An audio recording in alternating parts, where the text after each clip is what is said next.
So with that, I'm going to call the meeting to order at 8:08 and ask everybody to stand for the Pledge of Allegiance, please.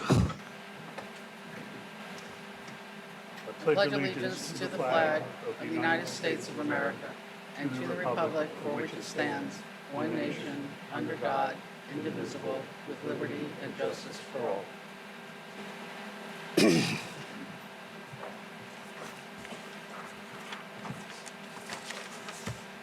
Okay.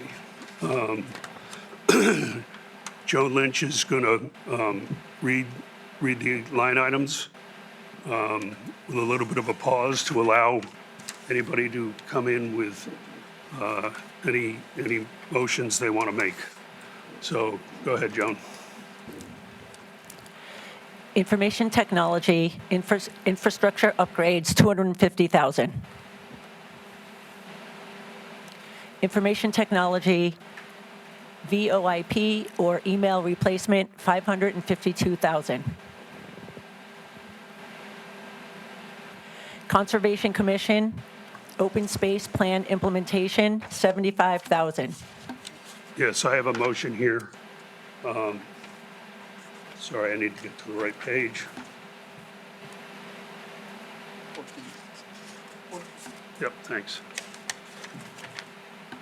The motion is to reduce $75,000 this year, $75,000 in fiscal 27-28, and $25,000 in fiscal 29-30. This is the open space. Yes. And Leslie Tarkington seconds. This is the open space fund. Before I wrote my notes, I was told that this was turned down by the RTM a few years back. We don't believe it's sufficiently justified. They're trying to get expenses that are usually the responsibility of the seller. So this is to eliminate this entirely from the capital fund. Is there any discussion? Yes, there is discussion. Mr. Selps. I respectfully think that the premise on which the amendment is offered is wrong. In 2022, the town adopted via vote of the RTM a plan of conservation and development. One of the centerpieces of that plan was to preserve open space in the community. The benefits to the town of open space are both ecological and recreational. In terms of environmental protection, it benefits stormwater management, pollution management, climate change amelioration, and habitat preservation for various species. In terms of recreation, open space provides town residents with physical and mental well-being and safe space to recreate. The POCD states that due to the high level of development in the community, there were relatively few sites that could be considered as additions to the town's existing inventory of open space.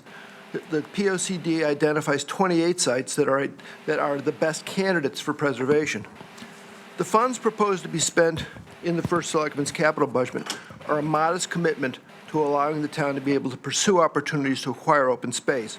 The funds, if allocated, would be used for property surveys, wetland mapping, appraisal fees, and other aspects of potential real estate transactions. These are not seller expenses. These are expenses that the town would bear in trying to figure out whether any of these sites, if they became available, would benefit the town.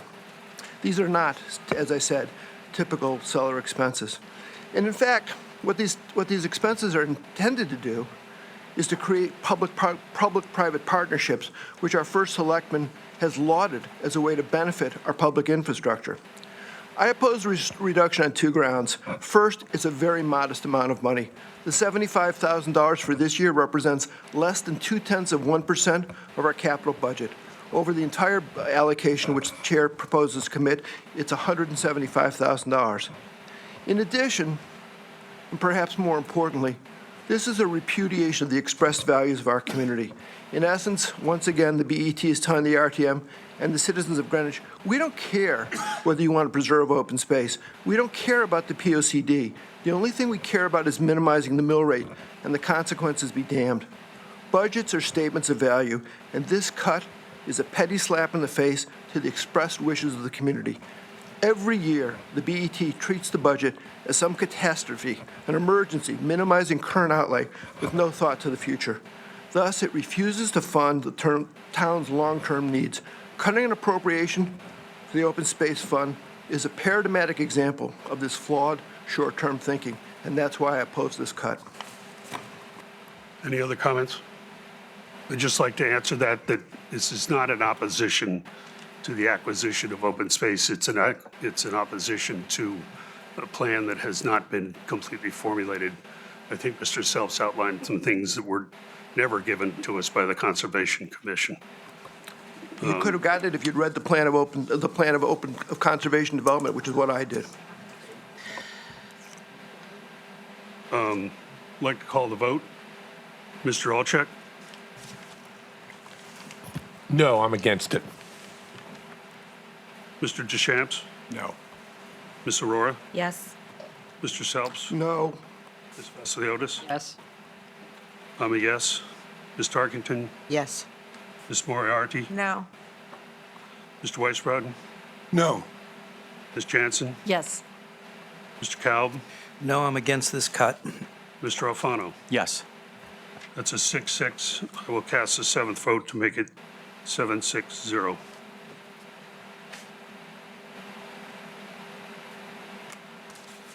Okay, Joan? Fire apparatus and equipment, SCBA replacement, 1.1 million. Fire apparatus and equipment, thermal imaging cameras, 80,000. Fire apparatus and equipment, volunteer tankers, 750,000. Fire apparatus and equipment, blocking apparatus, 150,000. Fire apparatus and equipment, shift commander vehicle, 150,000. Police department, general services, replacement of UPS system, $233,000.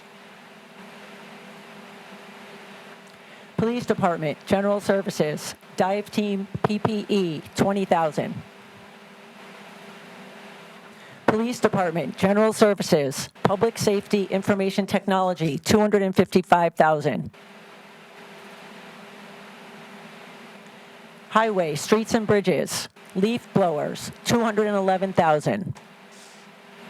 Yes. There's a motion here, I believe, Mr. Alfano.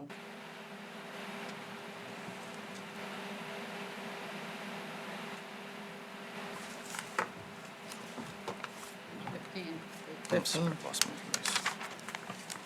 Thank you. Yes, this mandate creates an excessive burden on interstate commerce with little local benefit. Just have to move it. You have to move it first. Move to decrease 211,000, account code 312909. Is there a second? I'll second. Moved by Mr. Alfano, seconded by Ms. Aurora. Discussion? Mr. Alfano, discussion? His comments. Yes, read. Okay. I'll read the comment here that basically this is a mandate that was mandated by the RTM. I've said a lot over the weeks about fire risk. I still believe there's a fire risk. But really the reason for this delete is we're not accepting the mandate from the RTM, which we think is a undue burden on the town and especially an undue burden on the private sector contractors. Further discussion? Mr. Weisbrod? Let's just be clear what it means to say we do not accept a mandate. Another word for mandate is the law. The RTM, an ordinance was passed, otherwise known as a law, approved by the RTM to require leaf blowers. That ordinance is in place for all of the private sector operators who are in this space in the community. And you may or may not like that. It burdens on people. I understand that. Nevertheless, we have a system of government, and our RTM is empowered to pass ordinances, which they did in this case, supported by the first selectman as well. And the notion of not accepting the mandate is basically saying, we don't really care what you do with the RTM. We don't really care what the ordinance is. We don't like it. And also the fact that we're going to ask the private sector operators to abide by this, because otherwise they'll get a citation, they'll get a ticket, they'll be brought before, the penalties of violating the law. But the town's leaf blowing operation in the summer months is exempt from this. Strikes me as unjust, unfair, and unreasonable. So I'm opposed to this because it makes no sense. Ms. Fatsiliotis. Yeah, this ordinance is probably the most talked about in town. But what this has really done it's destroyed the American dream for a lot of small businesses. It has. You may laugh at this, but there are a lot of small businesses that rely on this on gas blowers and are going out of business. I mean, this is a fact. This is not something to laugh about. This is people's livelihoods. It's destroyed the American dream of a lot of small businesses and entrepreneurs who want to make it here. It does not take into account the technology in gas blowers that's available. There are gas blowers that are as quiet or almost as quiet as the current electric technology. We have in this ordinance the ability to put a pause on this through the town administration. And we need to do that, and we need to have the RTM look at alternative methods so that people are not losing their businesses. Anybody else? Mr. DeChamps. There are thousands of residents who move out of New York City and other cities to enjoy the quiet yards of Greenwich. They do it to raise their children and raise their families in a suburb that is known for its tranquility. Gas leaf blowers destroy that peacefulness. It has a negative health effect both mentally and physically. The science and data show this. The ordinance, not the mandate, by the way, the ordinance that was passed by the RTM was passed with overwhelming support. I'm a former member of the RTM. They don't look at their job as passing mandates. They look at them as passing the laws expressed by 230 people who represent every district in this town. For certain members of this body, then the finance board, whose responsibility is to finance the will of the people, to then state, we're not going to do that because we don't want to take mandates from a legislative body that's been duly elected by our fellow residents, is a precedent that we should not follow. There was a concern, and frankly, I think a legitimate one, raised primarily by the chair of the BET about fire risk associated with the battery packs. As a former volunteer fireman, I can tell you that's a legitimate concern. That concern was addressed by the chief of the fire department and the fire marshal. And it was addressed to my satisfaction, and I believe the satisfaction of almost everybody on the dais today. We should not refuse the will of the people here. This is an important project. It has been, as Ms. Fasciolota stated, discussed voluminously, and it has broad support, and I fully support passing this. Mr. Selps was first. Mr. Deschamps said what I was going to say, so I'm not going to burden the record further. Okay, Ms. Tarkington. So I'd just like to make a comment. Everyone's talked about mandates, but they haven't talked about this being yet another unfunded mandate.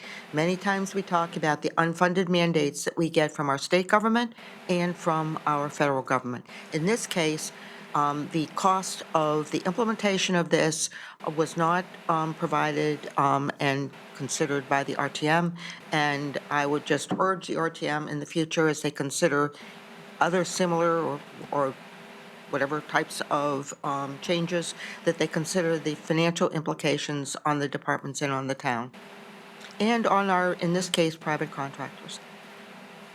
Mr. Alchuk. Thank you. And thanks, everyone, for coming out today. I think this is important that you hear how this business gets done. I want to address Ms. Fasciolis's point, which is essentially that she knows better than the RTM. Now, what's the point? What's the point of having I'll check. the RTM? Please be careful about your comments.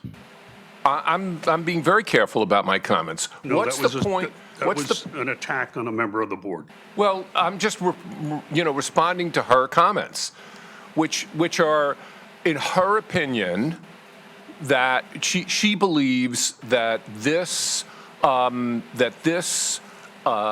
imposition of not carrying out the wishes of the RTM because it affects small businesses, which in and of itself is untrue.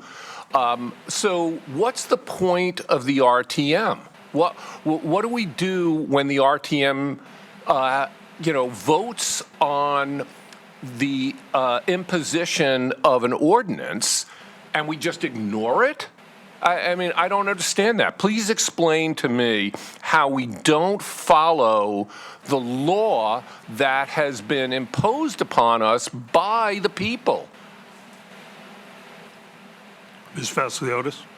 Well, I find it kind of comical in a way that you're saying that the extra cost that is being borne by small business owners is an imposition because of a mandate from a political body. I don't even know where to begin with that one. Now, I also want to address the fact that, you hear that, oh my gosh, there's all these health risks. In actuality, as a PhD toxicologist who used to set workplace limits and whose health department of this town reviewed the peer data, and they would not take this up because they found no peer studies, no scientifically valid studies to show that there was a health risk, okay? I just want to set that for the record as well. I mean, I don't even know where to begin with half of what was said. Again, we are penalizing people. We are now spending an extra $500,000 of taxpayer dollars when we have blowers that are gas blowers that are so close to the big pack electric blowers, it's not even funny. So, I'm just at a loss as to how to respond to what was said. Can I respond to that, please? Mr. Olchek, finally. Yeah. So I challenge everyone in this room, talk to your landscaper. Ask your landscaper how they've been affected. I talked to my own landscaper just a couple of days ago, and my landscaper said, we're complying with the rules. It's not that big of a burden. There are certain aspects we like about it. On the other hand, it did add some initial cost. It does add a little more planning on their part, making sure the blowers get charged. But is this putting them out of business? That characterization is just false. It's just a false narrative. Again, Vasiliotis. anecdotally, you talk to one, I've talked to a lot more than you have, and they're not the big guys, okay? They're the small guys who are basically saying, I don't know what to do with this. I don't want to store lithium batteries. I'm afraid of potential fires. Again, we can go back and forth and claim this and that, but the reality is it has put some people out of business, and they're just packing up and leaving Greenwich. Ms. Arar? I just want to provide some background. This mandate was pushed through without full consideration for costs or feasibility. While private landscapers are being expected to absorb the financial burden, the town itself is now asking taxpayers to help cover its transition. If local government requires funding to comply, how can we expect small businesses to be expected to meet the same mandate without assistance? We've seen similar policies fail before. Attempts to ban gas stoves or force EV adoption through mandates have repeatedly fallen short because they ignore incentives as the best driver of change. In the 1990s, California's zero-emission vehicle mandate led to costly, unsustainable programs that automakers abandoned once regulations weakened. EV adoption only took off when technology improved and incentives made them financially viable. Supporters claim that this ban will reduce air and noise pollution, but overlook the key trade-offs. Electric leaf blowers remain costly and inefficient, with battery life power and long-term costs making them impractical for commercial use. The economic burden on small landscapers, many who are operating on thin margins, cannot be ignored. Even if even the town requires taxpayer funding to comply, it's very clear that this mandate was pushed through without fully considering costs or feasibility. Mandates like this create economic strain and enforcement challenges, not lasting change. If the BET removes this funding, private landscapers who are expected to comply at their own expense will have strong grounds to formally request the RTM to reconsider and repeal this ban. It would be indefensible for the town to demand compliance from businesses while refusing to fund its own transition. Democrats on this board may argue that as a finance board, the BET should not weigh in on policy matters. However, our responsibility is to ensure that taxpayer dollars are spent wisely, and using the power of the purse to reject funding for an unworkable mandate is entirely within our scope. So with that, I will be voting to cut. Yes, Ms. Moriarty? I don't really want to extend this conversation, but I do want to talk to some of these issues. First, the RTM is a large legislative body, has jurisdiction in this particular area. It is a quality of life issue for many residents, and I think for this board to decide we're not going to fund it is exceeding our authority. We asked the department heads, what happens if we don't approve the funding and they can't buy the equipment that they need? What DPW said is they would not clear the streets after construction projects. They would not clear the sidewalks after the work that they do on the sidewalks, creating a safety problem and a hazard for our residents and a potential liability risk for the town. Parks and Rec would probably not blow leaves at all. And, you know, there is some in the conservation movement that says leave the leaves in place and mulch them. But that also poses liability risk as people slip and fall when it rains, when it snows, on these risks. So I think that this board isn't considering all the factors in place, is trying to exceed its authority by this action, and I'm going to vote against the removal. Anybody else? I do. Mr. Kalb? Yeah, thank you, Mr. Chairman. I just, I'm not going to speak for too long. I just wanted to say that I'm really surprised that we're trying to actually relitigate something that's already been discussed and debated. You can go and look at the RTM, and you can go see that. You can also see the piles and piles of research that was talked about and debated and discussed. So this has already been settled. The town overwhelmingly, by a 2/3 majority, supported this initiative. So our job is not to reopen this, whether we like it or not. Our job is to try and fund this mandate. And this is what people are want. And the other thing is, as my colleague Leslie Moriarty just pointed out, well, what's the Department of Public Works going to do? Well, right now there's a law in place that says you can't use gas-powered leaf blowers during the summer months, so they won't. And if we don't give them electric leaf blowers, well, we're just not going to have any leaf blowing. Now, the Department of Public Works doesn't do leaf blowing for landscaping or to beautify the town. They do it for safety reasons. So this is going to expose us to safety risks. I mean, it's time to move on. This has already been decided and done, and we need to move forward. So I would not. I would definitely vote against trying to cut this. This is where people want to go. Anybody else? Yeah. Mr. Selps? I've said before from this position that in my capacity as a member of this board, I view my job as fulfilling the fiscal needs of this community as expressed by its citizens. I will accept for purpose of this conversation the concerns that have been expressed by my colleagues. They may be a legitimate source of concern, but this is not the right forum. This issue, as Mr. Kalb just said, was debated at some length before the RTM when it was enacted. I don't think that this body is intended to sit as an effective Supreme Court and impose policy preferences on the community in the name of fiscal probity. I think that exceeds the jurisdiction of this board, and I think it's a dangerous precedent. And there's really no limit to the principle, because if we say this, we're not going to be bound by this rule, is there a stopping point to that? No, it becomes this board expressing its policy preferences superior to that of any other body. Are we going to say to the first selectman we don't like the rules he passes? Are we going to say this about other RTM budgets? There is no end to the principle that says we are the supreme authority. I think that exceeds our mandate, and I think it's seriously wrong. I think the time to have raised these issues was before the RTM, and it was not successful. The RTM enacted this after long and measured debate. I'm voting against this.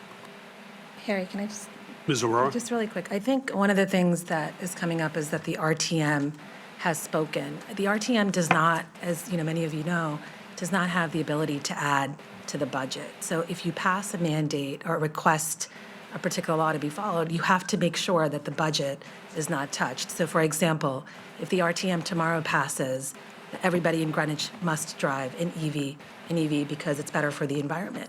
And in full transparency, I have no gas cars. We have 3 electric cars. So this is not about the environment. For me, this is just simply thinking about the financial implications. So if the RTM tomorrow says, we're all driving EVs, we think the entire town should be driving an EV vehicle, we pass a mandate that it is better for the environment and for my neighbors that everyone drives EV, and it comes to that obviously is a financial burden on our residents. Everyone cannot afford an EV. It's when it becomes or doesn't want to drive an EV.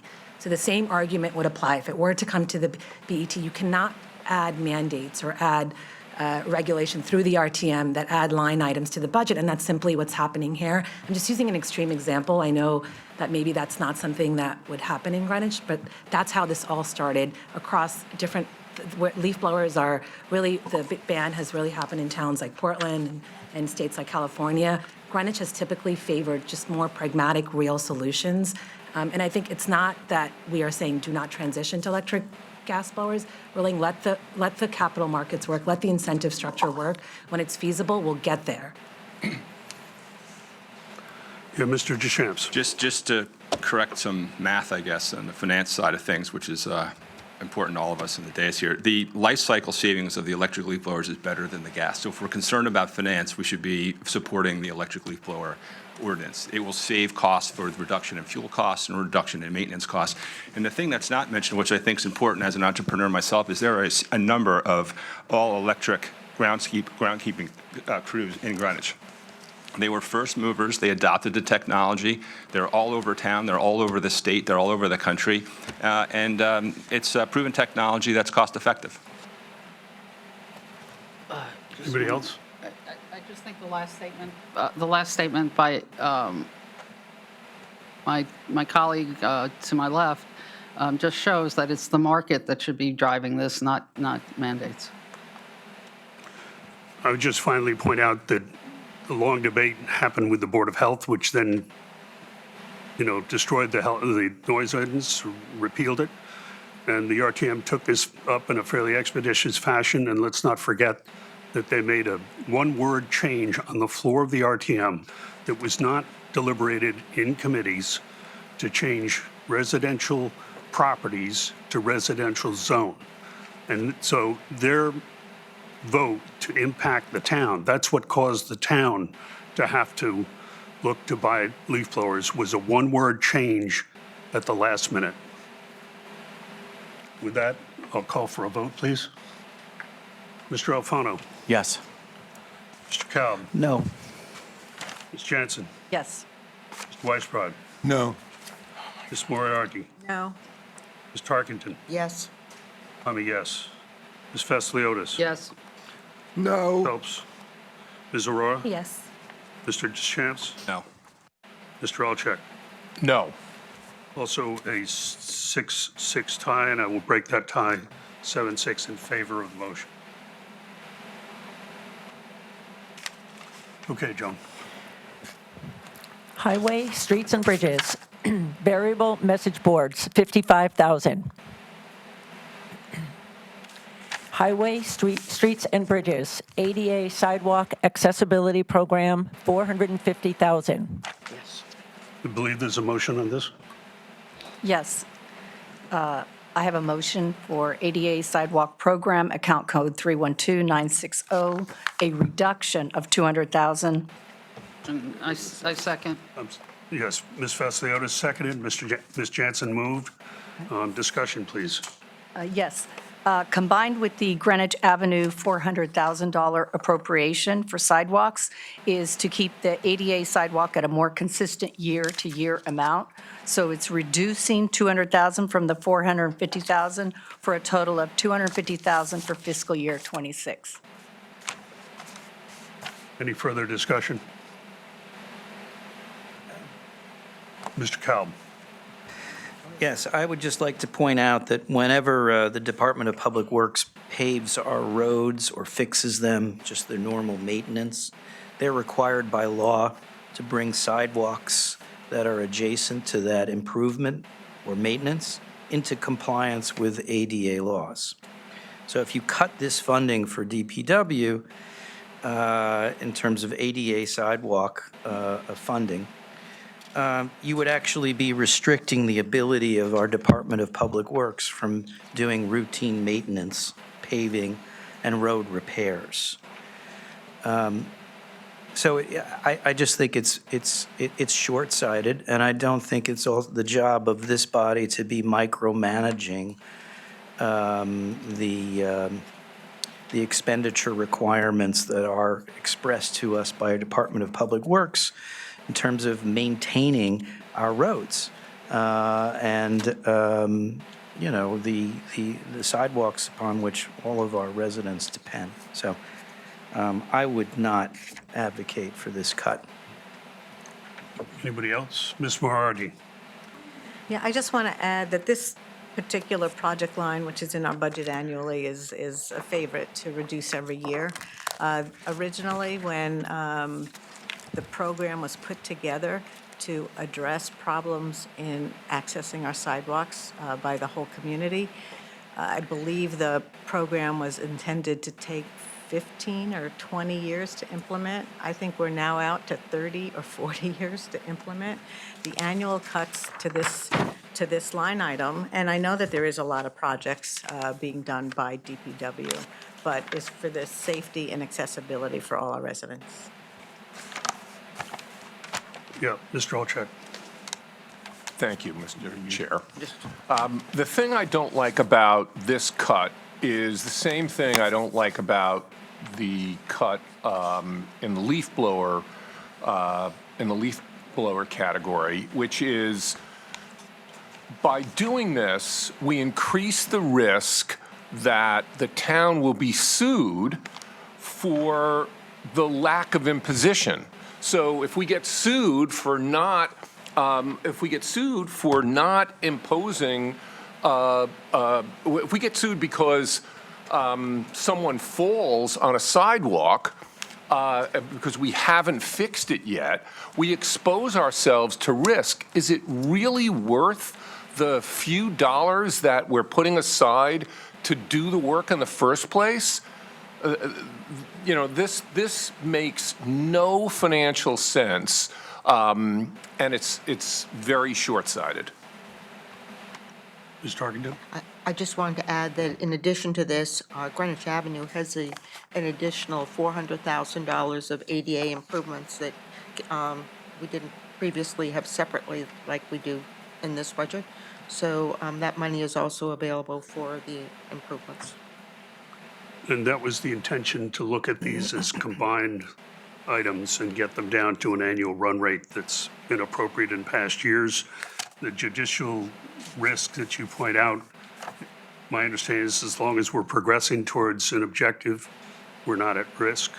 And I would also point out, answer another member, that DPW does plenty of these without repaving projects. And you can see those because when they do them, they have to patch the road right along the curb. So some of these scary scenarios just don't fit. Ms. Tarkington. I'll just also add that the DPW did a study on the sidewalks and ADA, and it was not Greenwich Avenue that was prioritized. It actually was Old Greenwich. So, I think that we see this elsewhere, where studies are done to prioritize, and then other choices are made.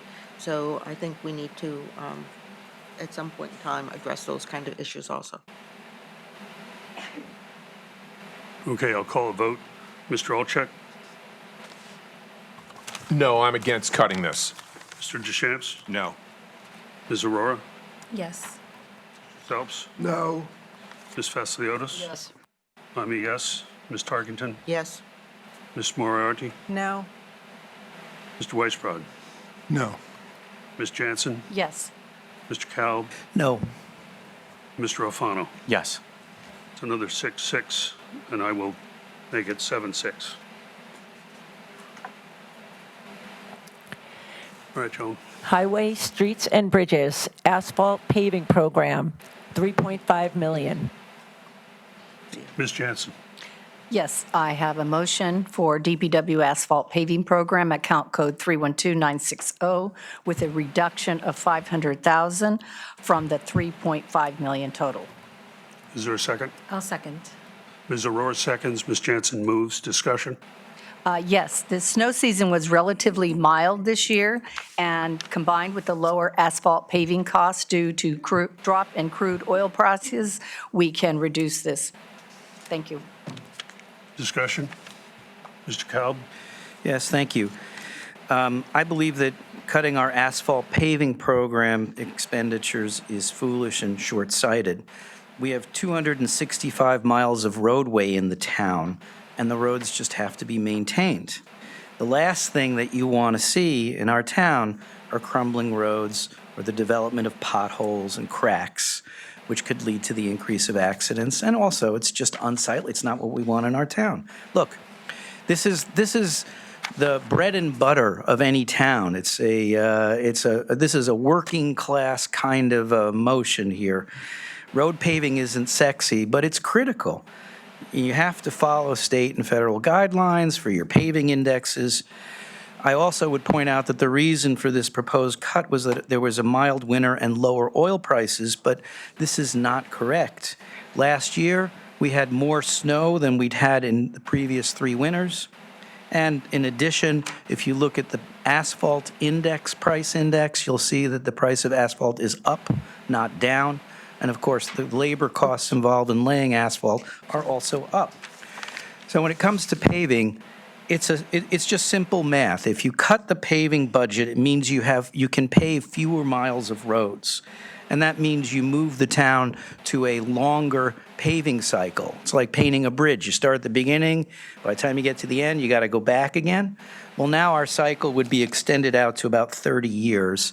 That's way above the average of past years. So you're also increasing the risk that if you do have anything wrong with your roads down the road, you don't maintain them, well, you're going to have a very costly intervention to try and fix it. So I believe, again, we should not be micromanaging our paving budget. I think it's not something that we're expert on. I think we should stop kicking the can down the road, and we should fund the paving of our roads. Yep. Mr. Deschamps?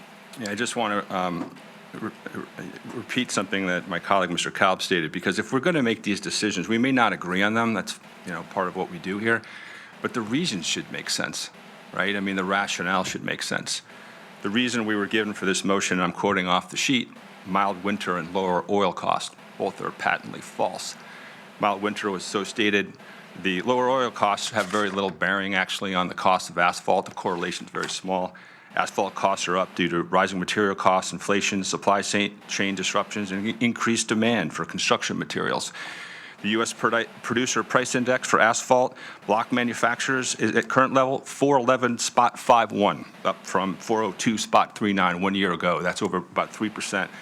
These reasons are false, and they are wrong. Mr. Weisbrod? So thank you, Mr. Chair. So this is a good example of cutting a number rather than cutting or understanding the service. It's a number, you can cut it, makes the budget look better, but what is it really doing, and what is it based on? This is a pure financial question. So we have a Department of Public Works, we pay them money, they're experts. They are the people who are in charge, you know, like teachers in the schools or doctors in the hospitals. The Department of Public Works does this work. And what do? Every 5 years, they go out and do an assessment of the needs here in the paving area. The fact that assessment is coming up this year. And you have to understand that the cost of paving is a function not only of the cost of the asphalt, but it's a cost of the number of workers, the staffing. You have to have police officers there, as you know, to guide the traffic. You have to dispose all the material. And so these are the factors that our Department of Public Works has looked into. And what's gone on over the last several years is we've kept the number flat. We've not increased the appropriation for the paving of the roads. However, each year the number of miles of roads goes down in terms of the paving. Why? Because these aggregate factors climb. We all know very few prices are going down right now. So I just think that to second guess, I mean, we're here to evaluate, review, and assess. That is an appropriate role of the BET. But without essential facts at our hand, to simply say, well, it was a mild winter, so let's spend less, is really not really digging in to do the financial work that needs to be done to make eventually these roads got to get paved, and they're going to cost us more. And so I'm opposed to this amendment. I don't see any more comments. I would agree with Mr. Weisbrod. We've been keeping this flat, and this would keep it flat with the current fiscal year. I'd also point out a couple of years ago that DPW had funds left over and was able to pave in the spring, which is not usually when they're done. They did Clabbett Ridge Road that year.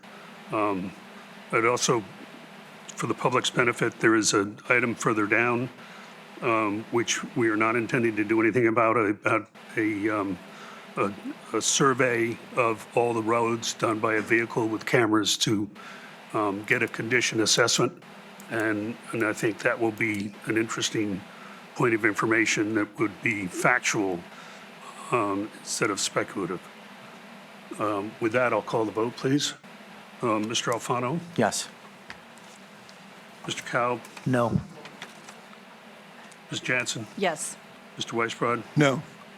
Ms. Moriarty? No. Ms. Tarkington? Yes. I'm a yes. Ms. Fasciotis? Yes. Mr. Selps? No. Ms. Aurora? Yes. Mr. Deschamps? No. Mr. Alchek? No. Another 6-6. I will make that 7-6. Okay, Joe. Highways, streets and bridges, traffic signal pole condition assessment, $300,000. Yes, I have a motion here to reduce the current fiscal year and move it out a year to fiscal 26-27. The same with what's in fiscal 26-27, move 300 out to fiscal 28-29. And in the following fiscal year, 28-29, to move 750 to fiscal year 30-31. So we're not deleting this. I will second that motion. We're simply postponing it. This is, we did this last year, maybe even the year before. This is really not a pressing matter. If you go to other communities, there are traffic signal poles that are apparently far worse condition than ours. I drive through Stanford all the time. It's really quite amazing, the differential. Ours are shiny, relatively new, in good shape. So this can be deferred. Any other discussion? Ms. Moriarty? I just want to understand how you know what's happening underneath the ground and whether the support systems and the concrete supporting these well-painted poles, what their status is. This is not the first time this project's come before this board. It's, we don't know what we don't know. And at what point do we decide to spend the money to find out how much of a safety risk we have? Any other discussion? Mr. Deschamps? Yeah, I just want to read from the request from the DPW to make sure we all understand what we're doing here, that what this is asking for it's a program that will consist of an overall inspection concerning the town's traffic signal infrastructure, and result will be a condition report to assist in future repairs or improvements. So to Ms. Moriarty's point, what this is really allowing for is the DPW to use professional skills to go out and make an evaluation of our traffic pole safety so that they can then prepare a report so we can properly plan for the maintenance of those poles. Why we would delay that is beyond me. I think that's something we ought to do because it's a risk. This is a risk issue, right? We don't do it. We have a problem with the poles. We didn't inspect them. But this makes no sense to me. So I think we should move expeditiously with this. Further discussion, Mr. Weisbrod. Yes, thank you, Mr. Chair. You did mention the observations you had in Stamford. Let it be known that the Commissioner of the Department of Public Works talked to his colleague in Stamford, and indeed, his colleague in Stamford reported that they do have a assessment plan in place, and they're working off that plan, and they're identifying those poles which have prioritization needs, and they're fixing them. And so, we want to be managing to a standard less than what they have in Stamford. We're certainly able to do that, but I don't think it's well advised. I mean, 63 of these poles are on the post road. We are responsible for the traffic poles on the pole, although we're not responsible for the road itself. It's a state road. The poles are under our responsibility, and all they're asking for here is an assessment. Are they durable? Are they not durable? Which they've done elsewhere, and it's time that we do it. I think we should support our Department of Public Works. And there's a major signaling project to be done on the post road shortly, paid by state funds. Any other discussion? Okay, I'll call the roll. Mr. Olczak? No, I'm against this cut. Mr. Deschamps? No. Ms. Aurora? Yes. Mr. Sells? No. Ms. Vasiliotis? Yes. I'm a yes. Tarkington? Yes. Moriarty? No. Mr. Weisbrod? No. Ms. Jansen? Yes. Mr. Kalb? No. Mr. Alfano? Yes.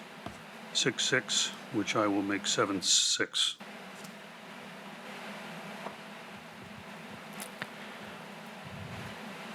Okay, Joe. Highway, streets and bridges, highway maintenance program, $2 million. Highway, streets and bridges, roadway, resurvey, pavement management, $160,000. Highway, streets and bridges, townwide bike infrastructure improvements, $50,000. I have a motion here to reduce by 50,000 in each of the 3 fiscal years, 26, 27, 27, 28, and 26, 25, 26, 26, 27, and 27, 28. Do I have a Second. Okay, moved by myself, seconded by Mrs. Jansen. My point here is that last year we have approved a townwide survey, safety survey, and I think we really ought to wait for that report before we try to move anywhere on any plans to change any safety aspects of the town on the town roads. We need the results of that survey first. Any other discussion? Ms. Moriarty? So some of the reasons that the Democratic members of this board did not needed time on Tuesday to investigate some of these cuts, because none of these items were discussed sufficiently or at all with department heads when they came in during our budget hearings. I think the days we spent in our budget hearings were really just a waste of time because many of these issues didn't even come up. So the reference to the study that they're completing per the Commissioner of Public Works is that they are looking at more significant bike improvements that could be recommended. However, this funding is for smaller bicycle safety initiatives such as additional striping, signage, and bike racks. And I think the safety of our town residents is something important to every member of this board. I understand that. And This is a nominal amount of money that we're talking about, but could have significant impacts to children and everyone else on their bicycles on our streets. Any other discussion? Mr. Weisbrod? Yeah, I think this is a good point to re-emphasize something Ms. Moriarty just said. You know, we got this packet of amendments, like a day or at most before today. I mean, it's really management of the BET by what I'm going to call brinksmanship, unlike in years past where there was give and take and discussion. The Budget Committee was a real functioning body where things would get debated. Now, everything is bypassing the Budget Committee. In fact, this item was so hastily put together that the amendment package I'm looking at calls it a bile plan. They meant to say bike plan, but it reads townwide bile plan. It really took me a half an hour to figure out what is a bile plan. Come on. And it reflects... Simple typo, Mr. Weisbrod. Yes, it is a typo.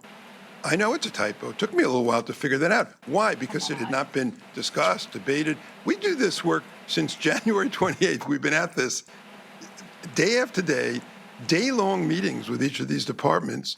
I mean, really exhausting sessions.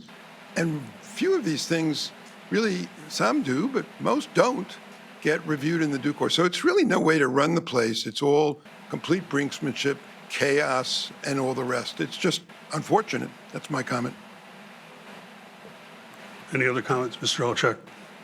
Thank you. I want to elaborate on Mr. Weisbrod's point here for a moment.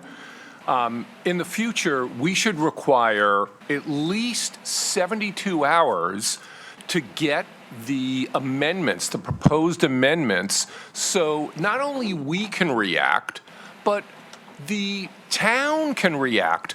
Not one department, and we checked with the department heads, not one department, including the chief financial officer of the Board of Ed, had received the amendment packet. That's embarrassing and insulting to our town and to all of our residents in our town. That should be a transparent process. Everyone should have a chance to absorb the information, to discuss the information, and it's frankly, it's embarrassing on the part of the party that did not share that information. So I second what Mr. Weisbrod's comments completely, and I think we should make sure in the future that we don't err like we did. I would state that all of what you advocate is circulating of draft documents. Draft documents are not customarily circulated and never have been.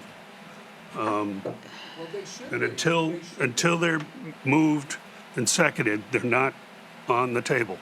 Ms. Fasliotis. Yeah, I've been on this board as a minority as well. And I seem to recall that when the current minority party ruled this board, a similar procedure was taken. So, let's not cast stones at each other on this. We did the best we could.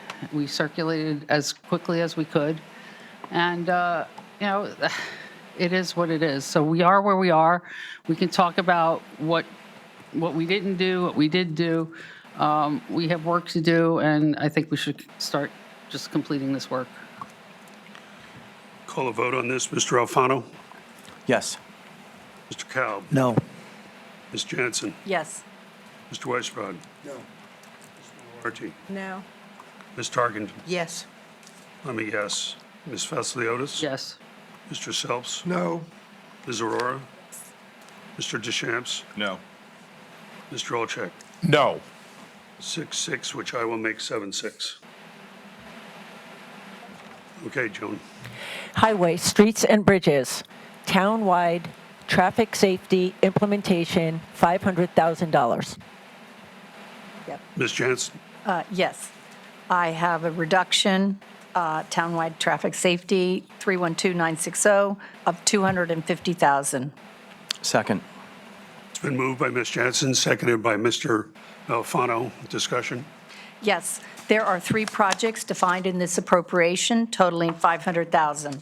Nassau at Valley for $150,000, and Clapboard Ridge at Greyhampton, another $100,000, would continue to be funded. The third project, Indian Field Road at Bruce Park Drive for $250,000, would be deleted, which is for a sidewalk along the west side of Indian Field Road to the north of Bruce Park. This project should receive the results of a townwide survey on safety before implementing. Any other discussion? Mr. Cowell? Thank you, Mr. Chairman. Sorry, thank you, Mr. Chairman. I think that cutting $250,000 from this expenditure to essentially defund the traffic safety measures on Indian Field Road is a dangerous proposition. Look, I believe that providing funding to protect the safety of our town residents is one of our most important functions on the BET. There is a school on Indian Field Road near I-95 that needs a small sidewalk extension to keep local resident families safe when they walk on that street. I don't know why you wouldn't want to protect them from fast-moving traffic that's going onto and off of I-95. I think our Coscob residents who live in that neighborhood deserve our attention here. We already have kids and adults walking on this road.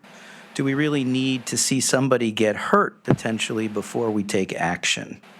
If you must, and I don't necessarily recommend it, but if you must, I would at the very least suggest that this project get postponed for a year rather than just cutting it all together. I think it's just inappropriate to do so. Any other discussion?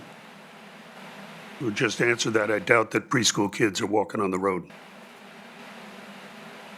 With that, I'll call for a vote. Mr. Alchek? No, I'm against the cut. Mr. Deschamps? No. Aurora? Yes. Mr. Selps? You know, the impetus for this came from this community. Once again, we just flout the wishes of the community. I'm voting no. Ms. Vasiliotis? I think that the motion here is to wait for a townwide survey, so I'm voting yes. I'm a yes. Ms. Tarkington? Yes. Ms. Moriarty? No. Mr. Weisbrod? No. Ms. Jansen? Yes, it is to wait for a townwide survey. Yes. Mr. Cowell? Mr. Alfano? Yes. 6-6, which I'll make 7-6. Okay, Joan. Highway, streets and bridges, traffic and pedestrian safety improvements, 150. Highway, streets and bridges, pedestrian crossing Route 1 at Byram, Pemberwick, $450,000. Ms. Tarkington? Yes. I'd like to, this is highway, streets and bridges, pedestrian crossing Route 1 at Byram, Pemberwick, Town Code 312, $450,000. This is a condition. May I have a second? I'll second the condition. Moved by Tarkington, seconded by Moriarty. Discussion. Yes, let me first read the condition, and then I'll give the reason. The condition is subject to release by the Board of Estimate and Taxation upon confirmation of the approval of the 100% reimbursement urban action grant previously allocated through a state bonding resolution. The reason for this is while the pedestrian crossing Route 1 at Byram Pemberwick project has received notice that the state has approved a bonding resolution for a grant, this condition requires confirmation of the approval of the 100% reimbursement grant. And I'll add here that this is a recommendation for a condition that came out of the Budget Committee deliberations. Further discussion, Ms. Moriarty? I'd just like to add, and I support this motion, but I'd like to add that we did get information from the Commissioner of Public Works that this item is on the State Bonding Commission's approved list. There is a further action that's required, which is for the legislature to approve the full bonding. So it's just a matter of waiting a few months till the legislator can complete their actions and we get confirmation of its inclusion. Any further? Sorry, go ahead. I just want to add that in addition to that, we need to understand the structure and the timing of the reimbursement, whether it's in advance, whether it's reimbursement. It's very important that we begin a defined process for tracking all of our grant revenues. This is an area that I think our auditors even have advised needs improvement. Sorry, we're talking to ourselves now, but just to ask a clarification, because you added a component, that's not in the condition. However, it is information the BET needs to have, but our release is not dependent upon, waiting if there's any lack of clarity there. Is that your same Correct. understanding? Correct. Okay. I mean, we do need that clarification in order to book it. Any further discussion? Is there any objection to unanimous consent on this? So this is 12-0-0 in favor. Thank you. Okay, Joe. Highway, streets, and bridges. Greenwich Avenue ADA improvements, $400,000. Highway, streets, and bridges. Shore Road sidewalk, South Phase 2, $1,250,000. Highway, streets, and bridges. Retaining wall maintenance program, $500,000. I have a motion here to reduce this in half with a deletion of $250,000. Second. Our sheet showed that there had not been money appropriated to this in a number of years. They've been working through a past balance. And I think that, $250,000, given all the substantial work they've done already on retaining walls, is sufficient for 1 year. Second. Seconded by Mr. Alfano. I'm sorry I didn't ask for that earlier, and I just talked. Any, Ms. Moriarty, discussion? Yeah, this was, again, another new amendment that came through. I went back to look at what the outstanding balance is for this account. I believe it's $3,000. There are encumbrances of $38,000, so they've spent this money down. And what this money's used for is to address safety issues that it comes up with all of the retaining walls we have around town. And the information we did get from the Commissioner of Public Works identified 2 specific locations that they already have identified need to be addressed. So to me, this is a safety issue again, which is really a theme in many of these cuts here that I'm concerned about, is that we have our ongoing maintenance helps reduce risks to our community and risks to our balance sheet from lawsuits when we don't maintain our resources. So I look at this $250,000, which they will, it's not a 1-year allocation, it is a multi-year allocation, but they do encounter sometimes when they start these projects, the projects expand because of conditions in the field. So I don't believe this is wise to cut this money, and I don't support the cut. Any other discussion? Mr. Kalb?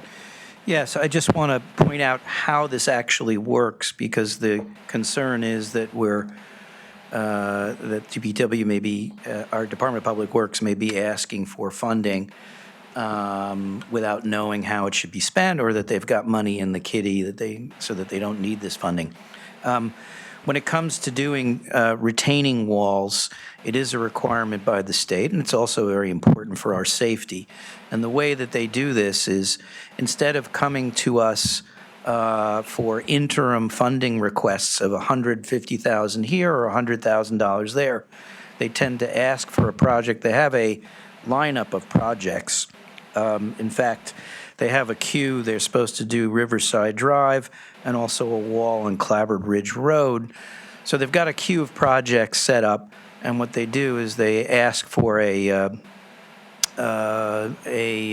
money in advance so that they can then schedule those things and get them done.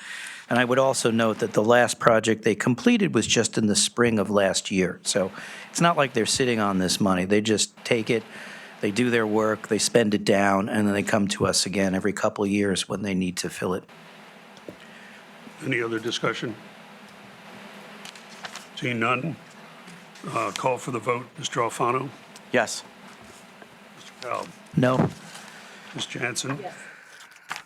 Mr. Weisbrod? No. Ms. Moriarty? No. Ms. Tarkington? Yes. I'm a yes. Ms. Vasiliotis? Yes. Mr. Selps? No. Ms. Aurora? Yes. Yes. No. And Mr. Holchek, No. it's a 6-6, which I will make a 7-6 in favor.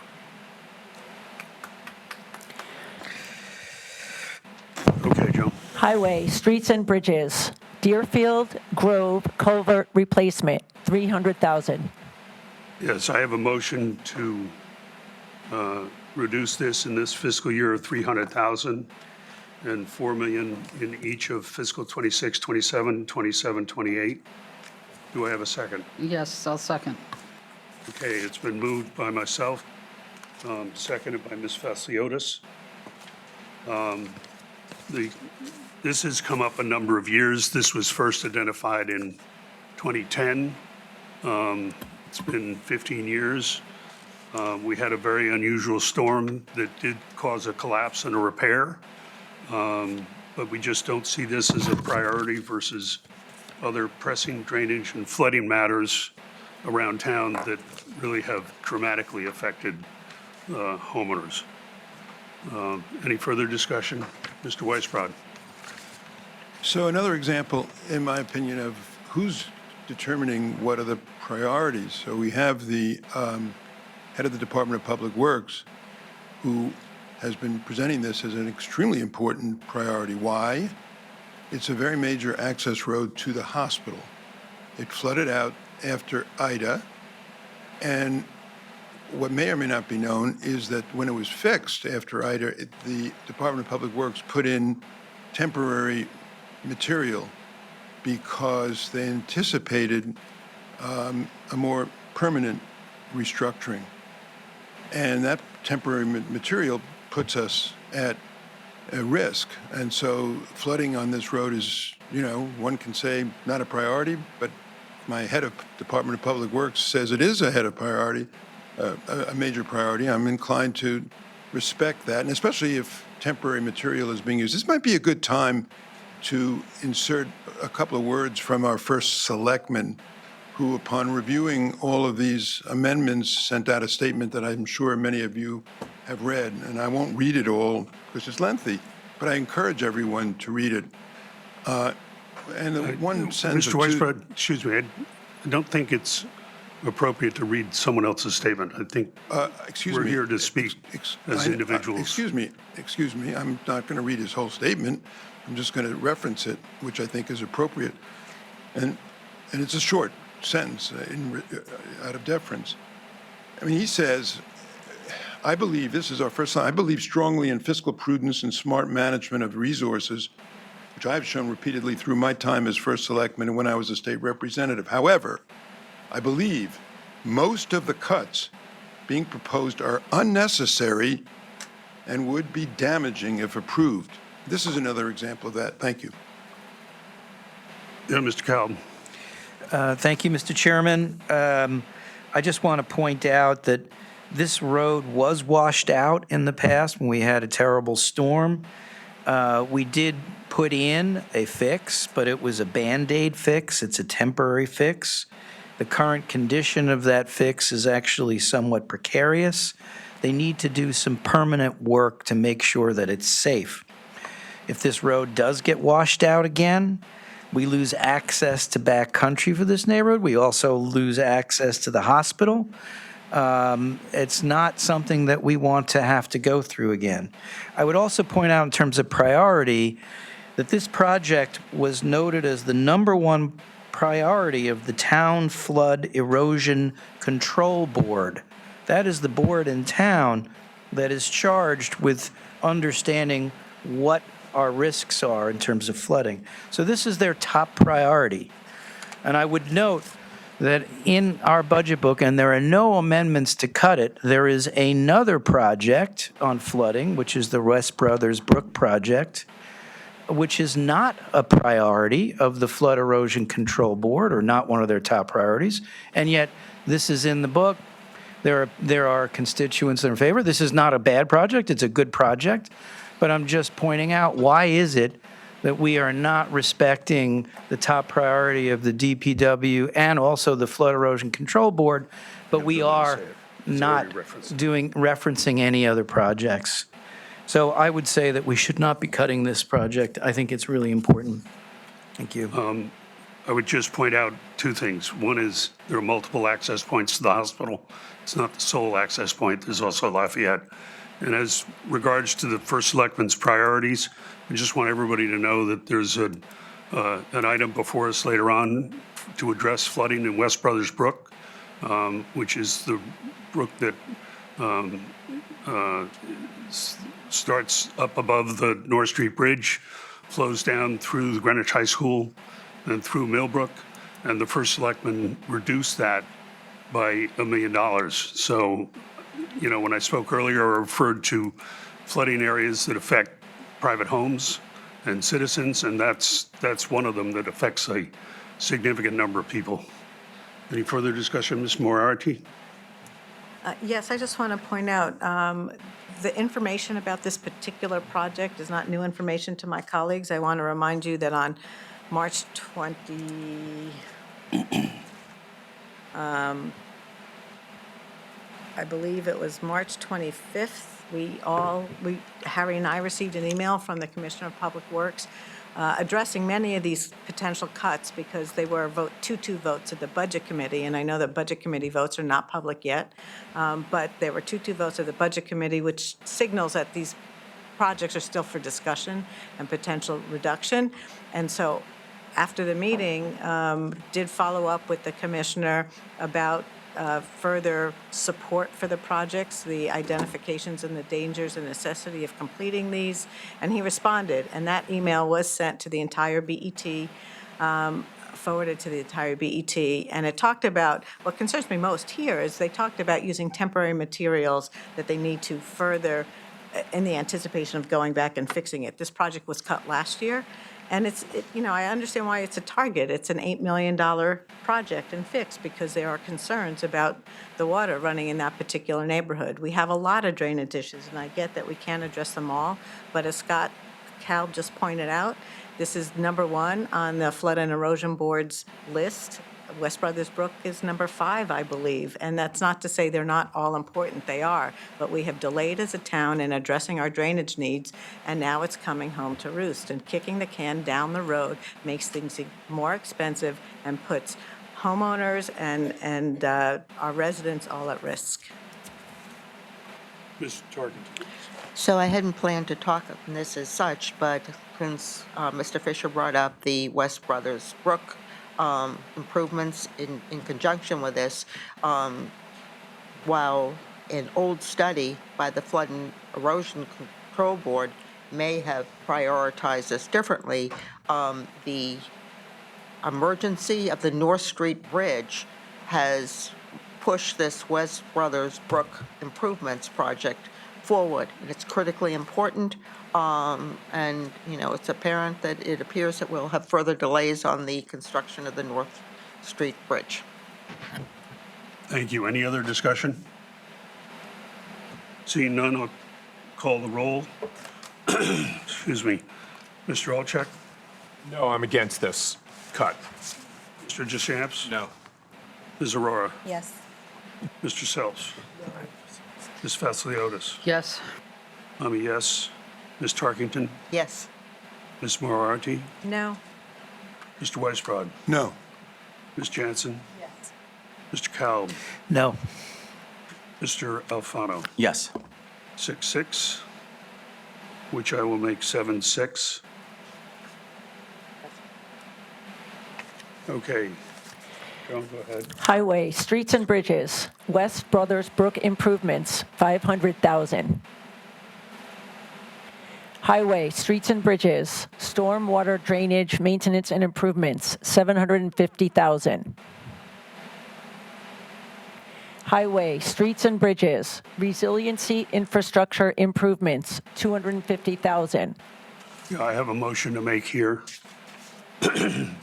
which is a reduction in the current year of $250,000, a reduction in fiscal 28-29 of $330,000, and a reduction of $2.2 million in fiscal 29-30. Do I have a second? I second that motion.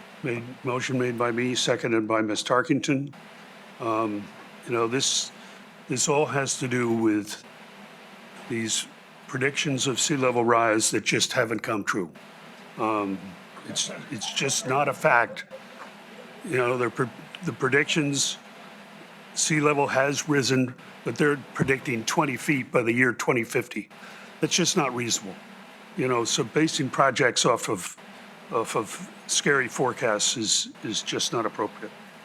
Any further discussion? Yeah, I have to respond.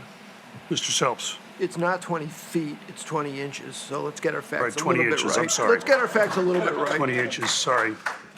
But Please secondly, hold your reactions, secondly, please. once again, we're ignoring our own data, which we've collected.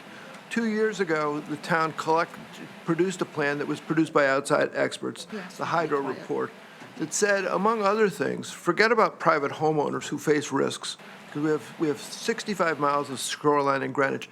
2/3 of our population lives within, feet of the sound. But we've got town assets at risk. We've got substantial town assets at risk. They're all identified in the hydro study that's on the town's website. This is in part intended to look at protecting town assets. I'm going to say what I said a couple of minutes ago about another project.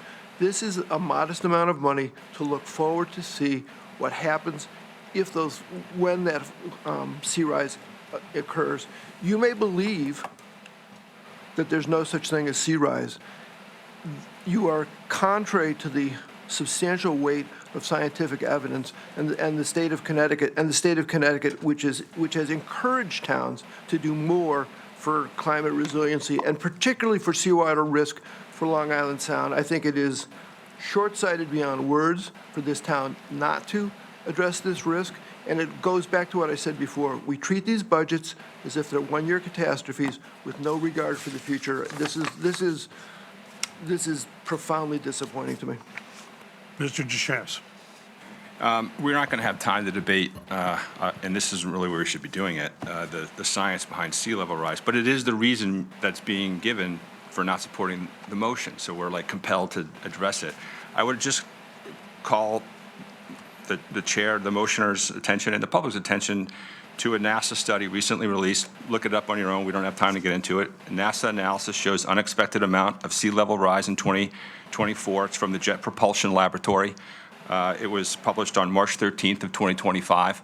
I've researched this. I've looked at this. There's an extrapolation model that's in there that very much mirrors the analysis that we see in the research here we have in Greenwich.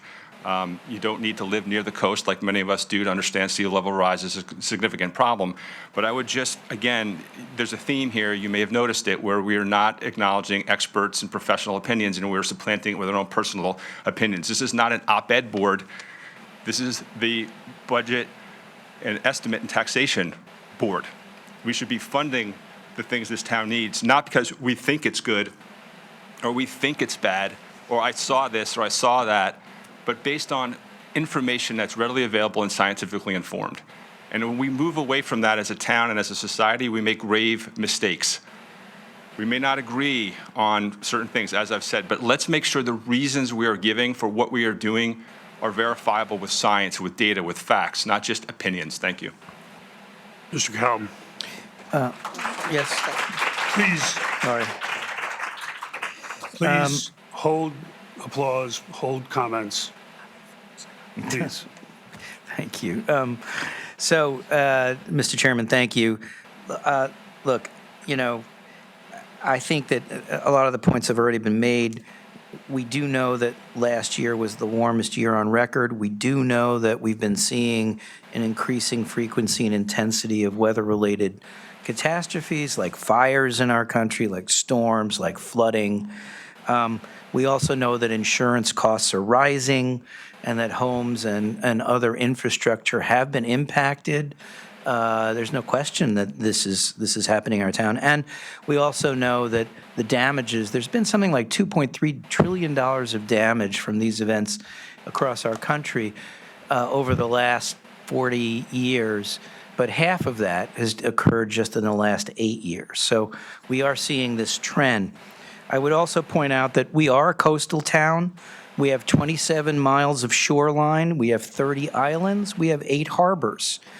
We have 2/3 of our residents, our homes, and also our infrastructure are very close to the coastline.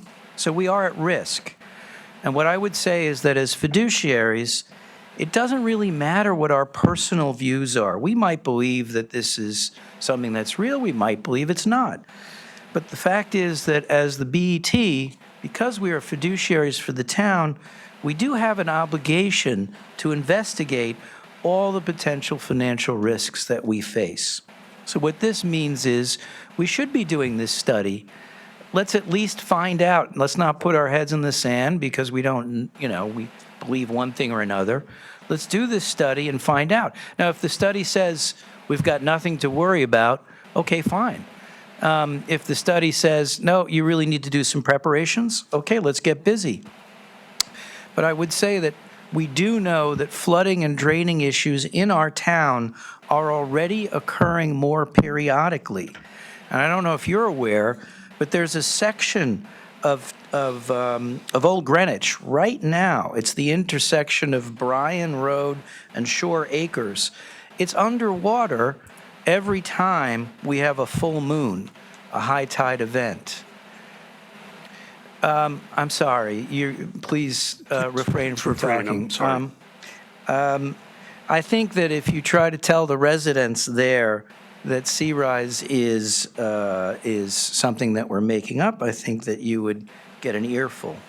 I also know that we have residents in town, including one member of this board, who have on their properties, especially in the Old Greenwich area, who have been able to mark and continuous over years rising levels of the sea. So my conclusion is, let's just fund the study. Let's not ignore it. Let's get this information on the table.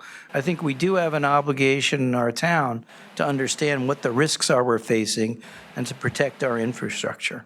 Thank you. Mr. Weisbrod.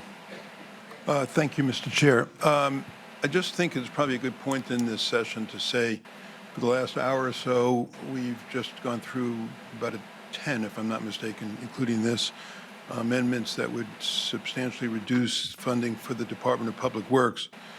And again, referring to our First Selectman's statement, I think it's important for people to understand, as he says, the Department of Public Works, which came in under the BET's approved guidelines with its budget, is now being Excuse me, forced. Mr. Weisbrod, operating is not on the table at the moment. Never mind, it's relevant to what we're talking about, is now being forced to look at whether or not it will be able to fund overtime this winter. That means we would have to go to the BET for interim appropriations for money to Weisbrod, cover basic operating is not resident on the needs, table. like plowing snow. Point and of order, making sure please. Point our of order. roads This is are not clear of under ice. Weisbrod, you are discussion. out of order. Thank you.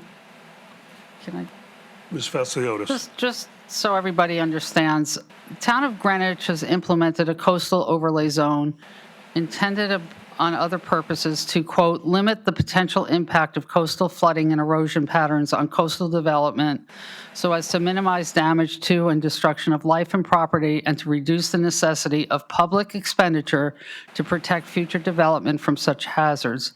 Development projects within the zone require a coastal site plan detailing the project's water-dependent activity and a description of proposed methods to mitigate adverse effects on coastal resources. You know, I think that if we talk with our planning and zoning, we already have a coastal site plan. We know within that coastal site plan that there is the potential for coastal flooding and erosion patterns. Perhaps instead of acting in a silo, DPW can work with our P&Z and figure out what needs to be done. Just to clear up my comment about sea level rise, most people would think it's due to melting ice. False.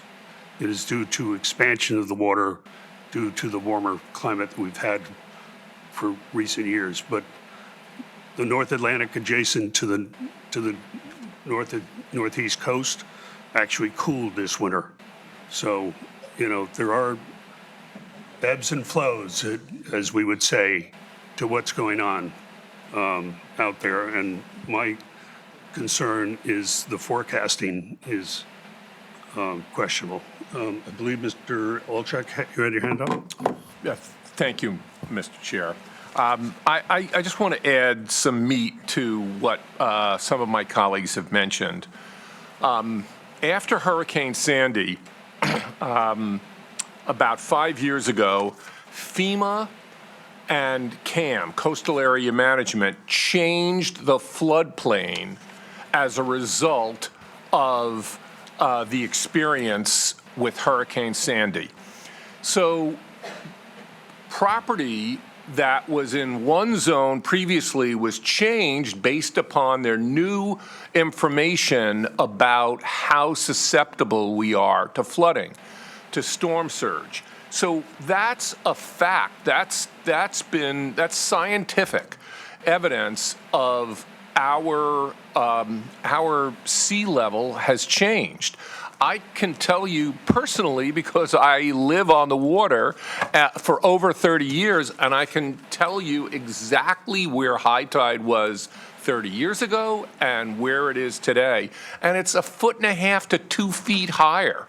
So let's not avoid the facts. Let's not avoid the science. And this is yet one more example of the town cutting back on their investment in infrastructure, cutting back on maintenance, cutting back on investing in the town. And what happens is cheap is expensive. It simply leads to greater expenses in the future, and it ends up costing us more money. Ms. Tarkington? So I'd like to add here that, there's also other factors involved, and as Ms. Fasciolotis pointed out, she's talking about planning and zoning. And I think it's much greater use of parcels, larger footprints, further development, and so forth. I think they all need to be coordinated, and I totally support the kind of comments that Ms. Fasciolotis has said, that we need to begin to break down our silos and have organizations like DPW work with planning and zoning more closely to address these issues. Ms. Moriarty? I just want to bring us back to the decision that's in front of us. This project, there was a study already done called Sustainability and Climate Resiliency Plan. It was completed at the end of 2023. This project is calling for the next step, which is to take that study and help identify an implementation plan. So this board will have another bite at the apple when it comes to any specific project coming from here. But to to turn a blind eye to the potential needs and not plan for the future, and that's my big concern with a lot of these changes, is there seems to be a movement is let's focus on a one-year problem. Let's not look at things over the longer term. And so by not getting information, like on traffic poles, this is another one, we don't really know what our risk is. We don't know what our cost of that risk is. We still control its implementation. I think it is crucial, both those words, important for this board and the town to understand what it will take to address these challenges. And there will be time to still debate the underpinning of the challenge, but we have information in front of us that is sitting there that is not useful unless we complete this implementation plan. Before I move to a vote, just one more fact.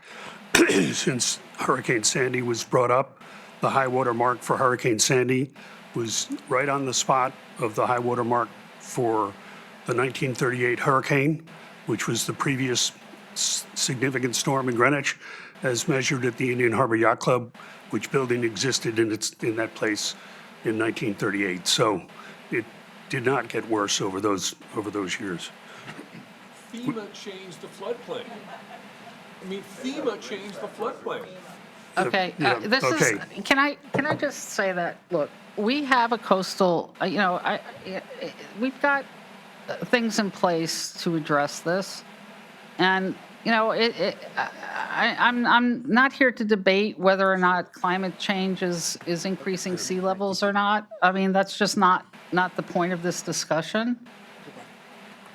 It's being used as the rationale for the decision. So it is unfortunately part of the discussion. I think we should call the question. We're not going to convince anybody's minds here about the science that's already been established. Okay, I'd like to take a vote. Mr. Olchek? No, I'm obviously against the cut. Mr. Deschamps? No. Ms. Aurora? Yes. Mr. Selps? No. Ms. Vatsaliota? Yes. I'm a yes.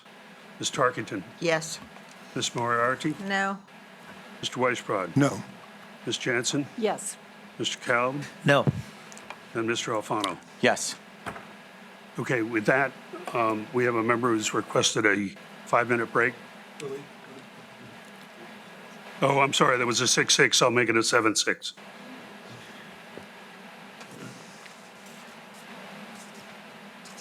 So we will take a 5-minute break, try to be back here by 9:45 at the latest.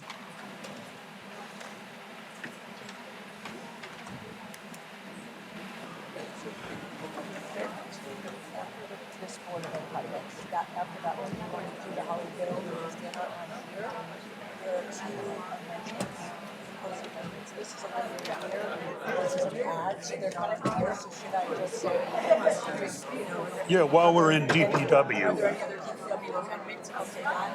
that'll be fine. For those two. Yeah. Then for DB parking, I'll do the same thing at the end of the building, at the end of 345. Okay. That's another one that's a later year, so it's not on. Okay, yeah, So good that way we catches. follow along. Yep, good catch, thank you. All right, Horst. It matters for the votes, right? Between 145 and 155 people watching. Good. Good. Yeah, I'm glad to hear that. I'm glad they're not here.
So I'll show you where we are on the left.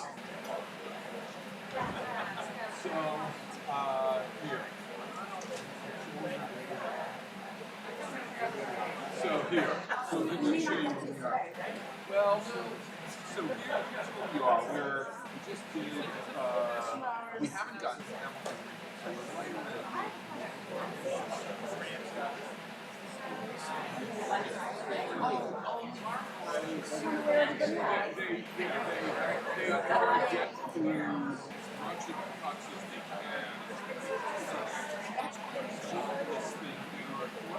I said, you know, and then what's happened is the same things happen on yeah, 6 and 6, and they'll carry the chair past the entire road. And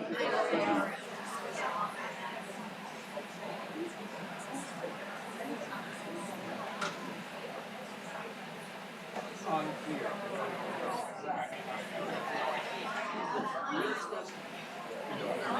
And there's been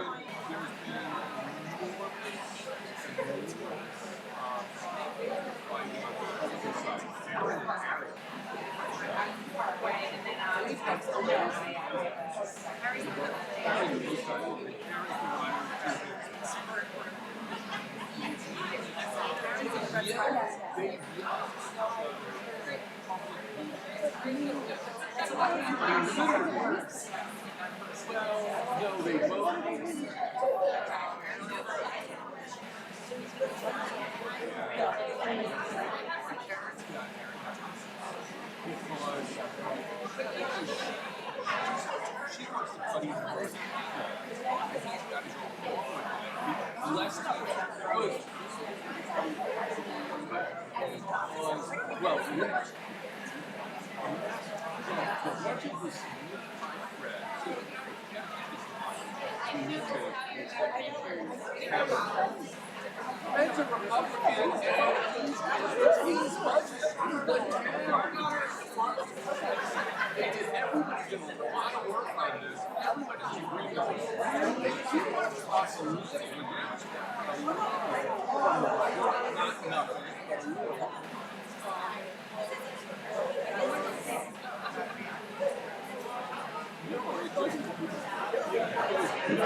Excuse me, could everyone take their seats, please?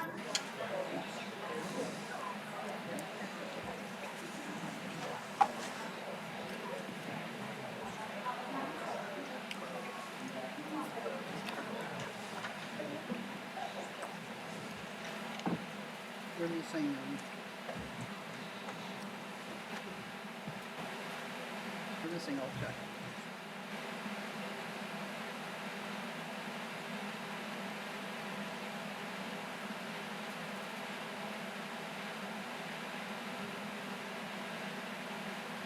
I'm sorry, we're missing one member. I'll have to hold that, so sorry I called that early, but thank you.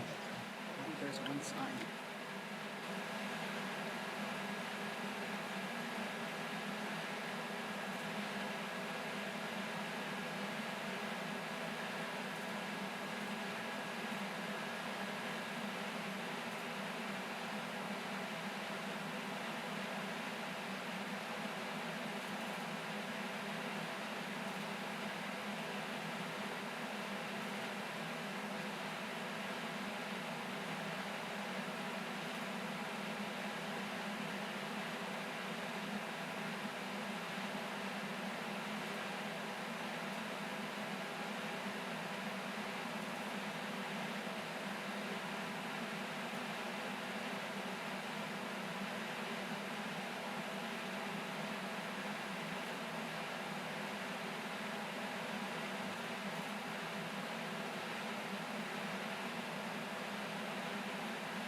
Okay.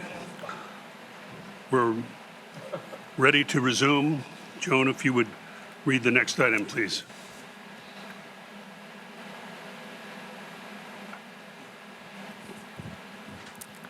Board of Ed projects done by DPW.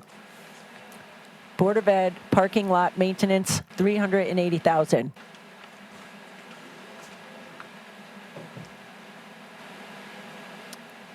Are there any other amendments in DPW, specifically Holly Hill? Yeah, I think it would be appropriate, Ms. Moriarty, we're at the end of part of the DPW. You've got some additions here. Yes, Scott, I think you have a motion. Yes, I'd just like to know, I have two motions here. Is it appropriate to introduce both of these motions at this time? Yeah, one at a time, I can do both. So the first motion is account code 321, Holly Hill Resource Recovery Facility Study, and this is a proposal to add $100,000 to fund a study to refresh the master plan for Holly Hill. I'll second that motion. Okay, I'm sorry. It's been moved by Mr. Kalb, seconded by Mr. Deschamps. Discussion on the motion. Yes, thank you. The Holly Hill Master Plan was drafted about 12 years ago, and it does need to be updated. It did receive an MI at that time, but we do need to get ready and update the study in preparation for the renovations that are overdue. The master plan points out that we have traffic, safety, general waste disposal, and recycling concerns at Holly Hill. So we do need to make improvements. We haven't made them in decades. The facility should be operated more safely. It should be operated with lower cost and greater efficiency than it is today. Moreover, there may be some valuable uses for some of the sparely used land at the Holly Hill transfer station that should be explored. I have included in our packet of amendments a small map of the facility This was the original rendering of the master plan from 12 years ago. For those of you that can't see it, there is an entrance, the current entrance, and it is used by both commercial and pedestrian traffic. And that's creating some conflict and some potential safety issues. It's also much less efficient. The new plan would actually have a separate entrance for pedestrian traffic and a facility for them to do their disposal of waste, and the commercial traffic would be moving through a separate entrance. You can also see in the rendering a use of some of the land. There's quite a bit of land at Holly Hill in the back, and there are a lot of things potentially that we should be doing with it. So that's the motion. Thank you. Any other discussion? Yeah, Mr. Deschamps? Thank you, Mr. Chairman. The Holly Hill facility is a priority now more than ever. We have a waste crisis in the state. We have limited disposal capacity in Connecticut, increasing costs due to out-of-state landfills and incinerators. The current facility layout's unsafe, as was mentioned, difficult to navigate, hard to find recycling spots. The new plan could also separate residential recycling from trash, allowing for a more equitable fee system for the town residents and taxpayers. I think it's also important to point out, and a lot of residents may not know, that there's a future uncertainty with the Peekskill incinerator. Greenwich currently moves a lot of its trash to Peekskill. That incinerator permit expires in 2029. That's just a few years away. And I think that any reasonable finance board and town planner would want to understand what that's going to mean for residents. What will it cost? Where will the trash go? If we don't plan for these things now, we have, in risk management, it's time compression. So we'll have less time to figure out what to do with the waste that we currently generate in the town of Greenwich. And if we're not mindful of these concerns, it's going to wind up coming back to taxpayers with a significant financial burden to residents. So I would urge this board to do proper planning, to accelerate this master plan, and to better understand what our options are, because it takes time to implement options. It could take a number of years to figure out the most cost-effective and efficient ways to deal with waste disposal, and we ought to be moving on this quickly. Thank you. Anybody else? I would just note, before I take a vote, note for the record that this was a last-minute proposal from the Democrats. So we'll do a voice vote, or a roll call vote, excuse me. I'll call this HH number 1. Mr. Alfano? No. Mr. Kalb? Yes. Ms. Jansen? No. Mr. Weisbrod? Yes. Ms. Moriarty? Yes. Ms. Tarkington? No. I'm a no. No. Ms. Vasiliotis is a no. Mr. Selps? Yes. Ms. Aurora? No. Yes? Or no? No, okay. Couldn't quite hear.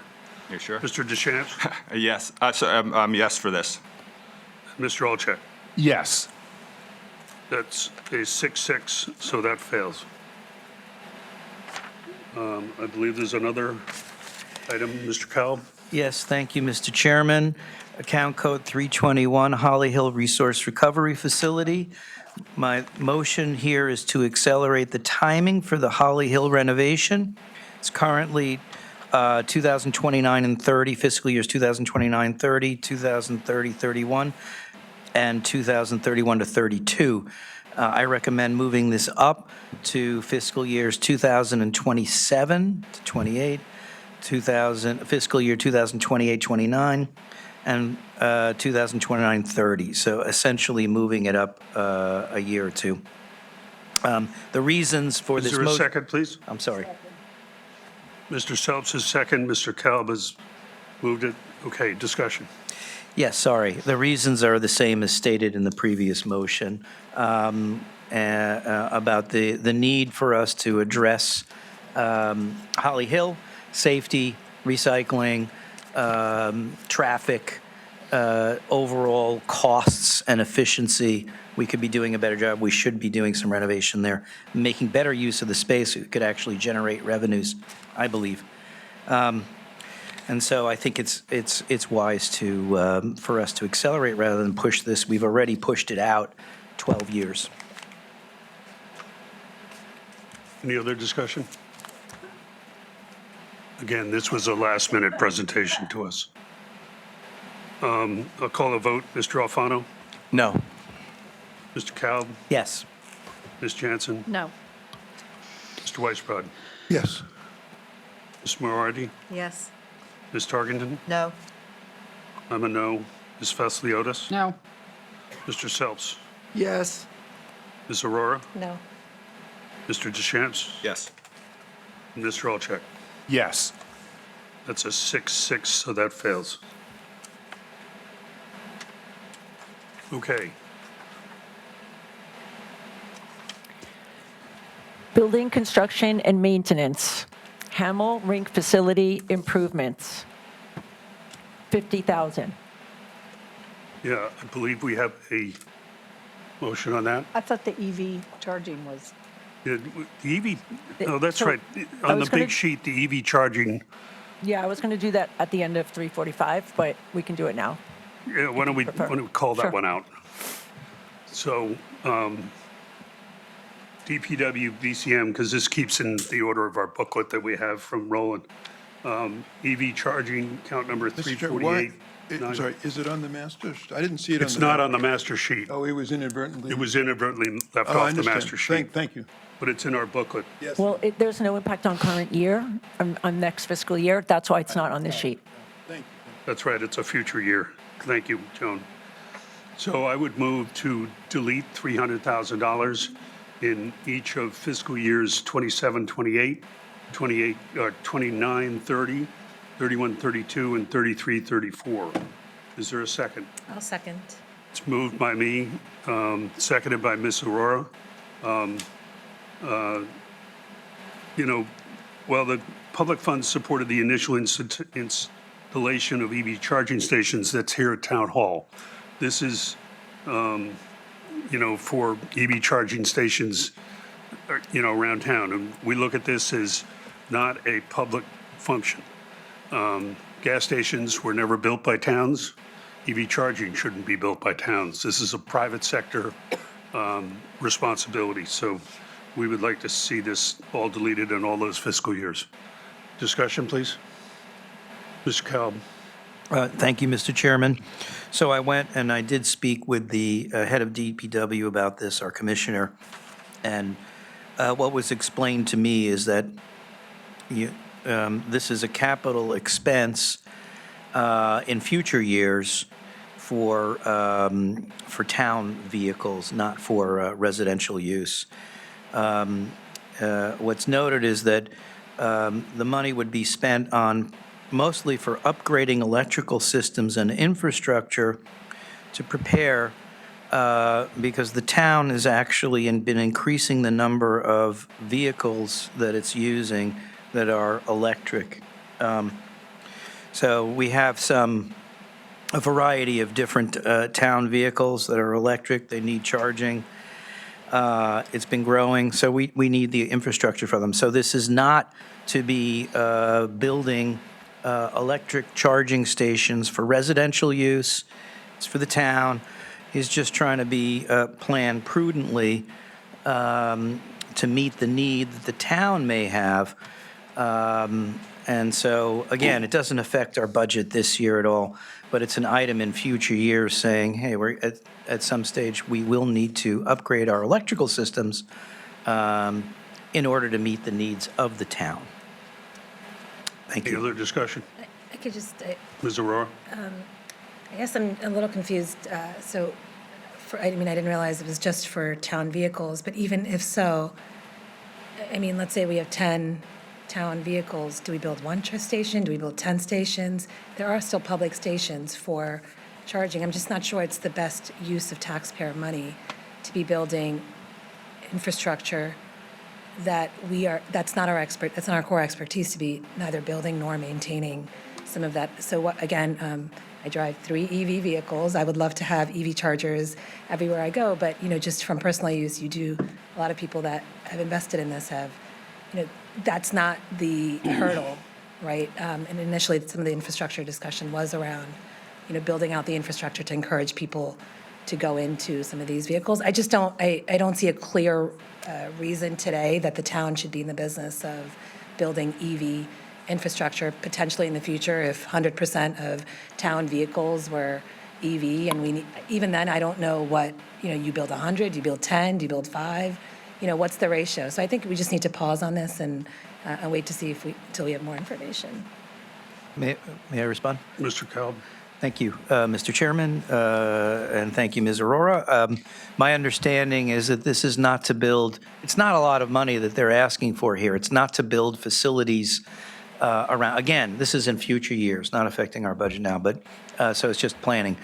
It's not to build infrastructure all around town. It's literally to build infrastructure in our central locations where the vehicles are. So, where fleet is operating or whether it's, I don't, again, I think what they're talking about is one or two locations. So it's really only a place where the vehicles are sitting so they can be charged, not so that they can go charge themselves all around town.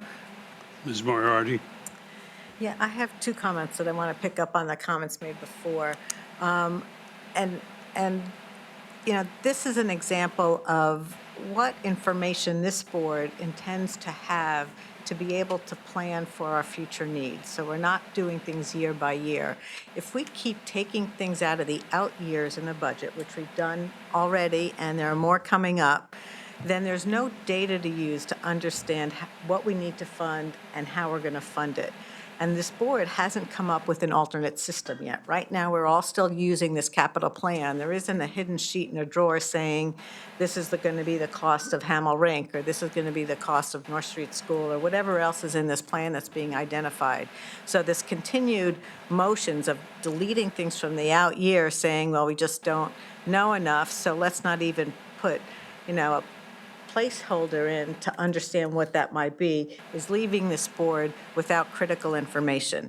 The second thing that I want to highlight is clearly that this motion was made using a false assumption. It's like we don't need to build chargers for the public, and yet when you talk to the department head who's saying that this is for internal use for town facilities, clearly motions here and elsewhere in the packet are being made without any background information, without any attempt to talk to department heads or find out the information on which to make rational arguments for cuts in the plan. So this one is fiscal '28. We have time to address it in the future, but not to have a placeholder that we need to spend money to be able to support the town's operations and services is very short-sighted and going to handcuff any planning board from functioning. Harry, can I just respond? Ms. Aurora? Yeah, no, I'm sorry, I didn't mean to make it seem that this is not something that I care about. I think the point I'm making is I think, where many of us discuss public-private partnerships, right? And in this town, sometimes that's confusing. We've used public-private partnerships to define when we get contributions or donations from town residents for projects that have already been approved. That's not what I'm talking about. Public-private partnerships in government traditionally are when the private sector gets involved to work on projects or capital projects that are not the core competency of the government. So, for example, building out EV infrastructure is not something the town should be in the business of. It doesn't mean we don't require it or we don't need it, but when it makes sense, we should invite the private sector in to come in and bid on something like this and really work with us to build out this these are all profitable businesses, right? So they will come in, make a pitch, build out the infrastructure and support it. I don't support this in the future also. So to be clear, this is not something that I think I need additional information on. This is something I just feel is not the core competency of our town, and this is not the business we should be in building out EV infrastructure. So I do think it should be deleted. $300,000 for 4 years, which is $1 million for our taxpayers. Just in response, the fleet manager did speak to us and did indicate that the majority of the electric type vehicles are in the parking department, and that the charging station that thankfully was put outside this town instead of in the basement of the parking garage, it's out back. With the usage of those multiple vehicles, they have no trouble rotating them through the charging station because they just don't use up a charge in a day. They take multiple days to use up a charge. So we are adequately covered at the moment. If there is a move to do more electric vehicles, we can address it. And, you know, there's quite an interest in using hybrids instead of pure electric vehicles. Anybody else? Yep, Mr. Deschamps. I just think it's important to point out at this juncture, I'm the liaison for this body to the Energy Management Advisory Committee in town. And they have a goal, it's stated on the website, but I just want to read a sentence of it. And it's the goal is to put the town, Greenwich, on a path of realizing 20 to 40% reduction in energy costs and related uses in greenhouse gas emissions. And that reduction is about a $1 to $2 million in savings, or 3,400 metric tons of carbon dioxide equivalent emission reduction. It is going to be impossible for the town to meet those goals. These are not my goals, by the way, or our goals on the body. These are the town's goals. This EMAC body is from the Office of the First Selectman, a Republican, as many of you know. And this is what the town has stated, and EMAC has been created for the Office of First Selectman to meet these goals, to find methods and mechanisms to meet these goals. And the EV charging station for the town is an important element to meet that goal. If we refuse to fund them, if we refuse to support them in this body, it becomes impossible to meet that goal. And you'll see in other motions being made soon, I'm sure, that when we reduce energy-saving projects that can save money and also reduce carbon emissions, we're doing a disservice to what the town wants in terms of energy reduction. And I see this as both an environmental and a financial issue for us. We should be concerned about both of those things. And when those things come together, when there's a practical solution that addresses a financial concern and also an environmental concern, to me, that should have bipartisan support. Ms. Tarkington? Yes. Mr. Deschamps just brought up another unfunded mandate that I don't believe that this board was aware of.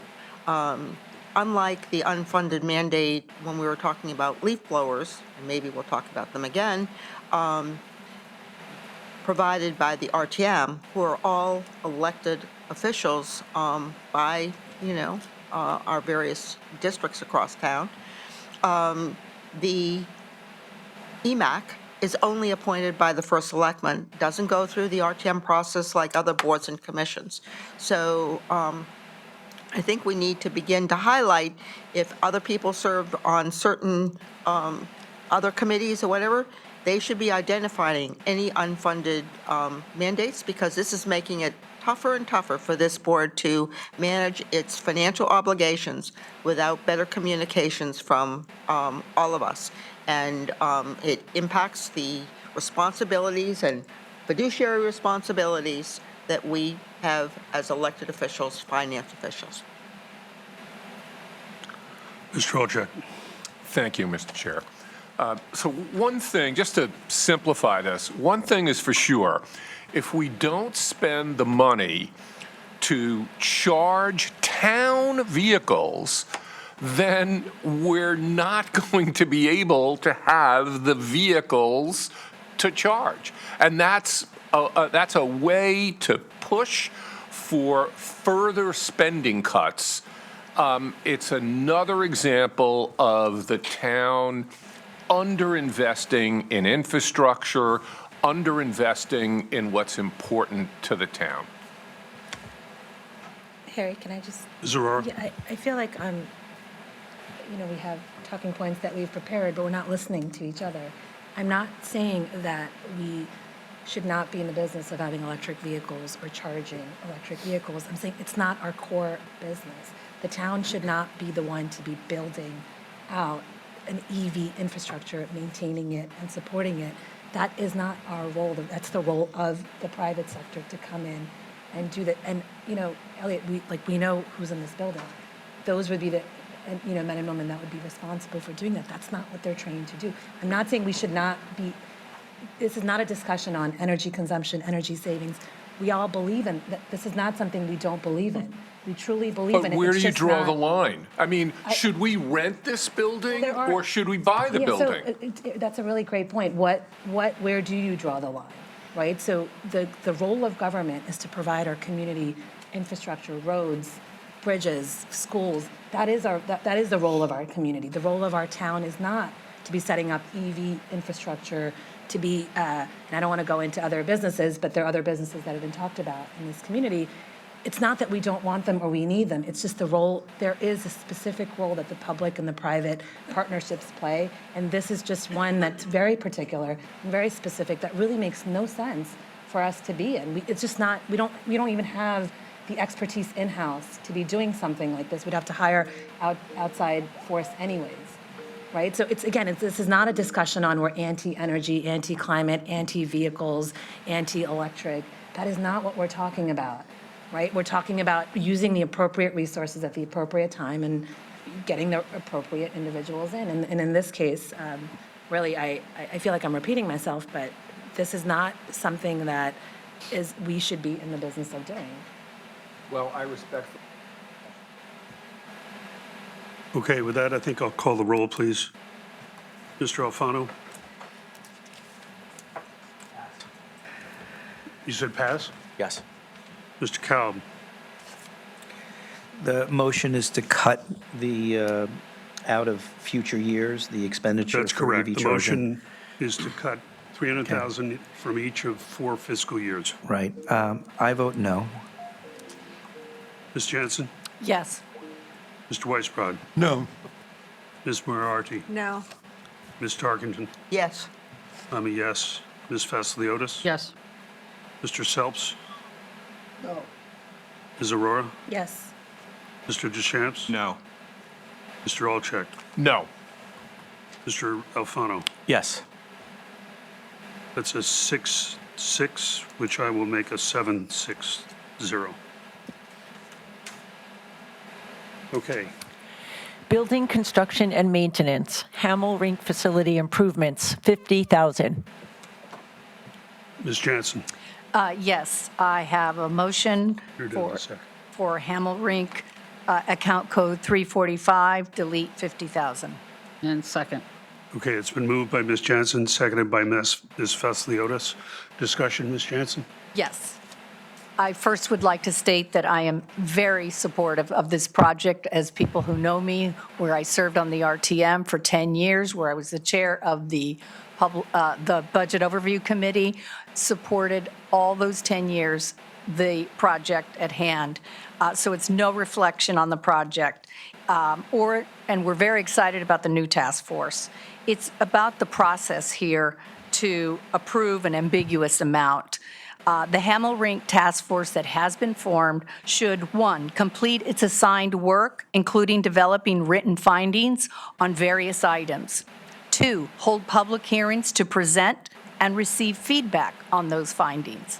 And 3, present to the BET the type of outside expertise needed, the scope of work required, and estimated costs to proceed to the next step. Thank you. Further discussion? Yes, that'll be Mr. me. Deschamps? In full disclosure, I am the newly appointed by this body, the chairman, thank you, and by the task force, the chairman of the Rink Task Force. I should put that out there. The motioner mentioned the amount of money for the next steps that's necessary. That would be $50,000. Without that, we cannot do the preliminary work necessary to move the task force forward with the most basic elements of an implementation plan that we have been working on the last 3 weeks. We've only met 3 times. We've made tremendous progress. We need $50,000 in order to hire a cost estimator. That amount was determined in consultation with the Department of Public Works, Parks and Recreation, and others in town. You know, this rink is something the town needs, has needed for some time. I just heard a minute ago that there's no dispute on that. I have pledged to this body, to the chair, to the first selectman, that I will work expeditiously as leader of this task force to determine a site suitable for this rink. And I will do that without partisanship. I will use my best efforts, and the task force will do the same, to make sure that we move forward for something that this town needs and has needed for some time. There are significant users in the town. The Greenwich High School uses this, the skating club uses this, and many others. And we represent all of them, and we need the $50,000 to do the work. To not fund the $50,000 leaves us with no resources to do the most basic elements of the project plan, which, by the way, will include public discussion, public hearings. We want to hear from the public. I've stated that in the last 3 meetings. We have a form that's already on the website. You can go check out the Hamel Rink Task Force website. All the information that we are discussing and vetting will be posted there for the public's consumption. It's important that this project is transparent and that the public understands the steps that we are undertaking to make sure the rink gets completed expeditiously and in a cost-effective way. The $50,000, and I hope many of you in the audience and listening would agree, is a small amount of money to move forward a multi-million-dollar project. And we need to do this work. The $50,000 is necessary. You can say you're for something, but if you don't fund what you're for, you're not really for it. Thank you. Mr. Fisher? Ms. Tarkington? May I ask a question to you, to Mr. Certainly. Mr. Deschamps, you mentioned that you're including the Greenwich Skating Club as one of the users of this. Are we building an ice rink for a private club with private membership? Ms. Tarkington, I mentioned one of the primary users of the existing Dorothy Hamill rink. They are one of the primary users. That's all I stated. What we're building it for is not within the scope of determination at this time. That's part of what we're going to be doing in the scoping phase of the project plan. We asked, and last night covered in great detail, thanks to the presentation by Joe Siciliano, the head of Parks and Recreation. I asked for rink users in the town, and including data, which was hours of usage and so on and so forth. The 3 primary users, that was one of them, and we're going to invite them to come speak to us to determine more of what their needs are to make sure that the rink is being designed in accordance with what the majority of rink users need. And when you start getting into the rink sizing, it actually gets fairly complex, what high school teams need, what ice skaters need, and so on. We're going to make sure we get the information necessary to make the determinations to answer the question you just asked. Ms. Tarkington? Now, I would make a comment here that your statement concerns me. We build these facilities and support them as a town, such as the Griff Golf Course also. We're not intending them to be, used and having a private club as a primary user. So I would hope that you will be taking my comments into consideration. Thank you. Before I recognize someone else, just for factual information, I want to read from the project information sheet. Since the RTM rejected the initial proposal for the project, these funds are to review all aspects of the project, including possible alternative sites. In the next section, the last sentence, the funds requested will allow the design to continue without interruption. There's no mention of cost studies. I think part of the reason to look at this with more scrutiny, which could be done with an interim appropriation, is to have a clear statement of what the funds are actually being used for. With that, I'll recognize Mr. Selps. I think all members of this board and probably large segments of the public know that this rink has been a subject of controversy for a number of years now. I'm one of the people who supported this rink. I've supported it consistently, but I've also been mindful about the concerns that have been expressed by, in particular, the Byram community, but not exclusively the Byram community. I think the commission of the establishment of the current rink commission under the able leadership of Mr. Deschamps is a step in the right direction. I take him at his word about his pledge for sincerity. I think that if he thinks he needs $50,000 to get moving and to address some of the issues that were raised by Ms. Jansen, I think it's a wise expenditure of town funds. And I think to say we need more facts before we appropriate this relatively modest amount of money to move this forward risks further delay. And once again, we've heard in prior years extensively from the rink community, which includes Greenwich Skating Club, but also includes both recreational skaters and the high school, that the town is pounding the table for this. And I say this is a small step towards implementing that vision. And I would urge that my colleagues would support our colleague as the head of the rink commission and appropriate this modest amount of money to move this project forward. Ms. Moriarty? So when this item first came up, we considered, do we even put it in the budget as opposed to an interim appropriation sooner? Because that rink committee is really trying to get its work done as quickly as possible to move this project forward. Many members on this board say they support a project, so I'd like to see votes that show their support for the project. This is in here for this study money. And I'm going to offer a compromise here, because we know the RTM deadlines, when we talk about submitted as an interim, become onerous. It delays getting the money. For example, if we say we take it out of the budget today, come in for an interim, they've already missed the deadlines for submitting to April, can't come to the May meeting, so June is the first meeting they could even get a hearing at the RTM. If there's still some delay about more of the details, that pushes getting $50,000 to September, so there's no progress over the summer. A compromise approach would be keeping this in the budget and conditioning it, subject to detail to the BET, release upon how the money will be utilized. And that way, we're not suffered, the project isn't held back by RTM deadlines. I'm supportive of not putting on the condition, but I'm wondering whether we might get any Republican member support for that approach. Can I just add to that quickly, may I, before Yes. you respond? I just want to remind the chair that in the Budget Committee meeting, you yourself, matter of public record, were suggesting $100,000 for this very purpose. And we had a discussion, and I agreed to reduce it to 50, the bare bones minimum, just to do basic work.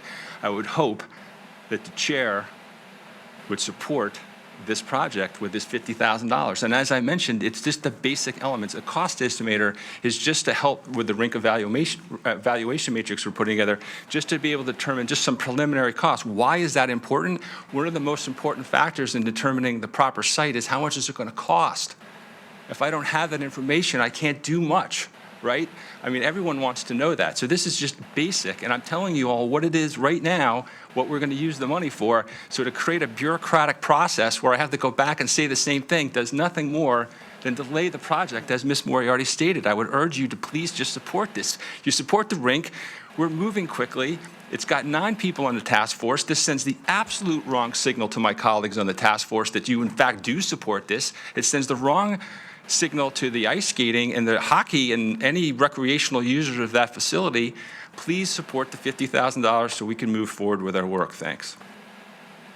Just to clarify Ms. Moriarty's comments, these funds would not be available till July. Correct. And so an interim earliest could be maybe June, but if they miss that, it's September.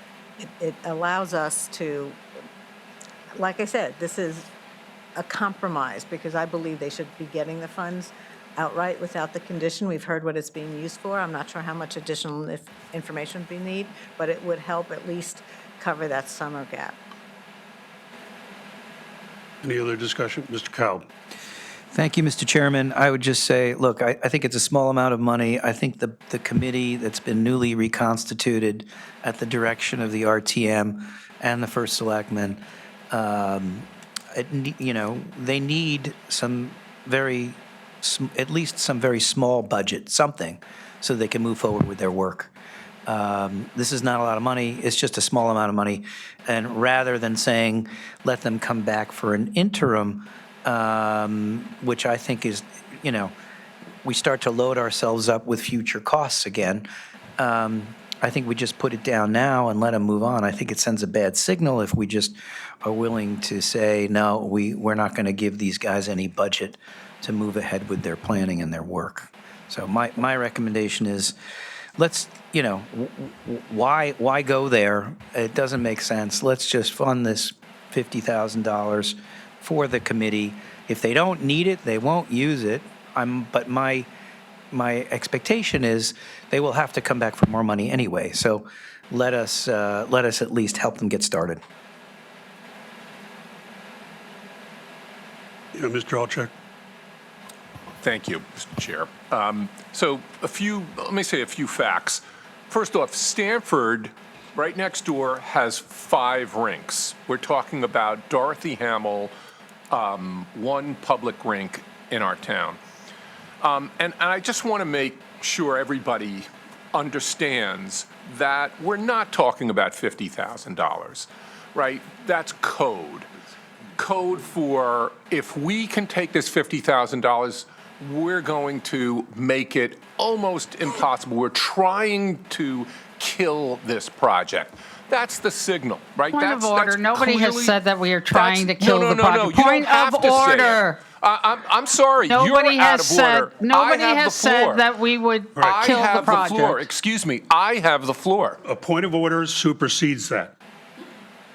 A statement that has not been stated by anybody on this podium at this point. The fact is, by taking this de minimis amount of money that would be used for the basic introduction of evaluating the project to move it forward, is tantamount to trying to kill the project. A project which is supported by our Republican first selectman.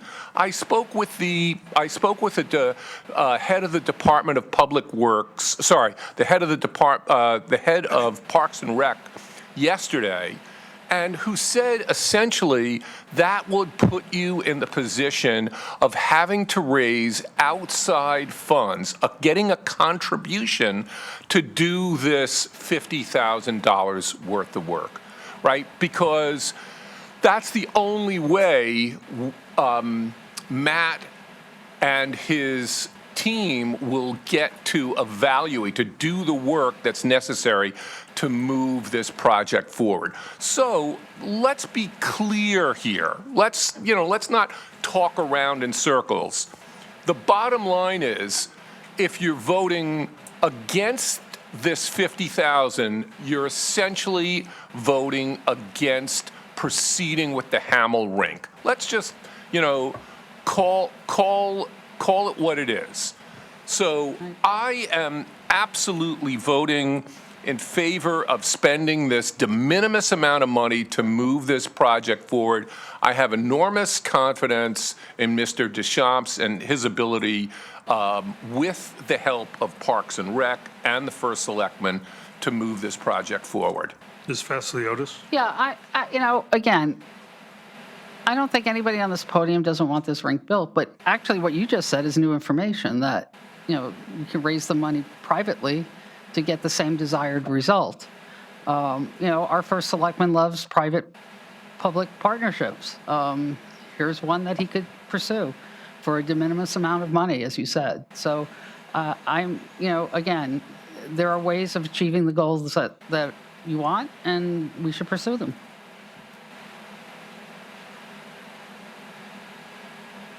Ms. Moriarty, and would you clarify for everybody what your suggested condition was? So first, just the comment is, this board approves money for studies that come to us. We just approved $50,000 to study the Havemeyer building and repurposing that building, and that hasn't even gotten an RTM hearing on whether that's a general idea that they support. This Hamel Rink is a project that seems to have widespread support for some scope. The scope should be under discussion, and the details should be under discussion, but to handcuff the committee and not being able to do their work.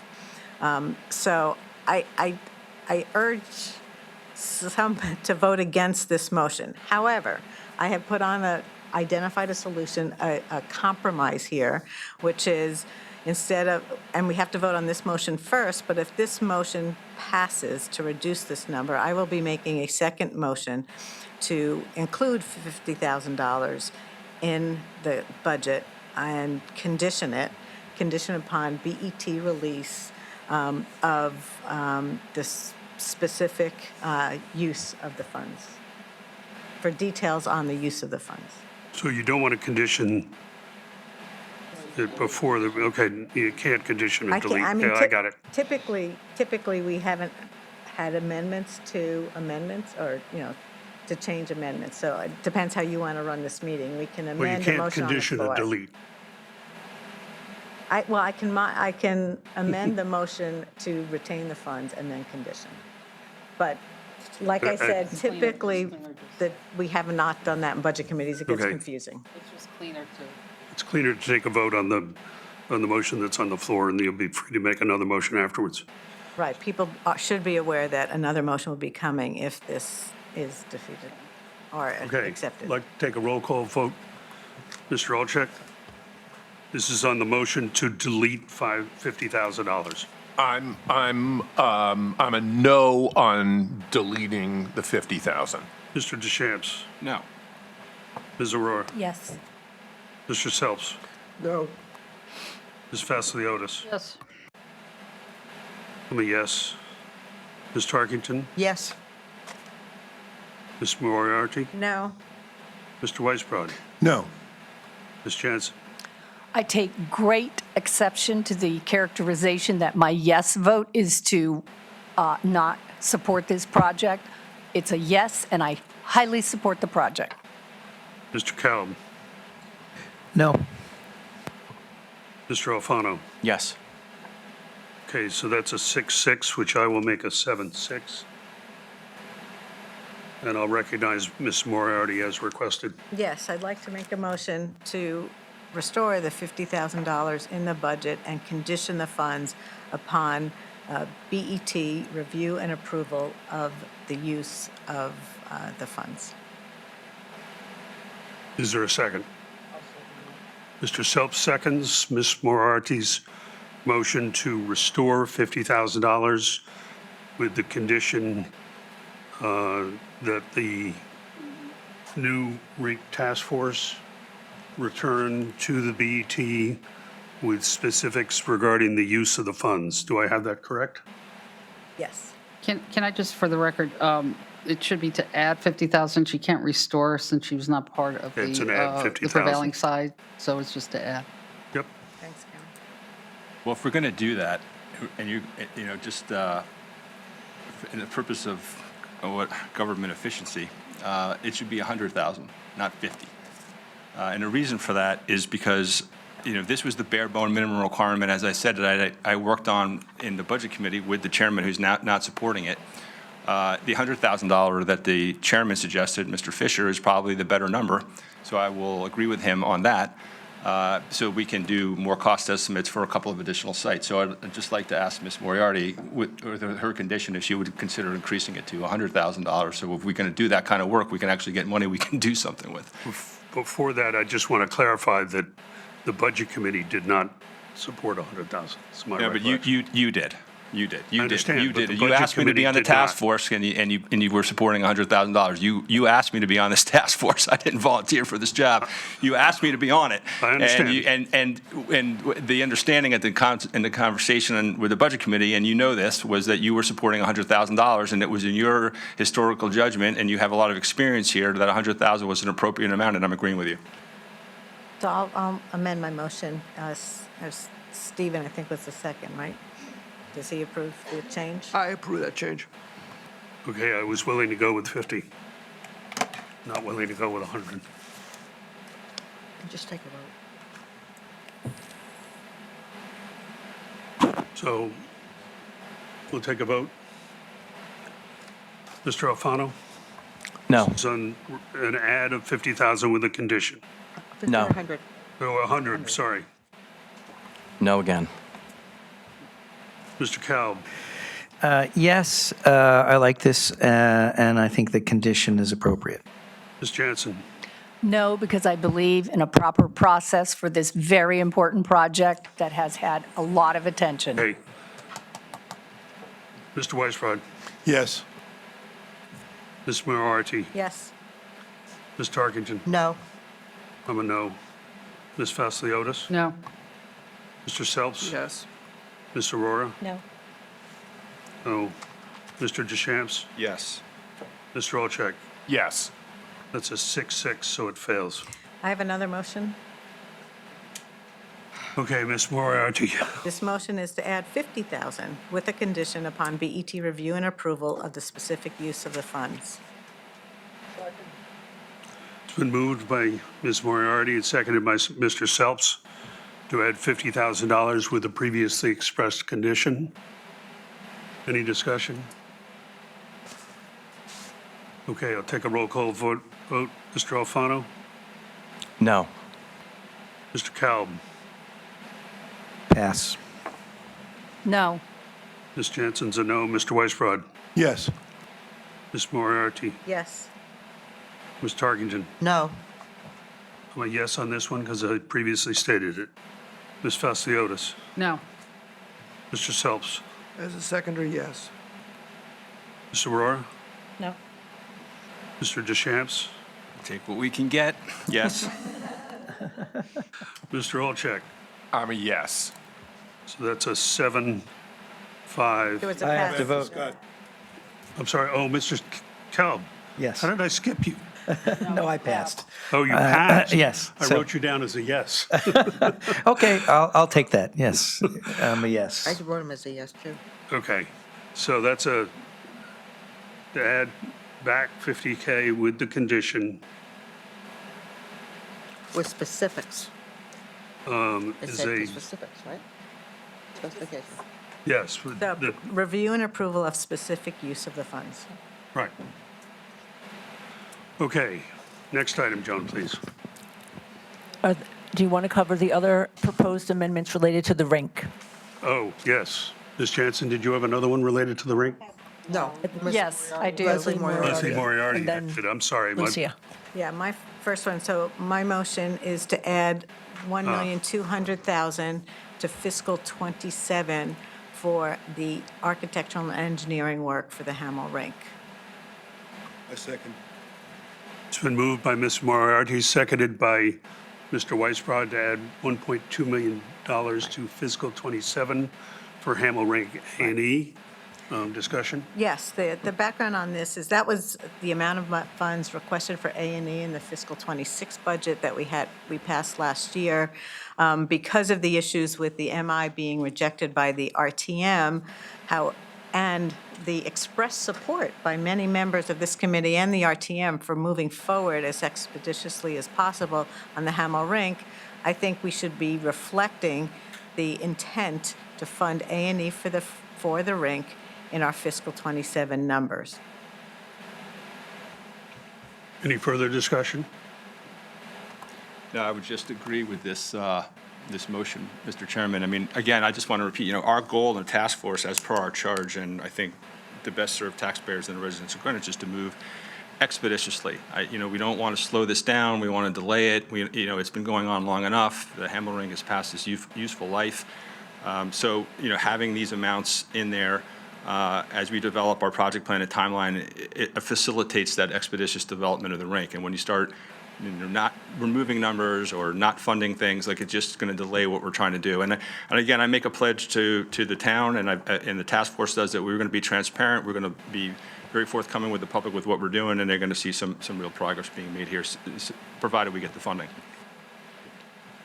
Anybody else? I would just point out that removing this would not delay anything because it's a fiscal '27 add back. But just in response to that, I think the actions of this board send a message to both the RTM, but in the public too, of what our intentions are. The next motion is to delete the construction funding. What message is this board sending to the public that Hamel Rink is disappearing, other than $50,000, which you just put in there, from any planning that this board can do to fund capital or to know where our resources need to be spent? I have to say, Mr. Weisbrod? this whole discussion for the last half hour is reminiscent of the Vietnam War general who said we had to destroy the village to save it. I mean, all this love of Hamel Rink, and yet no, every time you have a no, it's all no. So, okay. Just point out this money, I believe is. I Lucia, just I'm wanna- sorry. No one is questioning the project itself, it's the process. And we all know the history of this project. It has had 4 RTM rejections based on a presentation of the Hamel Rink. So this is about a process going forward that is fiscally prudent, thoughtful, and very transparent to the community. I take exception that it's not supportive of the project. I'd like to respond to that. Mr. Deschamps? Thank you, Mr. Chairman. Yeah, I mean, the process, you not funding things does not facilitate a better process. It actually is the opposite of that. I've made a pledge, the task force made a pledge to make sure we have a transparent, open, and clear process. And if anyone's interested in that, again, we meet every single week in Town Hall to discuss the process, the project plan, the timeline, and the work that we have before us. And just for the benefit of the public who may not know or have the time to focus on this, the task force is a group of 9 individuals who have been selected by key constituents of the town that includes veterans, skating users, the BET, the RTM, EMAC.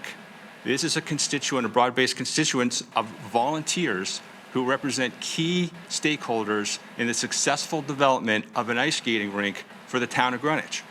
And when they are volunteering their time, and we're asking them to put in service to the community. And when this body then just says, we're just going to defund everything because that's going to make a better process, the signal that they have to the task force is, we're not supporting what you're doing.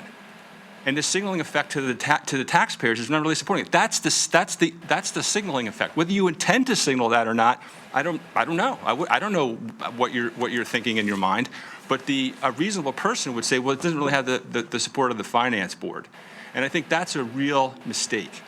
We need to get the project done. I've said as clearly as I can that I'm committed to doing this. I was asked to take on this role because this project has not been completed satisfactorily, and I'm committed to doing that. And I'd just like to have my colleagues' support to get the project done. Ms. Jansen? Yes, I'd like to comment to that.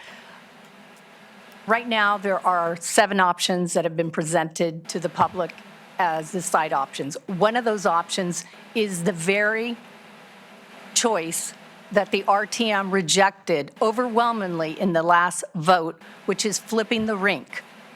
So there we are again with a conflict of situation to fund this without knowing where we're going with that flip. And also, if we are talking public-private, if we are talking about a lot of options, we have more information to receive before we start putting these cost numbers in the out years. Can I make one more point? Ms. Moriarty? If the RTM doesn't agree with delegating authority to the BET on the use of these funds, they can remove it in May. So the RTM will have a chance to opine on whether they believe this is a good process or not a good process. Anybody else? All right, I'm going to call for a vote, which is on an addition of $1.2 million in fiscal '27 for the Hamel rink. Mr. Alfano? No. Mr. Kalb? Pass. Pass? Yes. Ms. Jansen? No. Mr. Weisbrod? Yes. Ms. Moriarty? Yes. Ms. Tarkington? No. I'm a no. Ms. Vasiliotis? Nope. Mr. Selfs? Yes. Mr. Rohrer? No. Mr. Deschamps? Yes. And Mr. Olczak? Yes. Mr. Kalb? I am a yes. That is a 6-6 tie, so that fails.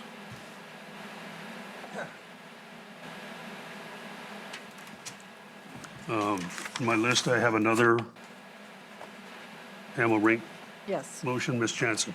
Yes, Hamel Rink, account code 345, delete $24,700,000. Is there a second? Pardon? No, I said 24 million. Yes, I said that. 24 million. I said that. Is there a second? Oh, me, sorry. Me. Okay, it's been moved by Ms. Jansen, seconded by Ms. Vasiliotis to reduce the out-year appropriation of how much? $24,700,000. Right. Discussion, please. Yes. Ms. Jansen? Until we have the results of the updated feasibility study, planning and zoning, pre-application and municipal improvement approvals, and the beginning of construction drawings, we do not know the amount of the out years, and it is premature to publish to the outside marketplace an amount. This action is consistent with other projects we have done before. Further discussion, Ms. Tarkington? I'd like to query the amount of $24,700,000. I'm looking at the capital plan, and I see 24 million, but could that please be explained, the additional 700? I mean, I'm not trying to change your amendment unless it needs to We be. just want to be accurate. Yes. Okay, then I will revise it to the 24 million even. Before you do that, can we just confirm with Roland that it should be 24 million and not 24,700,000? Okay, revision. And I consent to that, so Okay. we're revising it to The motion has 24 been revised with the consent of both the mover and seconder to be 24 million reduction in the out year. Discussion, Ms. Moriarty. I won't be repetitive with what we've said previously, that this sends the message we're not serious about building this rink. But what it does do, I wonder what mechanisms the BET has put in place to be able to track expected future capital so we understand and can plan for future capital commitments. We have always used the 15-year capital plan. This new trend of deleting cost estimates, especially for the large construction items, is not going to give us good information about what we need to do, what the impact would be on our fund balance ratios, on our debt policy ratios. And it seems to me we have to develop some other process, but meanwhile, we're taking key information out of the only source we have right now. Ms. Tarkington? Yes, so like Ms. Jansen, I have supported the Hamel Rink from inception. And I work closely with Mr. Drake, and I think I probably work with him to structure every condition. But during this period of time, I think in some of the original discussions with Mr. Drake, whether they were the approved amounts or not, I think this started at something like $3 to $5 million, and it was enhanced and enhanced. I do think setting a number then creates a floor for what people then want for their project.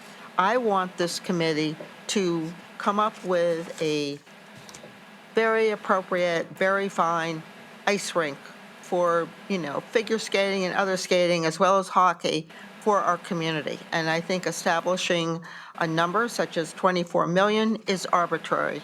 So I do think it's appropriate to remove this number until we get a better handle on at least moving ahead and then taking this through the MI approval for the Hamel Rink.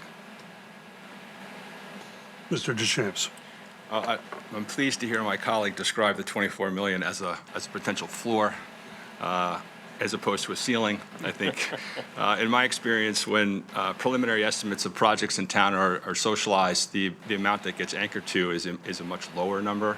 And then when larger numbers come in, when it's more realistic and bidding comes out and we get real-world estimates, the number goes up and it's like, oh, what happened? The project's out of control, it's supersized. So I'm glad to hear Ms. Tarkington open to potentially a larger amount, because the reality is this: we don't know exactly how much this rink's going to cost because we haven't completed our work yet. But there has been extensive work done on the existing site, as was mentioned. And the $24 million that's in there now, absent any other number, is a reasonable rough estimate as to what a rink may cost, right? And it's in the capital budget currently. To take it out would imply that zero, in my judgment, that zero is a more reasonable number. That is no way to do financial planning. So the problem that we have here highlights two significant issues.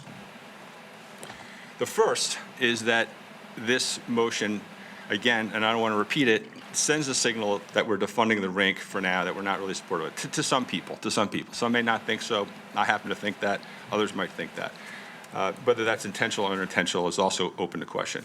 The other problem, which is actually a bigger one, it highlights what this board has failed to do since I've been on it for the last year and a half. And that is to deal directly with the capital budgeting of the town. We have failed at that. Ms. Moriarty mentioned it, and quite correctly. Despite many attempts, when people in this room aren't here or not watching, the Democratic caucus has asked our Republican colleagues to address the capital budgeting of Greenwich. And there's just been a refusal to do it. And so we don't really have a great policy about when we put projects into the capital budget and when we take them out. Last year, Riverside School, there was a motion made to cut the $48 million out of the capital budget, sort of a willy-nilly motion that was made, and it was like, we don't know the price. Well, we did know that it was pretty close to $48 million because we just finished Old Greenwich School at $43 million. In my line of work, we call that mark to market, so we have a pretty good indication of where we are. We're much better as a town having a capital budget that includes projects we know we want, and estimating as best we can what they may be, and then figuring out ways to finance it. That's how you do capital budgeting in private practice and municipal. You don't just take things out of your budget and then say, we'll put it in later, when we feel like it, when we have a better sense as to what that number might be.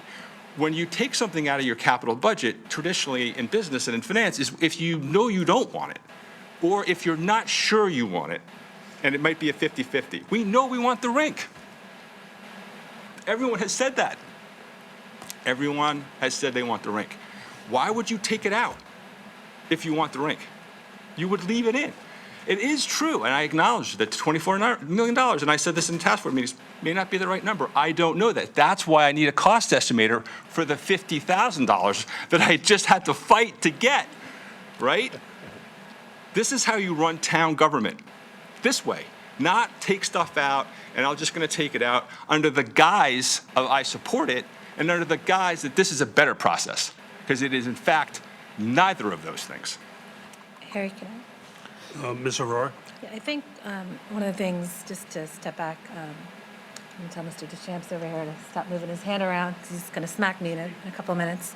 Can you speak a little closer to it? Yeah, I think one of the things about this project, if we think about, this project has stalled for over a decade, and we have to just really think about what's going on. Is it just that it has lack of funding? It started out, I think I heard 3 million, went up to 20 million, 25 million. I think this project, just kind of got lost in terms of either it was priced inappropriately, the scope got out of hand, and then, now as we're thinking about how to go about in the future, there's been this huge discussion about potentially thinking about a public-private partnership, and we've heard the first selectman mention it. Again, there's two concepts of public-private partnership, and I say this over and over again. One is you decide how much you think this project is going to cost, and then ask for donations. That's one way to do public-private partnerships, but another more substantial way in government to do public-private partnerships is decide that you want to move forward with a project and then invite the private sector in. I think I heard one of my colleagues say, Mr. Alchek, say that, Stanford's got 3-4 rings. We don't have any 3-4 rinks. 5 rinks. We don't have many.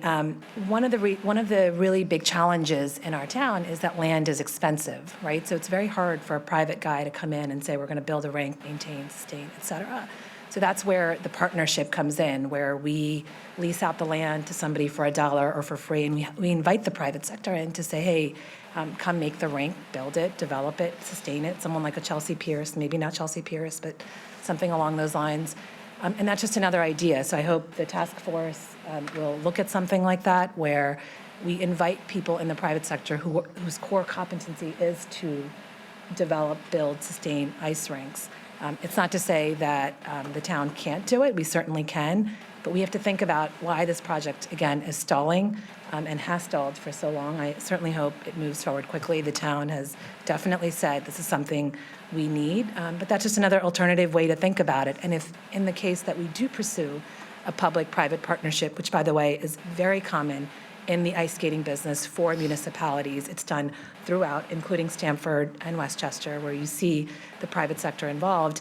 In that case, you would not need a future cash flow for our taxpayers. Our taxpayers would not be footing the bill. The private sector would be. And why would they do it? Because it's profitable. They would come in, invest, build, sustain, and figure out how to make money. And for the taxpayers, it's a win-win for everybody. So again, something to think about. But I really want to just emphasize, I think, I want to go back to Mr. Deschamps' point about, we decided to do this for Riverside School last year where we took it out of the future budget. I agreed with you in public that was not the right thing to do. That is the responsibility of a municipality to build schools, but it is not necessarily the responsibility of a community to be building EV chargers, ice rinks. There are some things that just make more sense for the private sector to do. At the end, the town certainly might do it, But I hope, as a community, we are open to thinking about a real public-private partnership for this rink, and that's why I think it's appropriate to remove the future cash flow for this project. Mr. Alchek? Thank you. So this is deja vu all over again. This is exactly what happened to the facility that is now referred to as the Cohen Center. So 25 years ago, the Cohen Center needed renovation. And the head of the then OGRCC, who was the primary tenant and ran most of the programming there, started requesting the town renovate the facility 15 years ago. Her name, incidentally, for some of you may know her, Karen Sadakan, lobbied intensely for the renovation 15 years ago, 10 years ago.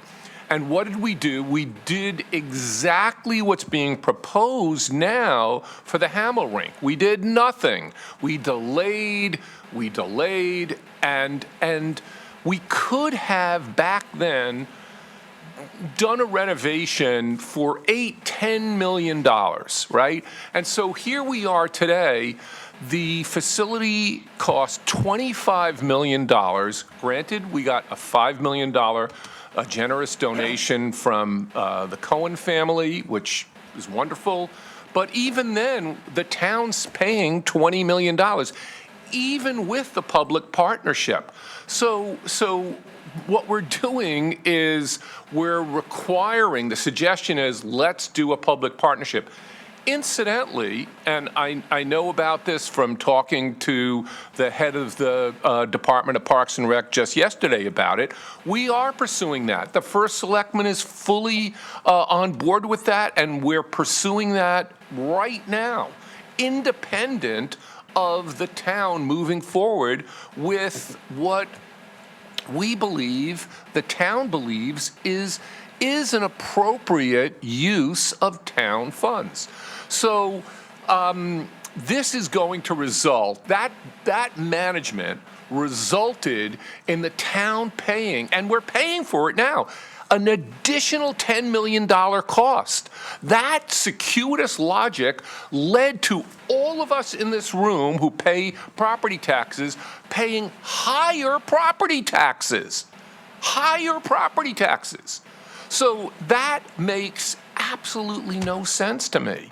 I mean, this is just backwards thinking. It's just, you're hurting yourself. Everybody is being hurt here by this logic. Okay, thank you. Me. I just would suggest that your quibble is with the RTM as the body that delayed this project, and it's not with the BT taking proper planning moves to wait for better information before putting items in the capital plan. Ms. Tarkington? Yeah, I want to just go back to what Mr. Deschamps manipulated my words, and, I object, and I don't want him again at the next meeting or some future meeting saying I said a certain thing. Our experience is that when we put when we put numbers in the Wait a budget. minute, hold on. I have the floor. No, a point of order supersedes. Mr. Selfs, your point of order? Point of order is this is back on Mr. Sharp.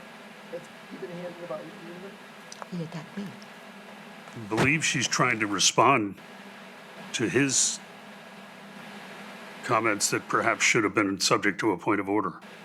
But please refrain. So I've made those comments, but I would also like to say that, we've had a number of $24 million in the budget previously. But when you look at the new Boston Skating Club, where this past weekend, the World Figure Skating Championships were held.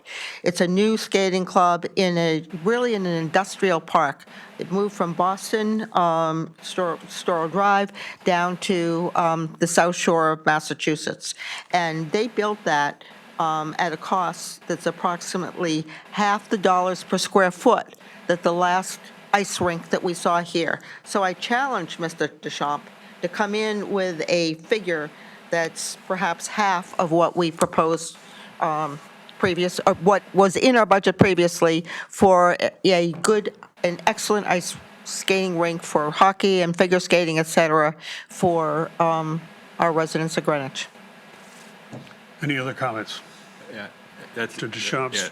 keep it short, please. I will. We need to move on. I appreciate that, Mr. Chairman. Thanks for giving me an additional minute. This is obviously an important topic, or we wouldn't be talking about it this long. I want to address two things really quickly. One, Mr. Aurora's comment. Yes, let me be clear. The task force charge is very specific, and it's my goal to stay with the charge. The charge was delivered to the task force by the Office of First Selectman, and that is to find a site. There's a series of responsibilities that we have.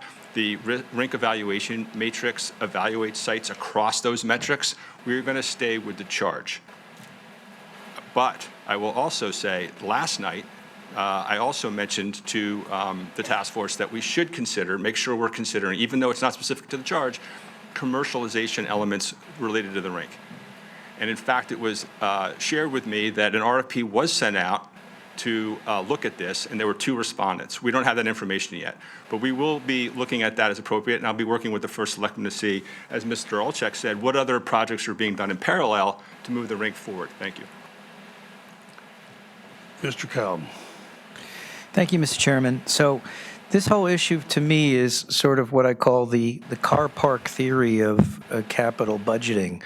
You know, is it the floor or is it the ceiling? There are some of us that worry that if we put a number into a future capital plan for a project, that it becomes the floor, and that bids therefore will use that as a minimum and could come in much higher.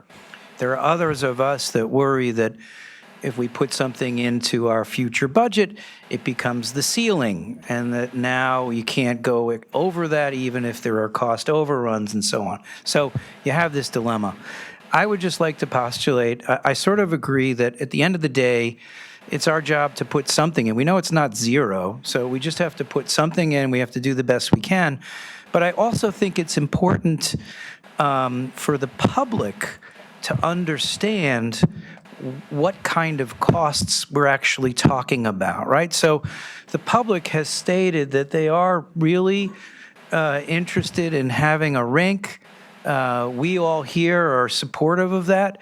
But I think the public also, it does a service for them to see, like, wow, this could be $25 million project. They should know that, so that when they are making their decision and they're voting, that they consider that, and that comes out. So I think it's wise to have a number in there that's reasonable, not the floor, not the ceiling, but a number out there that's reasonable so people can at least understand what we're talking about here. Thank you. Ms. Vasiliotis. I listened to this conversation and I just have to chuckle a little bit. We need to put in a number, but we don't know the number. So let's put in 24 million because it's reasonable, but we don't know the number. I mean, for all intents and purposes, we could put $1 in there as a placeholder, and that would be sufficient by this argument. So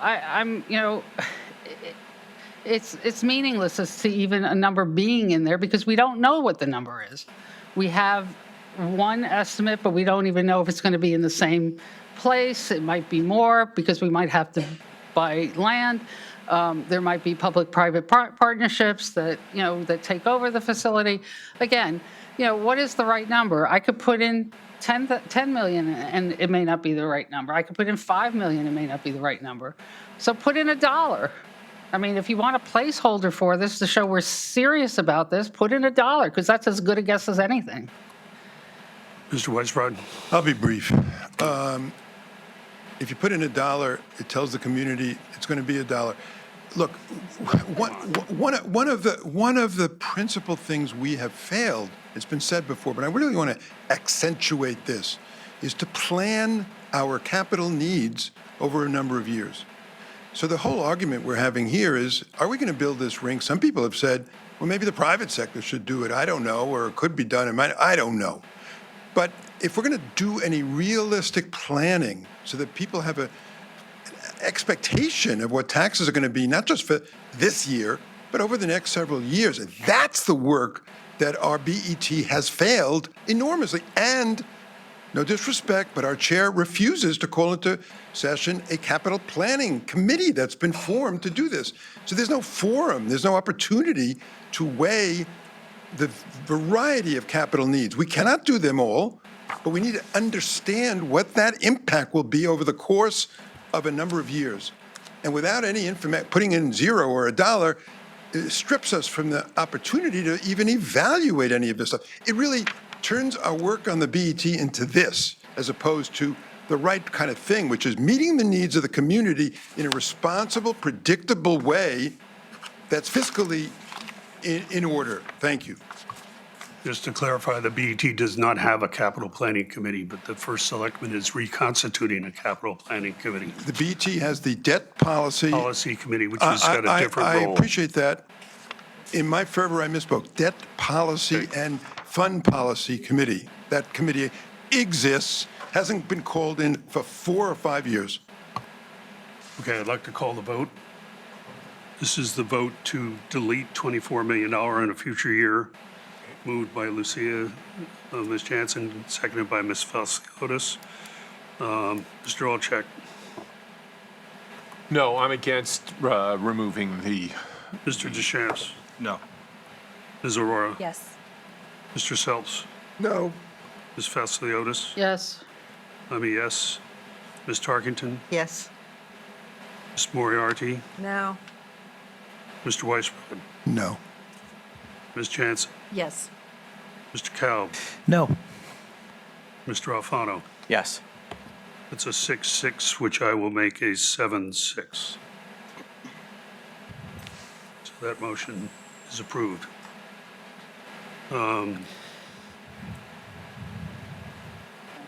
Yeah, go ahead, Joan. Building, construction, and checking. maintenance. Horseneck Building demo, $400,000. Believe there's a motion there. Yep. I will make the motion. Ms. Aurora, I will make the motion to delete 400,000. is there a second? Ms. Jansen? Ms. Lucia. Jansen? Lucia. Second. Okay, I'll take Mr. Alfano's second. So it's been moved to delete the demolition of the Horseneck Building, which was a temporary building, moved by Ms. Aurora, seconded by Mr. Alfano. Discussion. Yeah, I can just briefly say this is a temporary building that was constructed some time ago by the town. It served today. It serves really as a temporary staging space for nonprofits, for other organizations when they're doing renovations, build outs. Boys and Girls Club most recently was in there. I think they might still even be in there. And this comes up every year to demo this building. It's a functional building. I understand it was built for a temporary purpose, but it's really still serving a pretty good need in the community as a temporary area for nonprofits to go to. So the thought really here is to not spend, close to $500,000 to demolish a building when we really don't have a future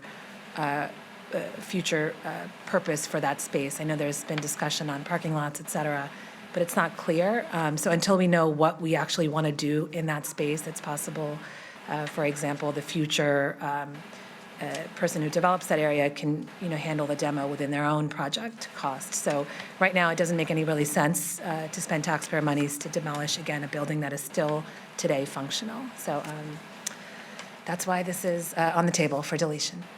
Ms. Moriarty?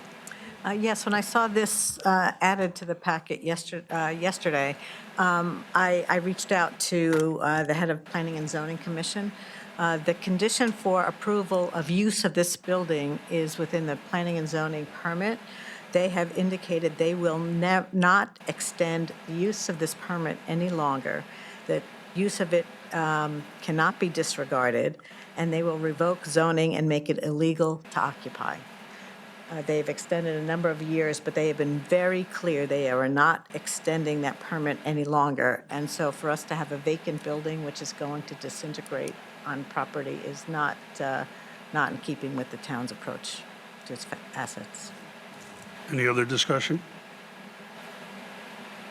I would just suggest that I drive by the Boys and Girls Clubs. I'd be surprised if they're ready to occupy that building anytime soon and move out. I don't know what their timeline is, but, you know, it also occurs to me, I hear what you say about planning and zoning, but, you know, from a town improvement standpoint, the first selectman has identified the Parks and Recreation Maintenance Facility on the harbor, on the waterfront, as being an undesirable use of the waterfront. And if we're going to proceed with some sort of a project to move that somewhere and, you know, upgrade the waterfront, this would be an excellent temporary facility for that. Any other discussion?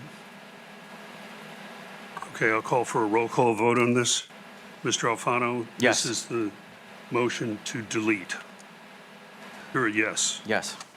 Mr. Kalb? Well, I like what Ms. Aurora was proposing. I like using this for not-for-profits, but if the license is going to be removed by P&Z, then I'm afraid that I will have to vote no. Ms. Jansen? Pass. Mr. Weisbrod? No. Ms. Moriarty? No. Ms. Tarkington? Yes, but I'd like to add that we look at these numbers every year, and as Mr. Fisher said, I think this building is occupied by the Boys and Girls Club. I think it's premature to have this, to have the delete in there prior to what's practical. So you're a yes. I'm a yes. I'm a yes. Ms. Vasiliotis? Yes. Mr. Selps? No. Laura? Mr. Deschamps? No. Mr. Olczak? I'm a no, but can I ask a question? So what happens if P&Z, what happens if P&Z closes us down? We just keep the building there and it's not used? I'm missing something We can here. address that in the future. You know, it's my thought that the current use, which they've said would be the last, is going to extend quite a bit. If you look at the state of their construction of the Boys and Girls Club. Going back to Ms. Jansen, you passed. Yes. Delete. You now are a yes. Yes. Okay, that's a 6-6 tie, which I will make a 7-6. So the motion to delete is approved. Okay, Building, construction, and maintenance, public safety complex garage, deck ceiling, $1,450,000. Building, construction, and maintenance, senior center interior upgrade, $2,638,000. Building, construction, and maintenance, town-wide roof replacement, $200,000. Fleet department, 206 SUVs, 3 of them, $160,000. Fleet department, 213 police SUVs, 5 of them, $425,000. Fleet department, 312, 1 pickup, $85,000. Fleet department, 312 trucks, 3 of them, $1,110,000. Fleet department, 318 pickup truck, 1 of them, $85,000. Fleet department, 345 vans, 2 of them, $150,000. Fleet department, 822 dump trucks, 550s, 4 of them, $500,000. Fleet department, 822 pickup trucks, 3 of them, $255,000. Fleet department, 822 Bobcat, 2 of them, $190,000. Fleet department, 822 tractor, 1, $75,000. Fleet department, 832 tractor, $60,000. Fleet department, 832 dump truck, $145,000. Fleet department, 832 pickup, $30,000. Contribution external entity, 956, Bruce Museum, Old Mansion Electric Install LED Lighting, 32,000. Contribution external entity, 956, Bruce Museum, Old Mansion Elevator Hydraulic, 209,000. Contribution external entity, Bruce Museum, Old Mansion Fire Sprinkler System, 13,000. Hold on a second. I believe that we discussed an out-year deletion of the retaining wall. We did, but it's my understanding, in Budget Committee, we talked about it, and it's my understanding that it was going to be removed, just because it's not the responsibility under the agreement for the town to do this, but that was just a Scribner's error, rather, or something like that. Well, it wasn't, we didn't take a vote on it. We didn't take a vote, but, you said that you thought it was going to come out last year, and it's certainly not it's part of the agreement. We don't have the responsibility. But we didn't take action, so officially, we should be voting on that. But we don't have the background information for it, unfortunately. You want me to just You want to make a pull it motion to delete the out year? Well, I haven't seen the comment that it's not our responsibility. I think it's in- unclear. I think it's, There was a, it's I think Ms. it's amendment Fasciotis? number 2. there was the agreement that was circulated, and I believe Mr. Raymer in the last session also talked about it, and we did delete it from the budget as a result of that review, which is why it doesn't appear in the budget. I mean, I'm not sure on the answer, but it is an out year. I'll agree with removing it from the budget. You want to vote on it, or just want I to think we remove? need to vote to be clear about. So I'll make a motion, or do you want to make a motion? That we make the remove the retaining Let's get an wall amount here. replacement in We're going to get the amount. $500, $500,000. I've got it here. Okay. Oh, you have it. And it's Okay. fiscal year '28. Right, Roland? And Okay. I'll second that. It's been moved by Ms. Tarkington, seconded by Ms. Moriarty, to remove $500,000 from external entity Bruce Museum, which year? 28. Fiscal '28, Right, Roland? related to the retaining wall maintenance. Any discussion? Yeah, it's an out year, so not germane to this year, but I will be voting no because I'm not sure that we've really assessed and reviewed this adequately with the Bruce Museum, but I understand it'll pass, but I just want to give you a notice. It is part of the agreement that we have with the Bruce Museum, so they should be well aware of this. I understand, but I still want to review it with them. Yeah, and just, Ms. Moriarty? the answer is I don't have all the information about this, but I'm willing to support this, and I seconded it. And we have time to clarify the Right. situation. Thank you. Mr. Kalb? I'm sorry, can you just please tell me on our sheet that we have here what numbers we're talking about? So it's not anywhere reflected at all? It's not on any sheet, it's in the capital plan Okay, for a thank you. future year. Thank It's in you. your book. Yep, thank you. Anybody else? Okay, it appears we need a roll call vote on this. Mr. Alfano to delete the out year on the Bruce Museum wall. Yes. Mr. Kalb? Yes. Ms. Jansen? Yes. Mr. Weisbrod? No. Ms. Moriarty? Yes. Ms. Tarkington? Yes. I'm a yes. Yes. Ms. Vasiliotis is a yes. Mr. Selps? Abstain. Ms. Aurora? Yes. Mr. Deschamps? Yes. And Mr. Alcheck? Yes. So that is 10-1-1.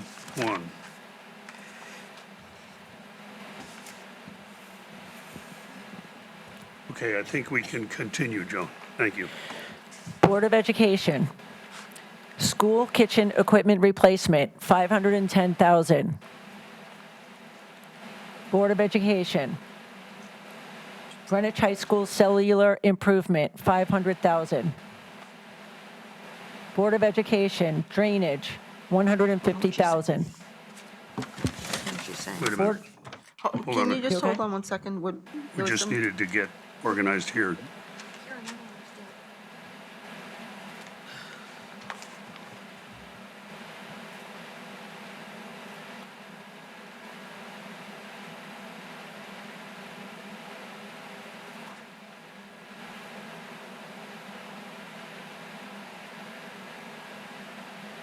I turned off your mic. It is off. Okay, do we, Go ahead, yep, I'm sorry. No, I deserve it, no way. what's wrong?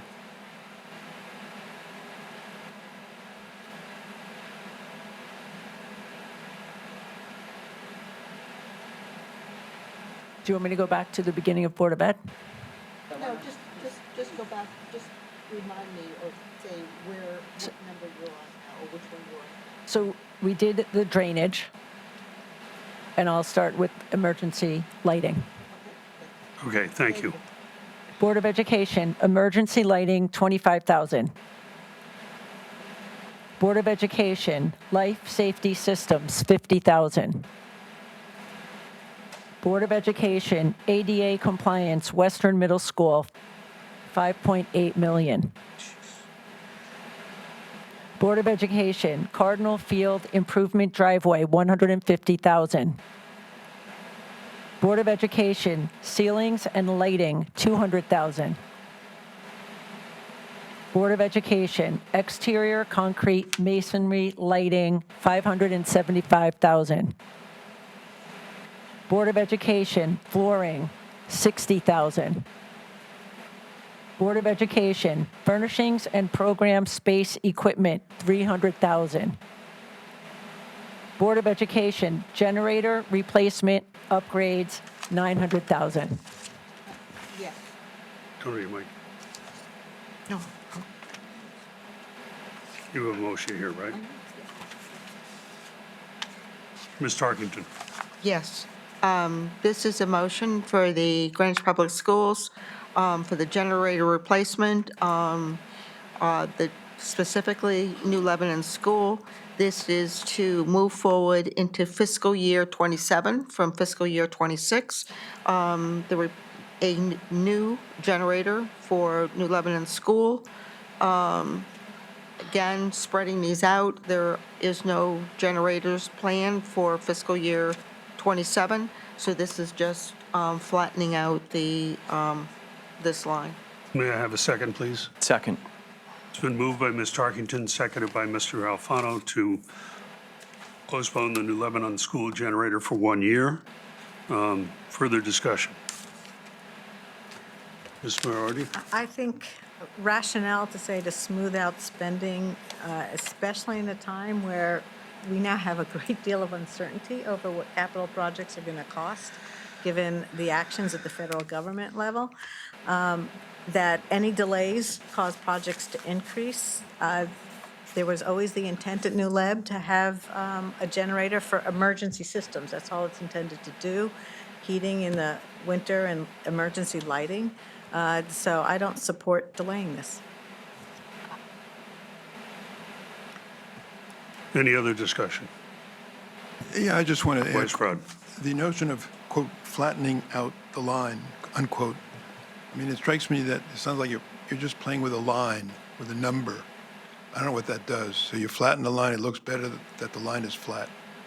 But that's not the issue. The issue is we have a generator that needs to be replaced.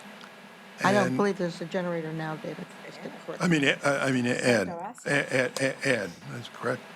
So that doesn't address the reason why it needs to be added and why it's been put into the budget. It's just about a line. Any other discussion? Okay, well, let me get my sheet up here. Roll call vote on deleting the Lebanon School generator? Or postponing it, I'm sorry, thank you. Mr. Alfano? Yes. Al, Pass. pass. Ms. Jansen? Yes. Mr. Weisbrod? No, Ms. Moriarty? We need to protect our assets. No. Ms. Tarkington? Yes. I'm a yes. Ms. Vasiliotis? Yes. Mr. Selps? Ms. Aurora? Yes. Mr. Deschamps? No. Mr. Olczek? No. Mr. Kalb? No. It's a 6-6 tie, which I will make 7-6. Okay. Joan? Board of Education, Hamilton Avenue HVAC, $5,246,000. Mrs. Tarkington? Yes, I would like to make a budget amendment, which is a combined amendment to account code 680. This is a reduction of $1,246,000, and also a condition of $4 million. Second. Seconded by Mr. Alfano, moved by Leslie Tarkington. Your mic, is your mic on? I'm sorry? Sorry, I can't hear you. Is your mic on? Oh, I'm sorry. Moved by Ms. Tarkington, seconded by Mr. Alfano, to reduce this by $1,246,000 and to condition the remaining $4 million, subject to release in whole or part. I'll read it. Or do you, I think that's what I do. Okay, I'll let you do that now. So this is a condition, and then I'll explain a little bit more about the reason. The subject to release in whole or in part by the Board of Estimate and Taxation upon receipt and acceptance by the BET of a CIP sheet for a conventional HVAC system at Hamilton Avenue School, together with a substantiating engineering report or projected invoice with costs, plus any substantiated projected costs for the interim HVAC system.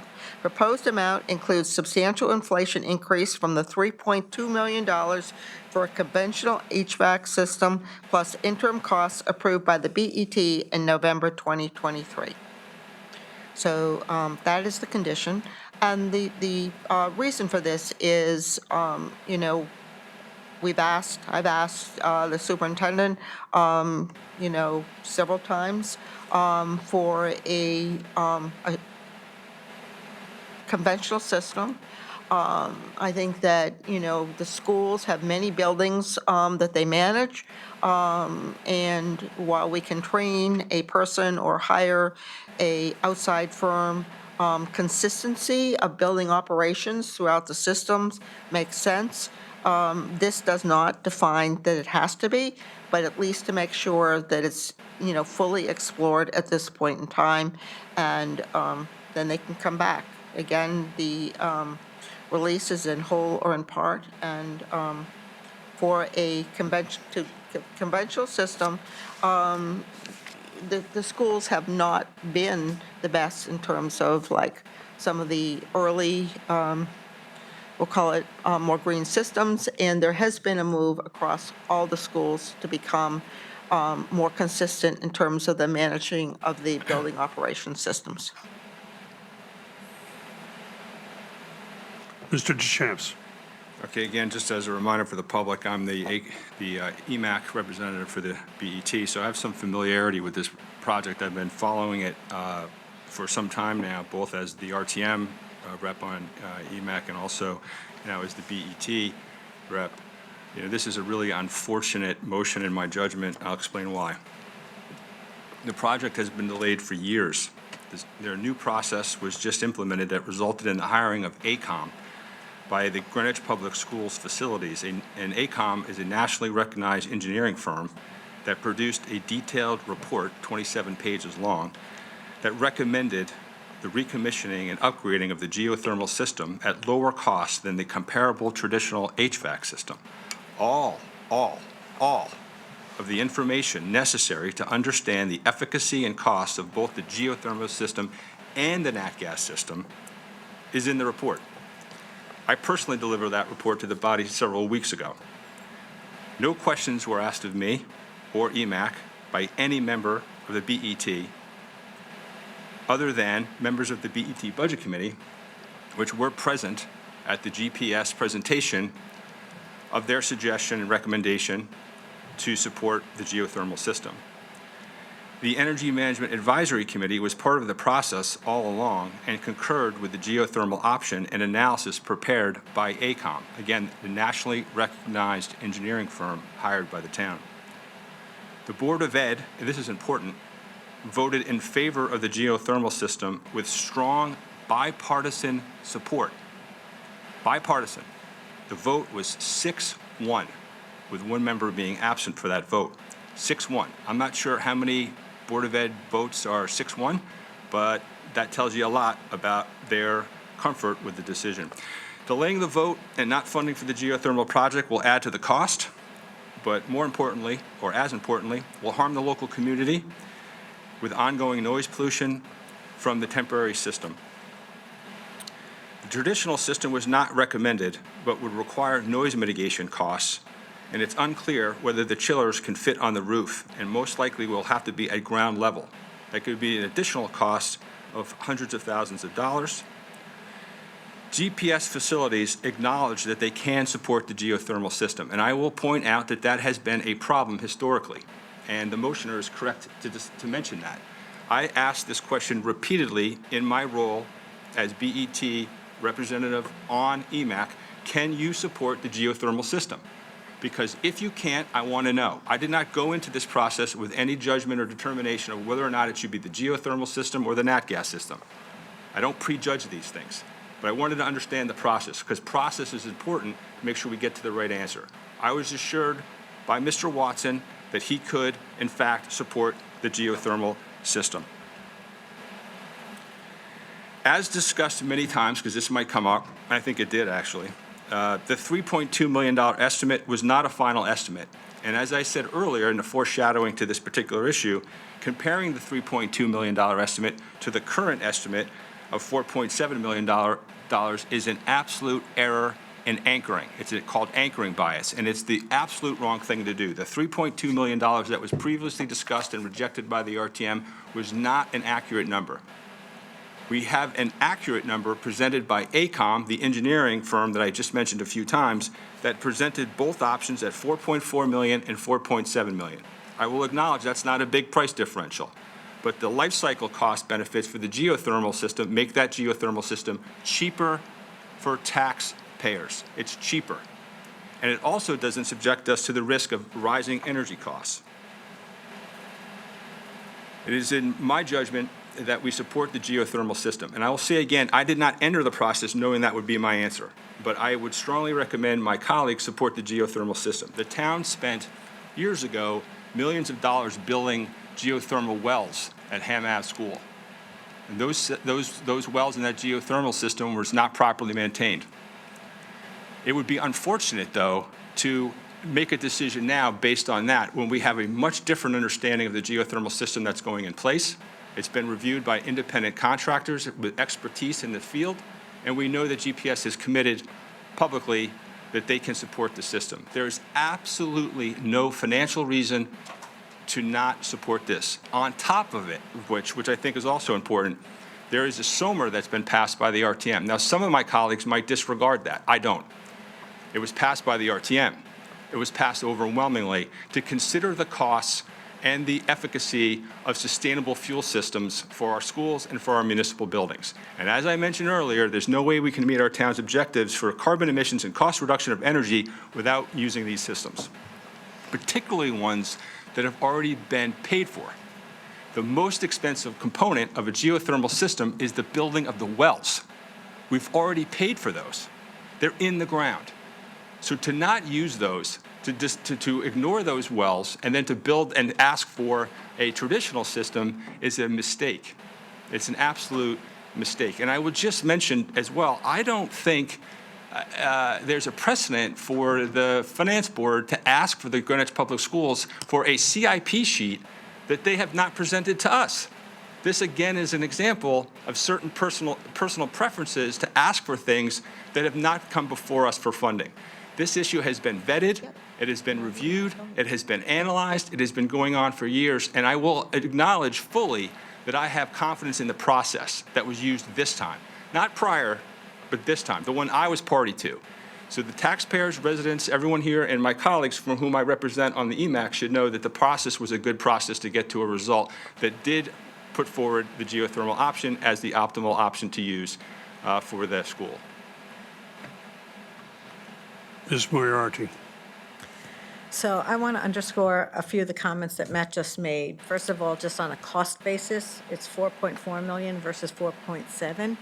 However, if this is delayed and it can't get started, just so you know, we pay $1 million a year for this temporary system.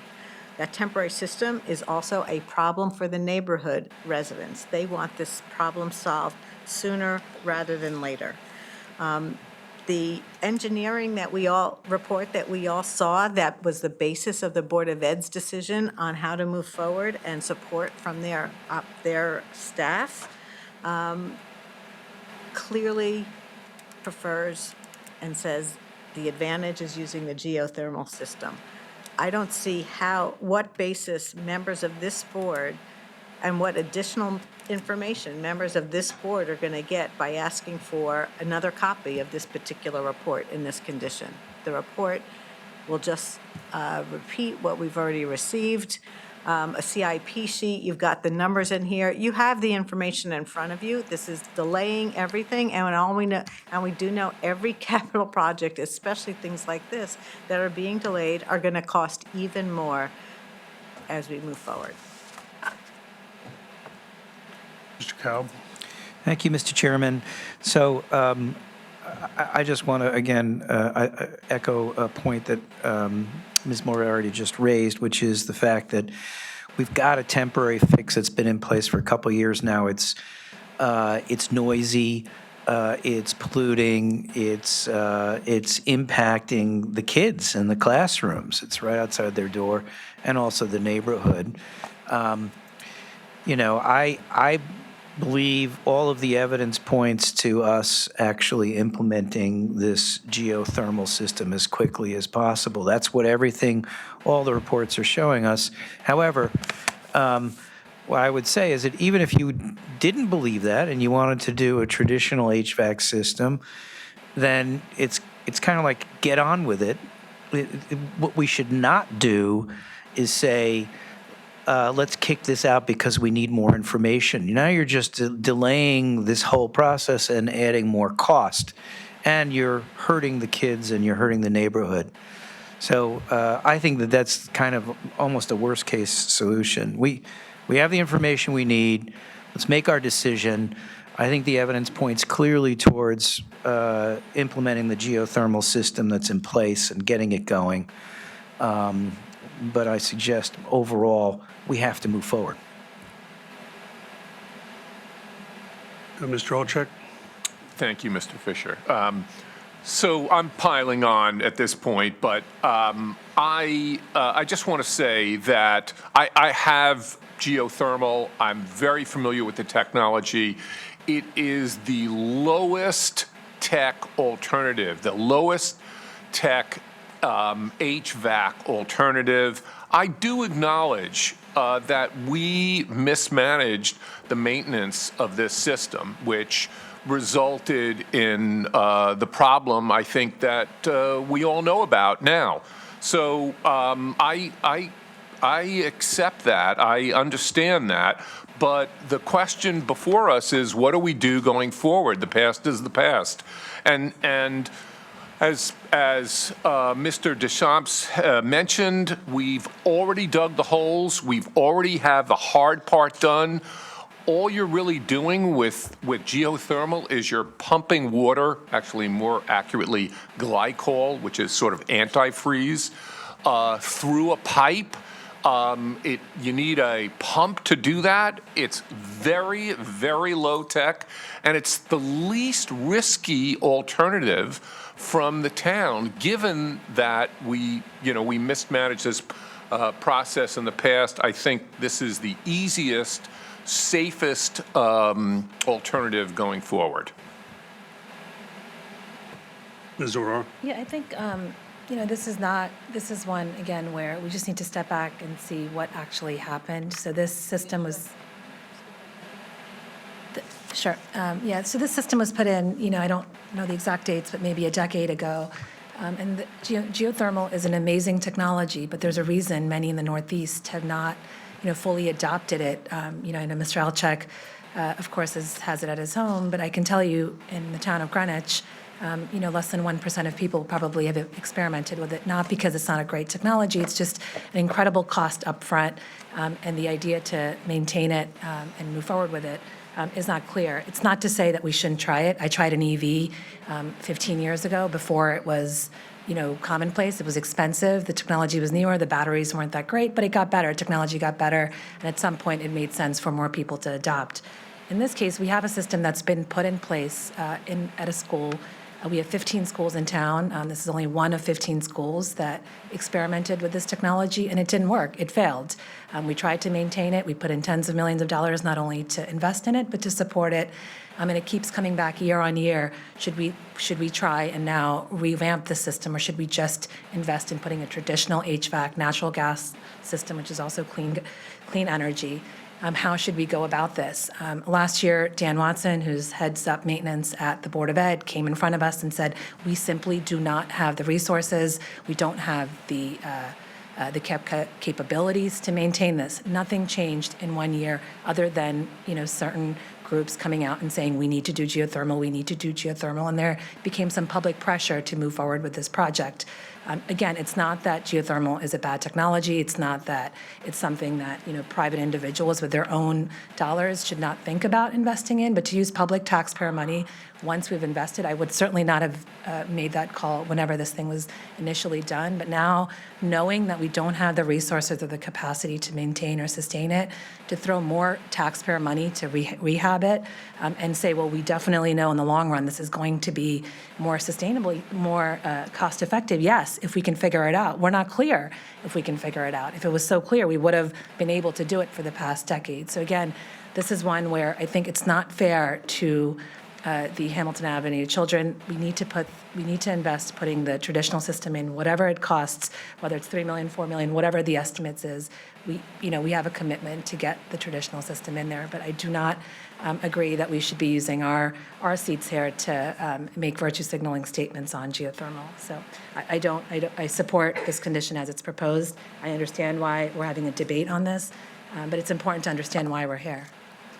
Can I just Mr. correct Olczak? one thing? Yeah, I wanted to correct Mr. Aurora. There are no batteries in a geothermal system. They're very simple parts. You dig a hole 500 to 1,000 feet deep. In that hole, you put PVC pipe. It looks like sprinkler pipe. And then you run glycol, antifreeze, through it with an electric pump. And the final step is there's a what's called a heat exchange. And that is ultimately what produces either the heat or the cooling, and then that gets sent to air handlers and that gets pushed out. It's a very, very simple technology. There are no batteries. Batteries are often included in solar. Ms. Aurora? Yeah, I just want to clarify, the comment I made on the batteries was, the point I was making is that when I personally invested in EV vehicles, some of the challenges were around the batteries and being, both in thinking about the battery life and the degradation. I was just making a comment on adoption of technology when it makes sense for EVs, and I was comparing it to geothermal. I will say on geothermal, I know a little bit about heat exchange myself as a chemical engineer. The discussion on why geothermal really doesn't work in the Northeast, or why it has not, followed, hasn't really taken off, is when you have temperature swings, especially in the Northeast, when we can easily have a 70-degree day and a 40-degree day from day to day. When the temperature swings from point A to point B in such a big way, it's hard to get those wells to swing, get the water to swing, get the temperature to swing back, because the whole idea is to grab the heat, release it, and same with cooling. So it's not, again, it's not perfect. Will we figure it out? Of course. But it just requires a little bit more refinement, a little bit more optimization. And the Northeast simply isn't there. It could be a little bit of temperature. It could be the geological conditions. It could be we just don't have the resources to maintain it. But there's a combination of reasons why geothermal really is not something, especially municipalities, experiment in. It's just not a fair use of taxpayer dollars. Again, if you want to do it personally, go for it. But it's not where public money should be spent. So. Do you have a comment, Mr. Weisbrod? Thank you. Thank you, Mr. Chair. Two comments. One, again, another example of where the BET drifts out of its lane. I don't believe it's the mandate of the BET to determine how the school system decides to heat or not heat its buildings. That's the domain of the school system. It is our domain to determine costs and we can reject this. We certainly can do that. That's not a question. The notion of inserting that we want you to do X, Y, and Z to revisit another approach which had been reviewed before, and that's obviously question one. But more important, I'm not going to embarrass anybody on this committee, but I wonder how many actually bothered to read the report of AECOM that Mr. Deschamps explained in some detail. This has been asked and answered by experts that are engineers, nationally qualified and respected engineers. I don't know any of us on this board, as smart as we may be, that have the detailed knowledge of engineering to rebut, confront, and reject what a firm has been hired to evaluate on our behalf. So I think we're veering way off into dangerous territory, and if we want to reject it, reject it. I think it's ill-advised. I think Mr. Deschamps made a very persuasive case for that. I'll just take note that, as far as I'm concerned, this was an early adoption failure. I'll note that I did read the report. One of the things that jumped off the page is there has to be quite a reconfiguration of the well system. That's not insignificant. I would also note I sit on the CMS Building Committee. We had a proposal for geothermal, which was rejected unanimously by the CMS Building Committee because we didn't want to risk it. The students in the community of Ham School have been treated pretty poorly by this system over the years. So, you know, and as far as requesting a department to come back with a proposal, it's exactly what the Democrats have done with Holly Hill. So that's a precedent. You know, putting a conventional system in would not delay this. The noise comes from a temporary system. The technology of a new conventional system, I'm sure, is much, much quieter. So I'll be voting in favor of this. Is there any other comments? Ms. Moriarty? So a conventional system already went to the RTM, and they defeated it. We as a board did approve it before the study was evaluated. The RTM voted on a conventional system and turned it down. They said more information needs to be done to see if the geothermal can be salvaged and that it can be operated and overseen by Board of Ed staff. Those two questions have been answered. Geothermal is possible. It is a slight cost difference in the upfront cost difference to a traditional system, but it utilizes the sunk cost investment in the wells that we have. No one is disputing that the system wasn't operated correctly in the past, but that doesn't reflect on the ability to properly operate the system going forward with the right information and the right advisors, of which we have now. So you say this shouldn't delay the project. I believe it will delay the project because it will be rejected again. First of all, it takes time for whatever information you're asking for that you don't think you already have. Second, then, RTM opines, and they say we want the geothermal because they're reading this report too. And then we have another constitutional crisis like the leaf blowers, right? Who prevails? So I just think this board is getting so far out of its lane and trying to manage and take control of everything in the town. And this is just a project that shows that. I also object to your reference to Holly Hill because that project was not modifying what a department has requested. It was accelerating the implementation of their request.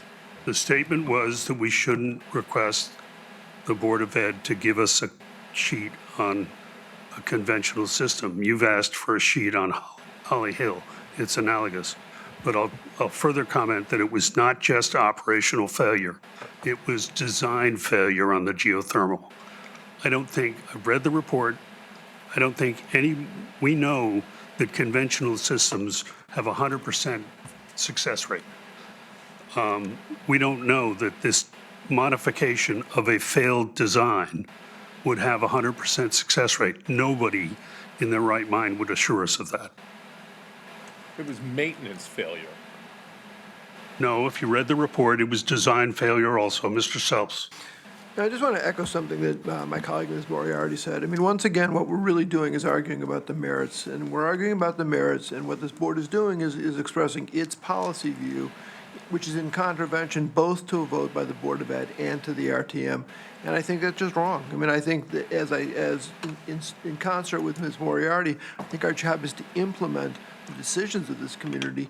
I don't think we're empowered to be a super Supreme Court and override decisions of other elected bodies. I don't think that's within the context of a finance board. Please refrain. Harriet, can I just? Ms. Aurora. Yeah, I guess this is a question for Ms. Moriarty or Mr. Selps. Last year, the Board of Ed approved a traditional HVAC system and said no geothermal. The RTM voted against it. They said, we don't agree with the Board of Ed's assessment. So was the RTM wrong last year to dispute the Board of Ed decision? The Board of Ed last year said, no geothermal, we want a traditional system. Dan Watson came to the BET and said, we do not have the resources to support a geothermal, we want traditional.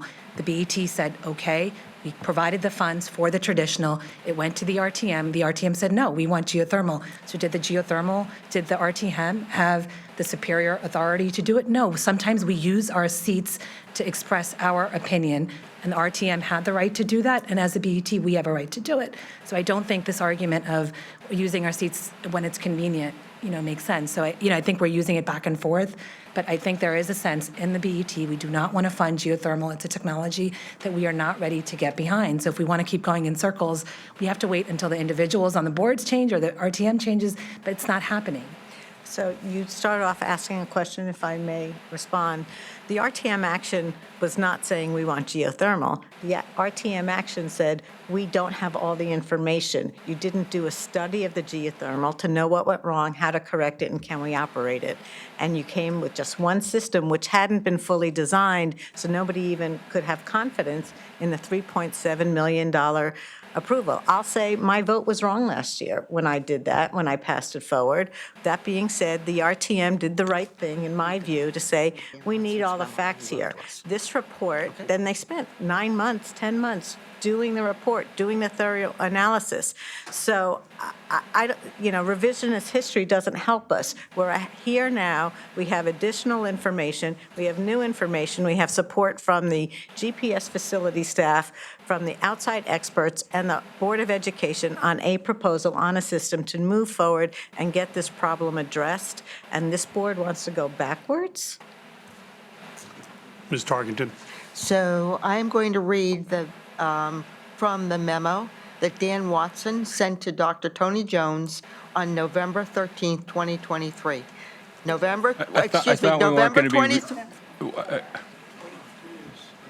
23 is when we approved the conventional HVAC system for Hamilton Avenue, and he had five points.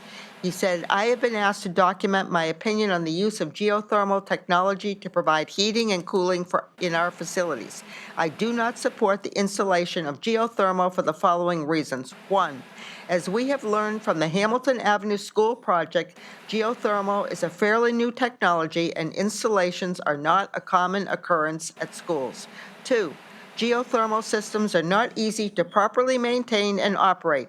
In our current staffing configuration and model, we do not have the capacity to provide the oversight and the hands-on needs for a system of this complexity. Three, GPS facilities does not have the resources to support hiring outside consultants to maintain and operate the system. Four, GPS Facilities is structured and prefers to work with systems that are more mainstream yet current with efficiencies, as our staff has more training and knowledge of these systems. 5, GPS has been attempting to implement more standard systems across the district, and GPS has the expertise to maintain those systems.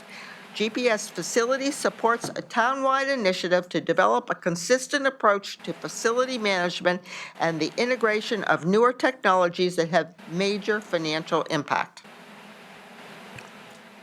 Is there any further comment before Mr. Kalb? Yeah, I move that that be stricken from our records, or very clearly that those comments were made before the study was completed, and actually before Mr. Watson, after seeing the results of the study and conferring with the experts, actually changed his mind and said, yes, I can support this system. Yes, I believe it works. Yes, I think it's going to be more efficient. So, and you know, this was all ordered and done, so the work was actually being done as requested, a 9-month study. So you're throwing in history that kind of doesn't belong in this discussion, and I object to it. I think that we need to stay where we are. The fact is, the RTM said, no, we need more information. The study was actually completed over 9 months. It came back, everybody assessed it and said, yes, this makes sense. It makes financial sense.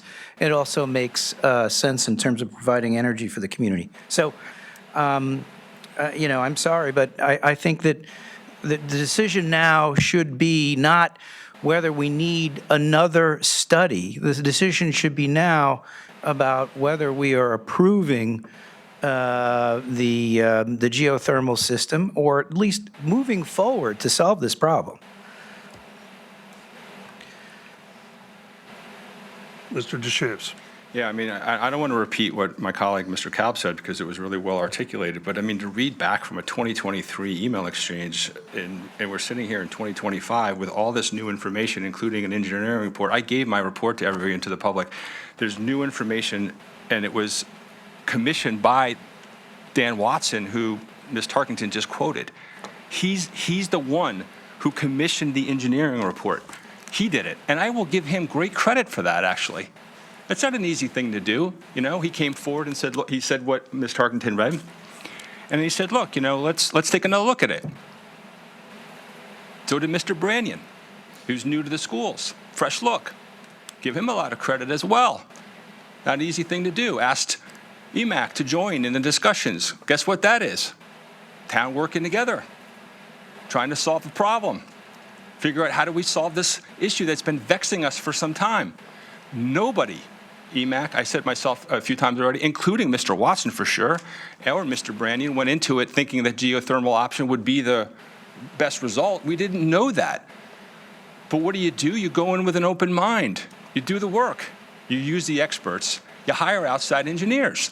The outside engineers have absolutely no preferences or biases in this work. They went at it independently.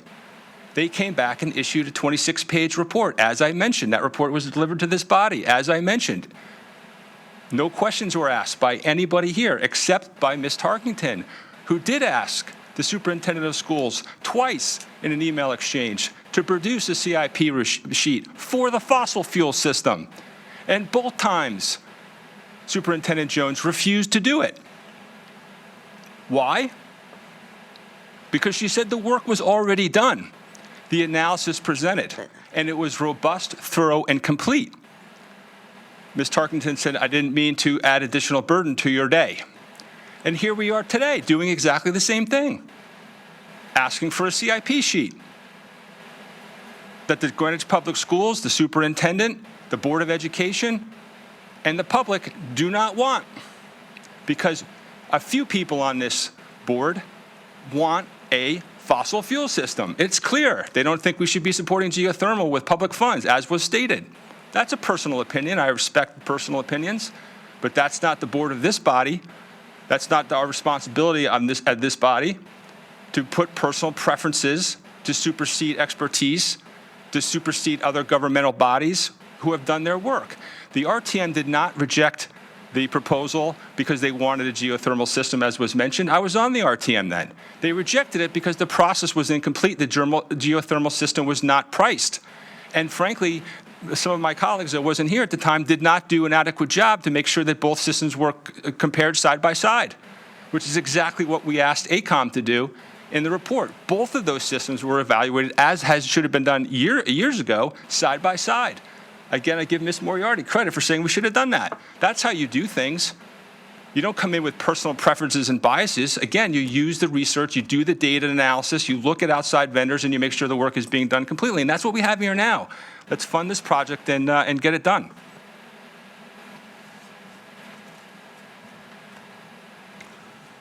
Okay, it seems no more comments, so I'll move to a vote. Comment. Mr. Sorry. Weisbrod. Since Ms. Tarkington read extensively, we got a lot of emails. And so I got one email from a well-regarded venture capitalist who is extremely well-known and successful in the world of alternative energy. And his returns have been phenomenal.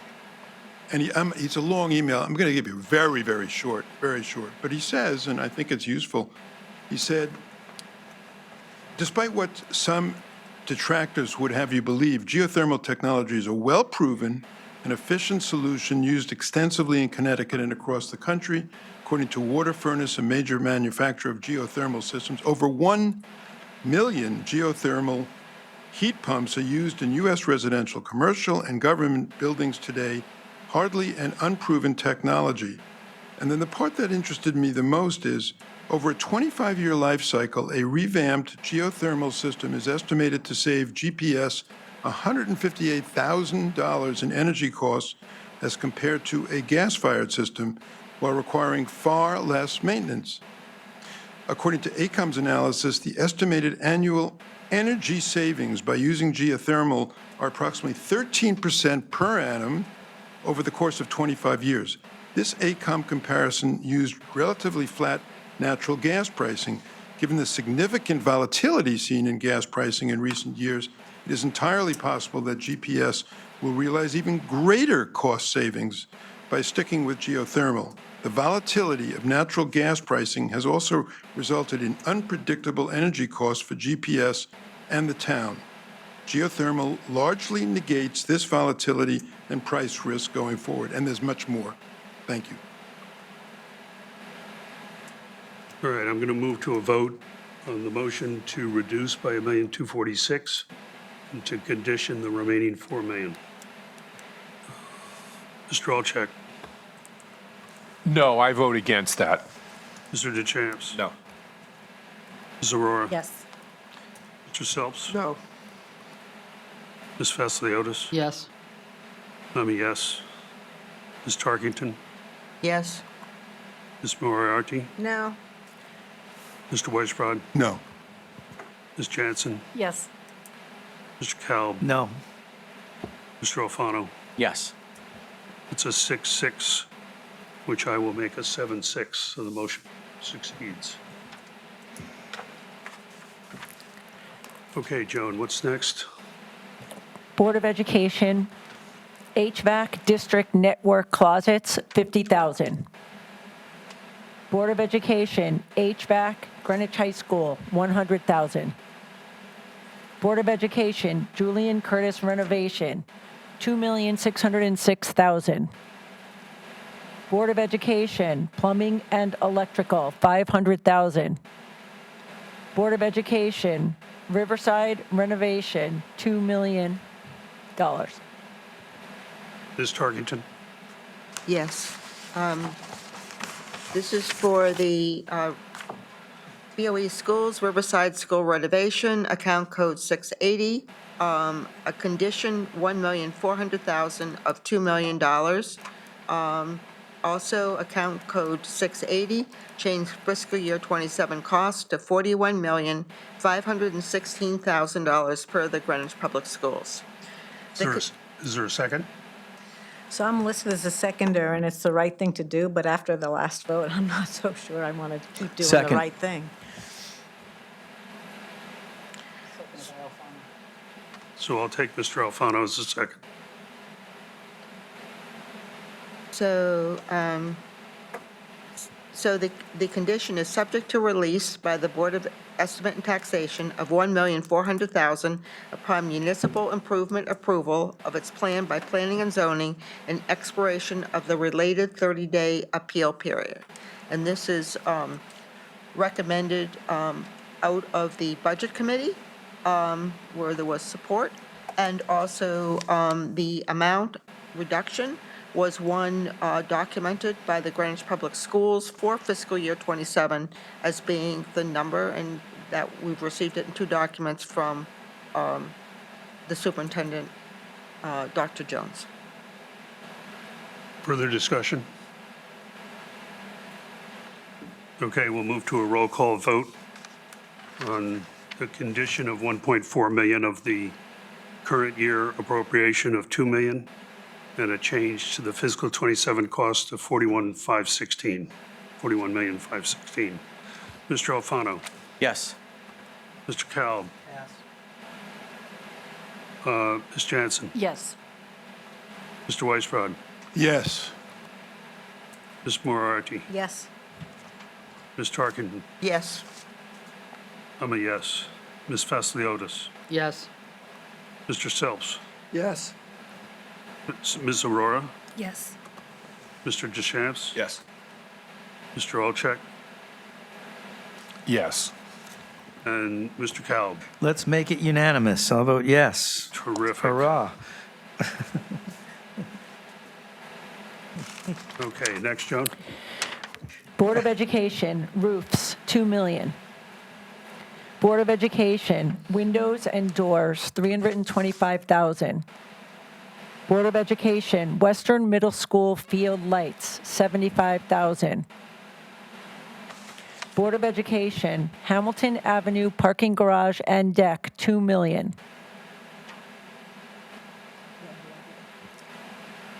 So there's an out-year proposal related to North Street? Yes, Ms. Tarkington? Yes, just a second. Yes, this is a GPS North Street School renovations expansion, account code 680-956. This is the removal of the out-year fiscal year 31-32 of $35 million. This just removes a unknown number from the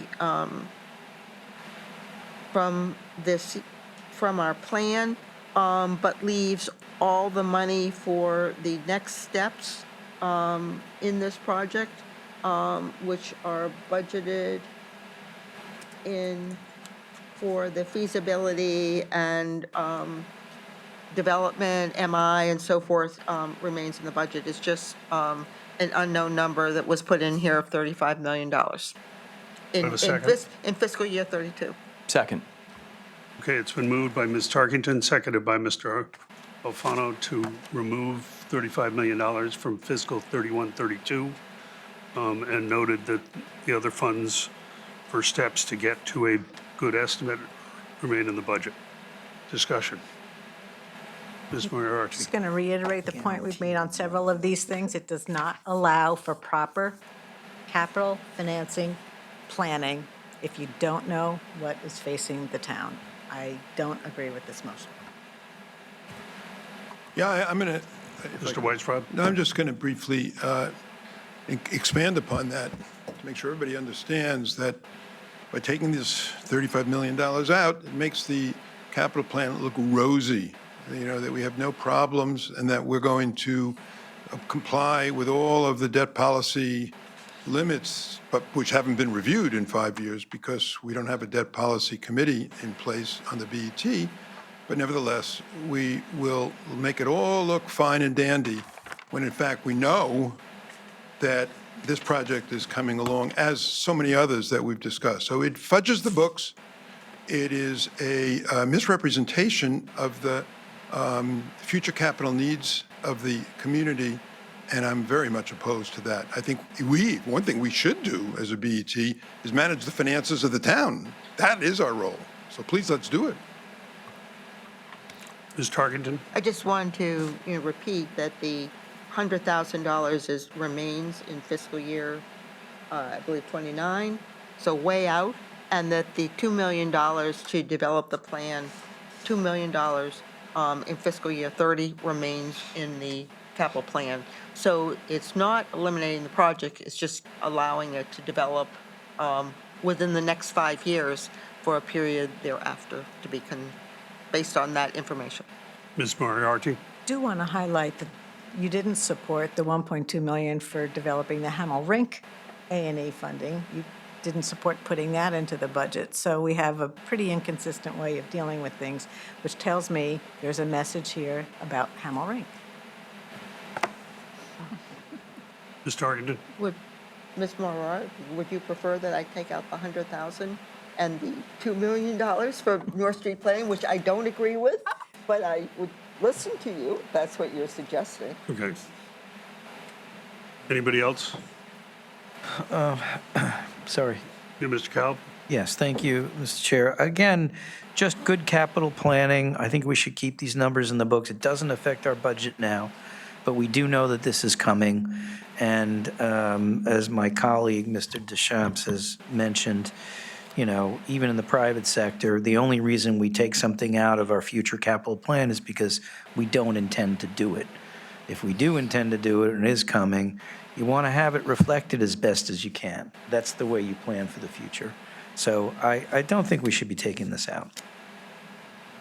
Mr. Deschamps? No, I mean, just to repeat that, I'm sorry to have to do this, but in the companies that I work with, when you have capital planning for property, plant, and equipment and projects that that are out there, if I had a CFO or a controller that reported to me and they were taking things out of our capital planning for the business that we knew we needed to do for reasons that are being articulated like we're hearing now, I'd fire that CFO. I mean, I would fire him because I can't plan what I need to plan for or put together the necessary funding and financing for my business. And so I'd be putting my stakeholders and my shareholders and my investors at risk because you're basically guaranteeing yourself surprises. It's the job of the BET to prevent surprises. And why that's important is because there'll come a reckoning day here if we don't do our jobs right, where taxpayers are going to get hit with a big tax increase and a big mill rate that was predictable but not planned for because we're taking numbers out of a budget just because we feel like it, or some projects we seem to want to support for certain preferential reasons and others we don't. We don't have a policy around it and we need one, and I hope that my colleagues will commit to developing one. We've certainly advocating for that for, the last couple of years I've been on this body. I would just note that, the record of estimating projects townwide has not been great to wit sewer department. Yes, Riverside did come in close to what was in the capital plan, but then that changed and it came in lower, which was good news. But that's all the Central more Middle reason. School came Yeah. in really high versus the original estimate. These are old estimates, and I note again that the first selectman is reconstituting a capital planning committee that hopefully will address all these You problems. make a good point, Mr. Chairman. In fact, you're highlighting the problem. The estimates can be old, so we call them, there's stale estimates in there, but that's not a reason to take things out, right? That's a reason to have a more robust process around updating and reevaluating the estimates in the existing capital budget. That you're highlighting a very significant problem that highlights very clearly, and I appreciate you making it, the need for what I'm articulating, which is to have a capital budgeting process that's accurate, robust, and has projects in it that we know we need to fund. Thank you. Anybody else? Okay, I'll do a roll call vote. This is to delete 35 million in fiscal 31-32 related to North Street renovation.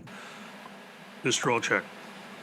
No, I vote against deleting this. No. Ms. Aurora? Yes. Mr. Selps? For all the reasons that my colleagues have articulated, this is just gamesmanship with the budget. I'm against it. Ms. Vasiliotis? Yes. I'm a yes. Ms. Tarkington? Yes. Ms. Moriarty? No. Mr. Weisbrod? No. Ms. Jansen? Yes. Mr. Kalb? No. Mr. Alfano? Yes. 6-6, which I will make 7-6, so the motion succeeds. Go ahead, Joan. Greenwich Library, building maintenance, $204,000. Greenwich Library, fence replacement, $200,000.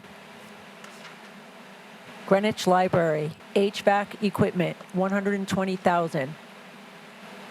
Greenwich Library, seal parking garage roof and stone caps, $150,000. Greenwich Library, security system upgrade, $100,000. Parks and trees, park equipment, $130,000.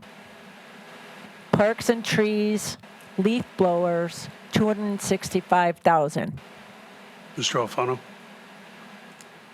Yes, motion to decrease 265,000 from account 822909. Again, unfunded mandate creates an excessive burden on interstate commerce with little local benefit. Oh, Do I have a second. sec? Ms. Aurora seconds. It's been moved by Mr. Alfano or seconded by Ms. Aurora to delete 265 from account 822909. Discussion? I think we probably had I enough. was just going to say, I think in the interest of moving this ahead, this is the same discussion that we just had for DPW, so I would suggest we forego further comment. Seeing no hands raised, we'll take a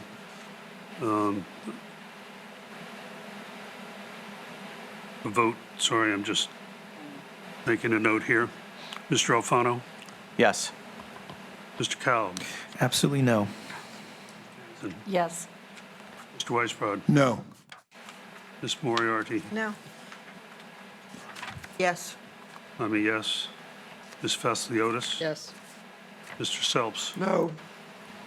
Ms. Aurora? Yes. Mr. Deschamps? No. Mr. Olczak? No. It's a 6-6, which I will make a 7-6. Okay, Joan. Parks and trees, ADA master plan for Parks and Rec, $125,000. Parks and trees, Binney Park dredging, $200,000. Parks and trees, CEGCC pickleball, $250,000. Parks and trees, field master plan design and implementation, $400,000. Parks and trees, Pomerantz Tuckman master plan and implementation, $100,000. Ms. Jansen? Yes, I have a motion to delete the 100,000 with the idea to defer all years by 1 year, account code 822984. Is there a second? Yes, I'll second that. It's been moved by Ms. Jansen, seconded by Ms. Vasiliotis. Discussion? Yes, given our current budgetary constraints and number of outstanding Parks and Rec projects, the idea is to explore private funding, such as partnerships with local businesses, nonprofits, and community groups. The town has seen the benefits of public-private partnerships to foster community engagement and stewardship of our natural resources. Ms. Moriarty? So typically, getting private funding involves the town contributing a portion as well. But the concern I have with this particular delay is there is an ADA component to the project. There's a bridge in there that they need to evaluate, and the park is really not usable with those with some physical disabilities. And I think that that's a constituency that we should be paying attention to and trying to address needs. Mr. Weisbrod? Thank you, Mr. Chair. As I recall, when we reviewed this, there's also a walkway over there, but any of us have gone over to Pomerantz. There's a walkway that's a little bit elevated in places, and I think it's crumbling or it's in disrepair. And so, to me, there is an element of urgency to fixing that. Otherwise, we may impair access altogether to this, to the beauty of Pomerantz. I just think it's normal maintenance for one of the most gorgeous assets that we have. Thank you.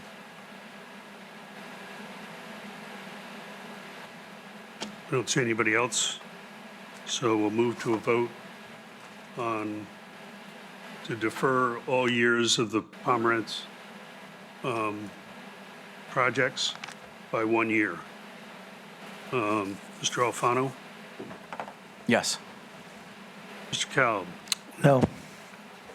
Ms. Jansen? Yes. Mr. Weisbrod? No. Ms. Moriarty? No. Ms. Tarkington? Yes. And I'm a yes. Ms. Vasiliotis? Yes. Mr. Selps? No. Ms. Aurora? Yes. Mr. Deschamps? No. Mr. Olczek? No. It's a 6-6, which I will make a 7-6, so that succeeds. Yeah, it's been requested that we take a 5-minute break, which, if lunch arrives, may actually move into lunch.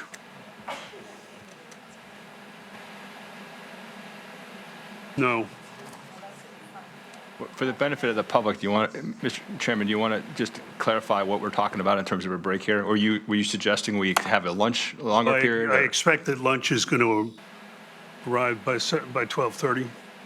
So let's make it a lunch break on the expectation that it arrives. We're on time yesterday, Tuesday. Yeah. Ballpark.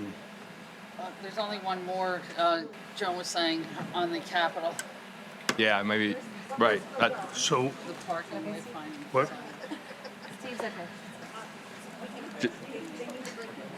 Yes, Selps needed a break till 1:15.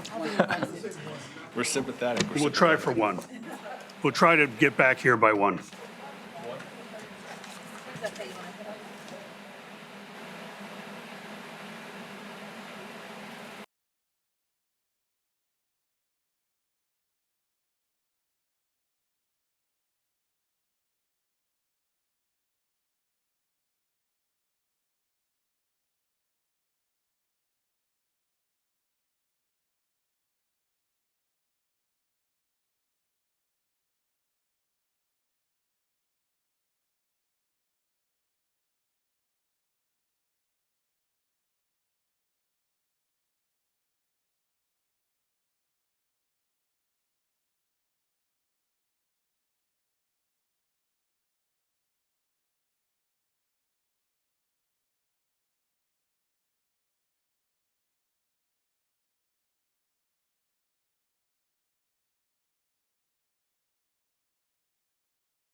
Okay.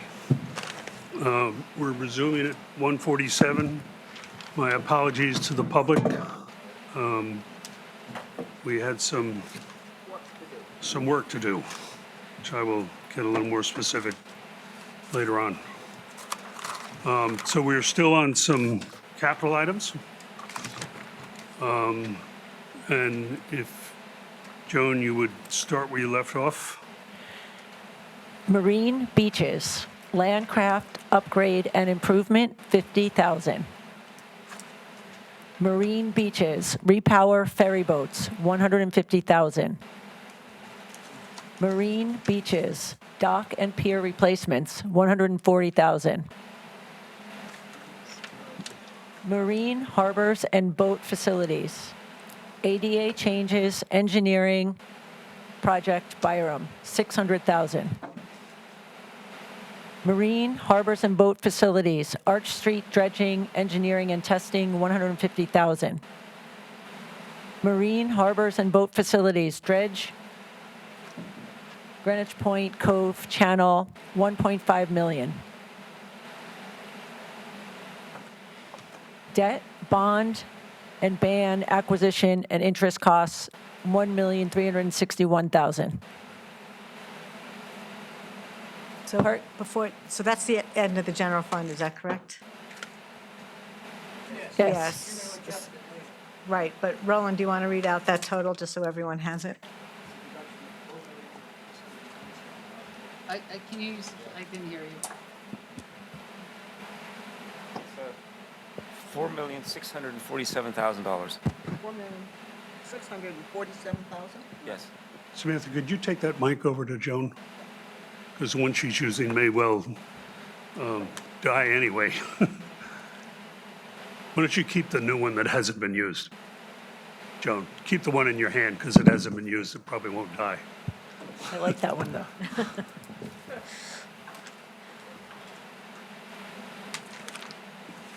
Okay, parking services. Parking services. MSM upgrade replacement program, $65,000. Parking services, single and double space meter heads, $380,000. Parking services, parking facility improvement plan, $335,000. Parking services, town hall garage rehab, $600,000. Parking services, wayfinding signage, $175,000. I have a motion here, which is a reduction of the item, a deletion of the $175,000. And I'll second that motion. And it's moved by me, seconded by Tarkington. We on our side have a real concern with adding more signs to the town that already has a proliferation of signs. So, we're just not willing to have an open-ended addition of signs. And, if you need to find a parking garage, Google Maps and Waze and all that are perfect. So with that, any further discussion? No, I'll just add that parking services itself has maps of all kinds of downtown parking that are available in addition to the avenue. And this is a historic, street and historic district. So we already have a tremendous number of signs on the street. So I just think this is inappropriate. Anybody Happy else? to support this. Mr. Olczak? I have a question. Is it the role of this body, of the BET, to question whether we need signage or not? Was this put forward by the town as something that they believed was necessary? I'm sorry. Is that Ms. okay? Tarkington? I was just going to say, our book did have pictures of these wayfaring signs if you wanted to see what role they're playing. I think that it's probably appropriate in terms of taste. But my question is it the role of the BET to determine whether the signs are needed, or is it the role of town government to make that determination. Our role is to vote on the money that's necessary to carry out the business of the town, not to make the policy as to whether these signs are needed in the first place. My understanding is this is incremental new signs being added to what's already there that has been adequate for years. And, I don't want to get any electronic signs like they have in Stanford that, really pretty ugly. So perhaps I should have said, after looking at the pictures, are these a nice to have or a need to have? I think they're Harry? best and nice to have. Yeah. I may Mr. Weisbrod? I may surprise you by agreeing on this. Having sat through this during the budget committee, I'm not saying these signs are permanently not needed or, totally wrong, but I do think there was some legitimate questions raised about whether it's sign pollution, too many signs, whether this is really essential. I think there's some legitimate points that were on this one, and so I will vote in favor of this amendment, with the notion, of course, that it can always come back again at some future budget committee, maybe after it's further enhanced in some way. Thank you. Thank you. Anybody else? Okay, we'll take a roll call vote on this. Mr. Alfano? Pass. Mr. Kalb? Yes. Ms. Jansen? Pass. Mr. Weisbrod? Yes. Ms. Moriarty? No. Ms. Tarkington? Yes. I'm a yes. Ms. Vasiliotis? Yes. Mr. Sells? No. Ms. Aurora? Mr. Deschamps? Yes. Mr. Alcheck? No. Mr. Alfano? Yes. Ms. Jansen? Yes. 1, 2, 3, 4, 5, 6, 7. That's a 9-3 vote, so that passes. Thank you.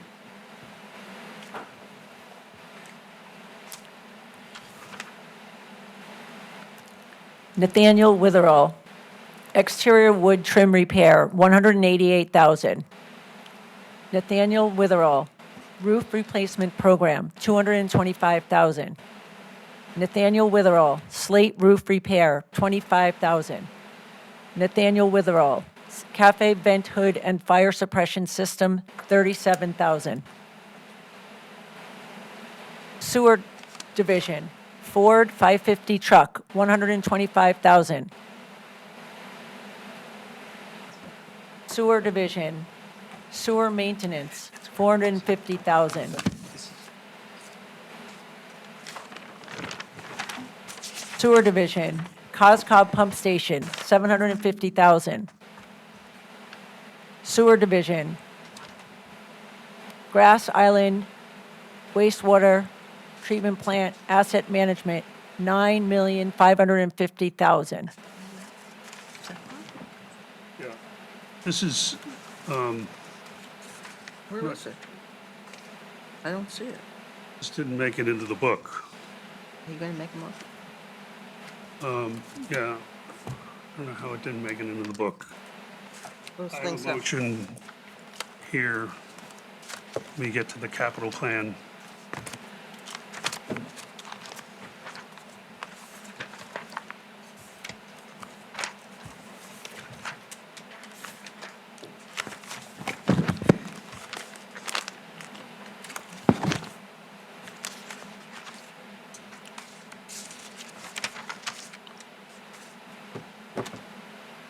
Okay, they did divide out some sheets for us, and they're probably in my book, Here but it is, right here. yeah, this is the out years of a flood hardening project to build a wall around the sewer plant. And I go back to all my rationale. So you want to give the years and the I want amounts? and I'll to second delete it. the, here it is, flood hardening, delete 3 million in 27, 28, and 56,500,000 in 28, 29. Do I have a second? Second. It's been moved by me, seconded by Tarkington to delete the flood hardening in 27 and 28 fiscal years.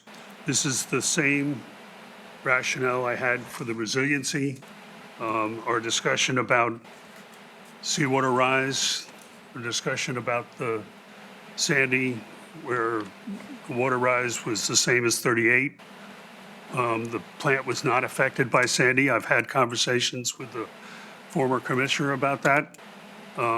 This is all based on what I consider inaccurate projections and affects the capital planning, and, really needs a lot more scrutiny before it's left into a capital planning. So I would hope to have support for this deletion. Any other discussion? Yes, Ms. Moriarty? So just in case people forgot the conversations we've had before lunch, I'm going to repeat it. If you remove large capital items in a capital plan, it does not give you the ability to plan for it. This is $61 million in the capital plan, and yes, it's a big number. And when we asked the Commissioner of Public Works about the source of that number, and I'm looking for the information that I shared with everyone, Harry and I both got the response. It's based on comparable projects, and the numbers were put together by a consultant. They acknowledge and recognize the plan is very preliminary. There are still a lot of changes, but it's not going to go from 62 million down to zero. And so it's just poor capital planning. Again, there's going to be a new capital planning committee. It's going to scrutinize these projects to a higher degree than they've been in the past. Still not zero. Any other discussion? What is the new? Mr. Weisbard?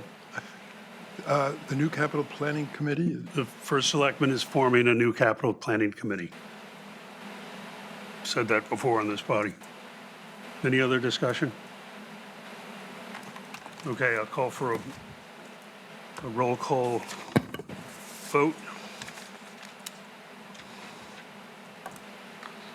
We just, I know you said you're going to call for a vote, but can I ask a question to the comptroller before we take the vote? How is our capital plan used as we go out to credit rating agencies, et cetera? Does the recognition of future capital obligations come into play in the discussions? Can you ask that question again? Because I have So- a couple answers. So that, I'm looking at all the adjustments we're making to the capital plan, the sewer one's right in front of us, but is this information part of what we disclose to credit rating agencies in talking about future financial needs the town may have? Exactly. It's very important to have something like a capital project plan. However, it's rare to have a 15-year plan. Most towns don't go, on average, 5 years. Some of them will go 7 or 10 years. They don't drill down and look at the specifics or analytically review it from year to year. Like what you're doing now, that's not going to hit their radar. The fact that you have a CIP in the budget book, which they get, is important. It's a management tool. I hope that's But this motion happens to affect fiscal '28 and '29, which is within the 5-year horizon. So at this point, it looks like we're going to be going from a very different number in our capital forecast of our needs. If we've taken out the Hamel Rink, we're taking out sewer improvement. North Street, I think, goes beyond that timing horizon, but it's going to look like, to anyone who looks at a capital plan, that our needs are less than, I think, what every member would anticipate will be in front of us. they won't notice what we're doing here.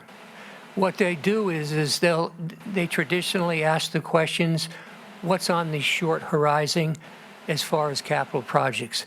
And if you go back a year or two, my answer would be, we've got the 112 million for Central Middle School, the 45 to 50 million. They don't go down. I've never heard an analytical dive into the 15-year plan about looking at what it's out 5 years, 10 years, 15. Again, the answer is the fact that you have a 15-year CIP plan is a good on your report card. Okay, but what it does do is it hampers your ability, our ability as a BET to plan for the upcoming investments. Okay, Correct, thank you. yes. So I would like to make, Go ahead, Ms. Tarkington.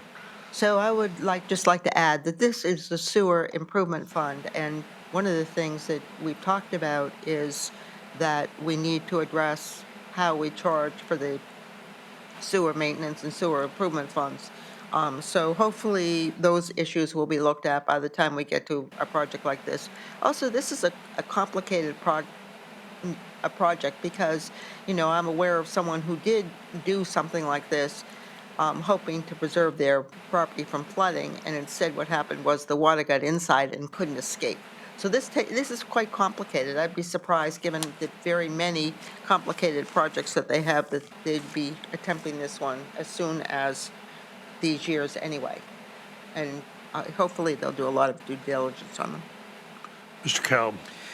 Thank you, Mr. Chairman. I'd like to pose a question to Roland and to Pete. In years past on budget, was it customary, or did you see on Budget Decision Day that the BET was voting on future year capital plans, whether to push them out or take them out?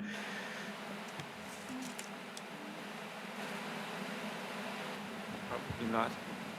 Probably not. I believe last year, in my experiences, this is my 21st budget, I think, did Dan do one? I know there was last year, I think, in my experiences, last year was the first time we started doing this. Okay. So Because you technically, you're voting on, you vote on 1 year at a time. right. Yes, the CIP goes into the budget book, and the RTM gets to see that. And to Leslie's, Ms. Moriarty's question before, the credit rating agencies look at that. But in my experience is we started doing that last year and not in the previous years. Right. So I just feel like if the first selectman is going to be convening a committee to be doing capital planning, I sort of don't want to push things out, and I don't want to push things in. I sort of feel like this kind of decision-making should be done sort of in a more systematic way than on our, if it's not customary, I don't know why we are sitting here and voting on future capital plans. We don't, to me, it just is not that sensible. It's like, let's do that.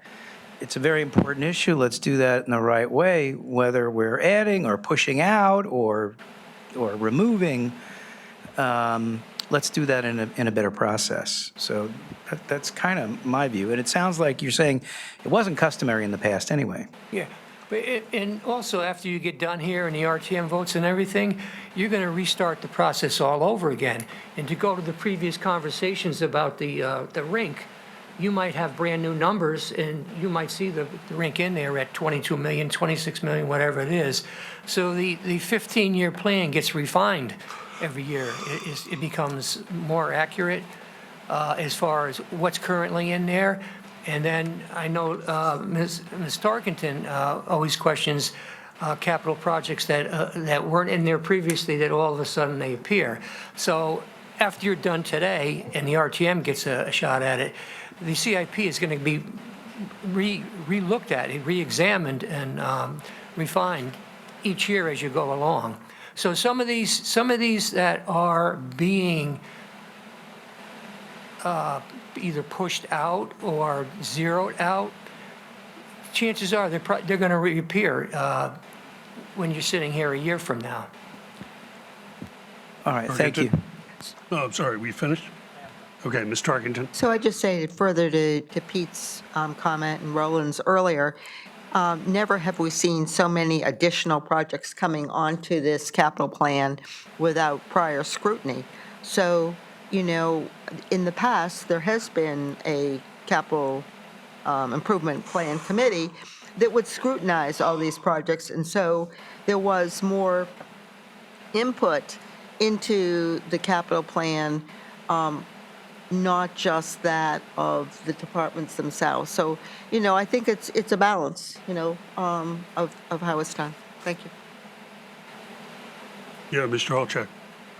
Thank you, Mr. Fisher. I want to pick up on a risk that Mrs. Moriarty illuminated, and I want to ask you a follow-up question, if I may, Pete.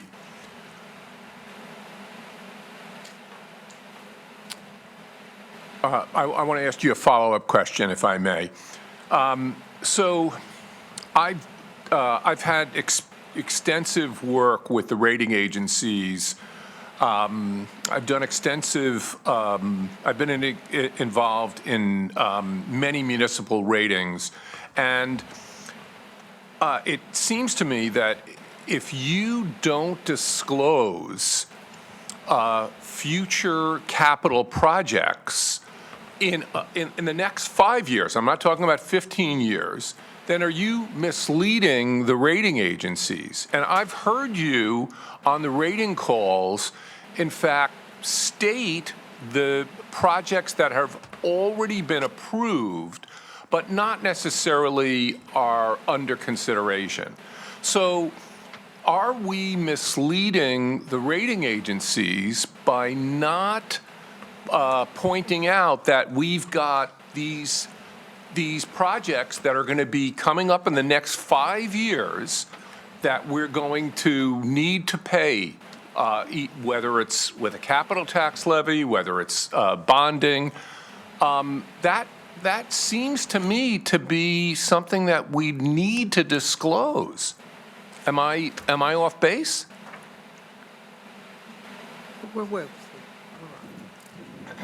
Was that to me or Ms. Tarkenton? No, that was that's to you. that's I'm to sorry. you, Pete. Yeah, no, as I said before, to follow up on Mr. Cobb's question, we didn't do this previously, okay? So this is the review we just did in January, and the next one, et cetera, et cetera. This is the first set of times, meaning last year and this year, where we are taking large projects out. To try to answer your question, I don't get to see what they look at in depth. For example, they're going to get this document next year, okay? They won't get the new CIP because it won't be ready in January. So I don't know if they look at anything that's in or out and analyze. For example, let's say that I'm here in January and I'm doing a credit review. Not to say they're not sharp enough, but I don't think they're sophisticated enough to say to me, it says, what happened to the skating rink? I don't think I'm trying to answer your question, is they're going to look at, with deep analysis, years 6 through 15. And I don't think they're going to notice that the rink's not in there, for example, or in the case of the $60+ million of the sewers, where it disappeared. We tell them that, for example, in the next 15 years, we're going to bond $1.8 billion, okay? In my mind, I don't think that they're going to look at the components of the $1.8 billion and what suddenly appeared in the out years and what disappeared. And I don't have the same experience as you do. I've only have experience with municipal credit rating agencies, not to your Mr. Deschamps' references to some of what you do as far as capital planning. But in my mind, I don't think it's an issue as far as putting things in or taking things out in our CIP.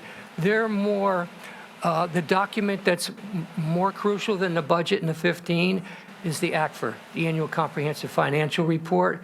They're more interested in things like gap fund balance, what's the unfunded liability in the pension plan, or the OPEB plan, as opposed to what's out there, which is related to the budget process.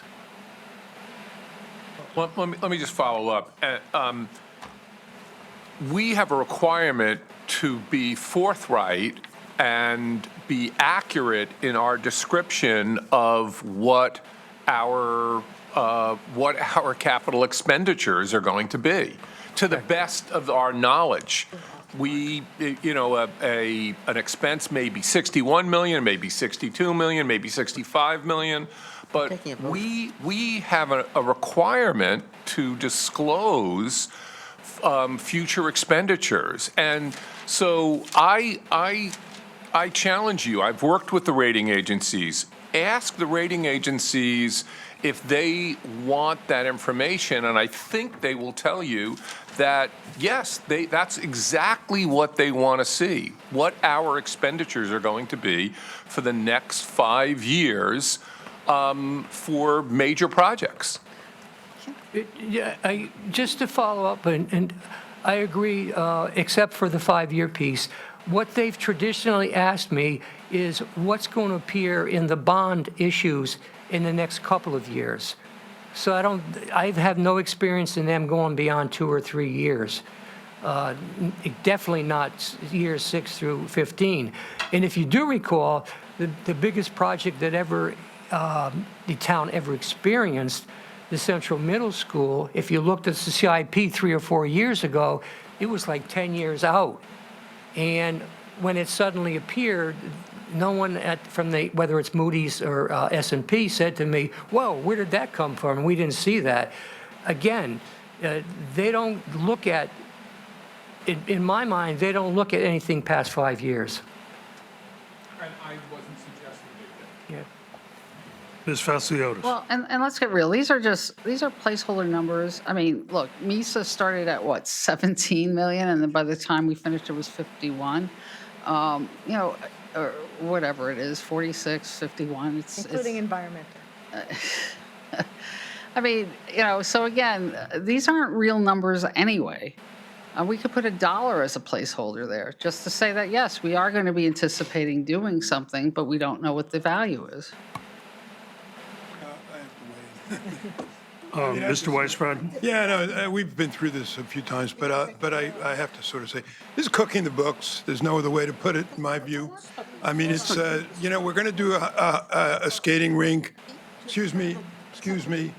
We're going to do a skating rink, but in our capital model, we're showing 0. We have flood control work at our sewer plant, which could be 60 million, but we're showing 0. As Mr. Deschamps said, and he has more experience in this space than I do, and I don't want to speak for him, but he said it himself a few minutes ago, that the CFO that presented such a thing would be fired. You got to show an estimate of what's happening. It's not 0. It's not $1. It may or may not be 55 point whatever million, but it's going to be in the tens of millions. Same with the Hamel rink. And so I think we've gone through this. I don't want to belabor it. I feel strongly we got to present the numbers the way they are as best we can assess, or we're doing a disservice. That's it. Let's move on. Okay, I'd like to move on to a vote. This is on, Who seconded the, yeah, I moved it, and I just want to understand, though, it is to remove the 3 million and the 56.5 million, right? correct. Okay. Can you repeat that? I'm sorry, I might have, I apologize, I might have missed, it's the 3 and the 56? Yes. Together, okay. Okay, so it's my motion to delete those items. Mr. Alfano, Yes. Mr. Kalb, No. Mr. Jansen, Yes. Mr. Weisbrod, No. Ms. Moriarty, No. Ms. Tarkington, Yes. I'm a yes. Ms. Vasiliotis, Yes. Mr. Selps, No. Ms. Aurora, Yes. Mr. I need a Deschamps. point of clarification, I apologize. That's right. You're looking at the Grass Island treatment plant in the out year? Am I looking at the right number here? I'm sorry? The 56 is in what year? It's the flood, 56. it's the flood remediation. Yeah, and That there's one line. 56 million's coming out? That's a big number. We're taking that out of the, okay, no. Yes. Okay, thank you, no. Okay. And Mr. Olczak. No. Okay, that's a 6-6, which I will break for a 7-6.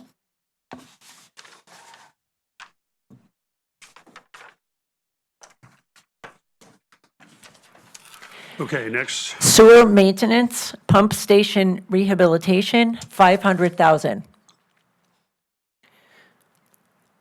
Sewer improvements, transfers from to other, bond, ban, acquisition, and interest costs, $163,000. Griffith E. Harris Golf Course, landscaping and turf equipment, $100,000. Griffith E. Harris Golf Course, bunker rehabilitation program, $100,000. Griffith E. Harris Golf Course, master plan projects update, $50,000. Griffith E. Harris Golf Course, maintenance bay lift, $30,000. Griffith E. Harris Golf Course, facility improvements, $100,000. Griffith E. Harris Golf Course, T renovations, $60,000. Okay, I believe that completes the capital items. So I don't know if you want to do the Revenues capital next. non-recurring and. No. Revenue, Okay, so that's it. Okay, revenues. So we go back, so we're going to operating. so we move to Revenues. revenues. Where's my other sheet?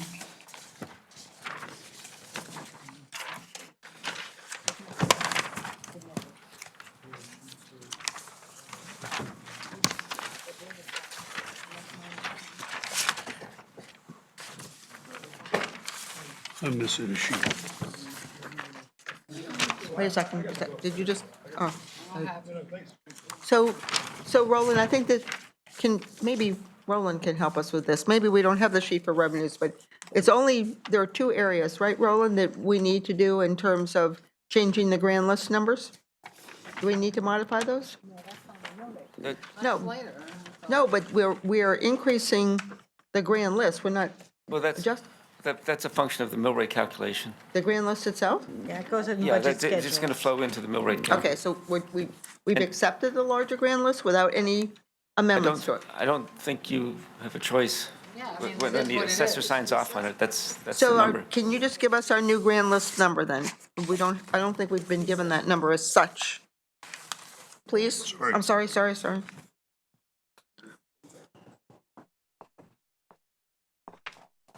And then, Roland, can you just, for our clarification, okay? For our clarification, please, there are two adjustments to the grand list. Can you explain what the two are? And our new grand list number. The first one is lower assessment appeals. We had, at the time of the recommended budget, it was $85 million. The final was $16,241,100. 16,241? 100, yes. Thank you. The other adjustment was the change that was voted on by the RTM on Monday for the motor vehicle valuation. That's the other one. That was about $80 million. I don't have the exact number, but the total grant list is now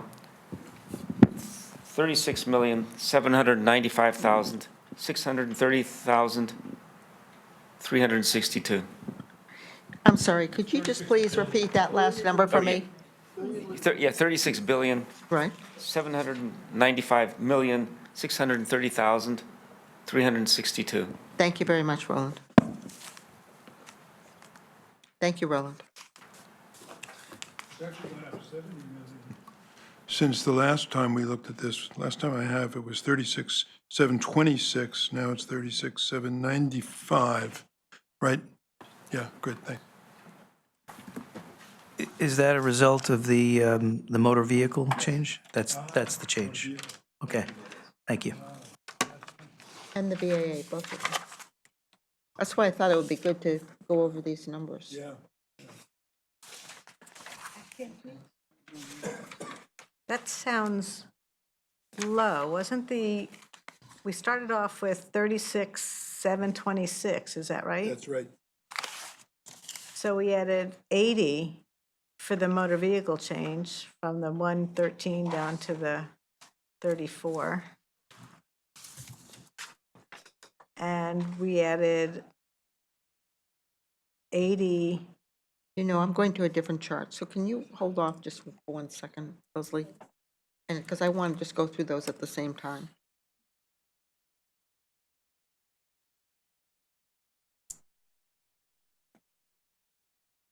Sorry. Roland, you don't happen to have another one of the big sheets for the operating side, do you? I'll take one also if you have.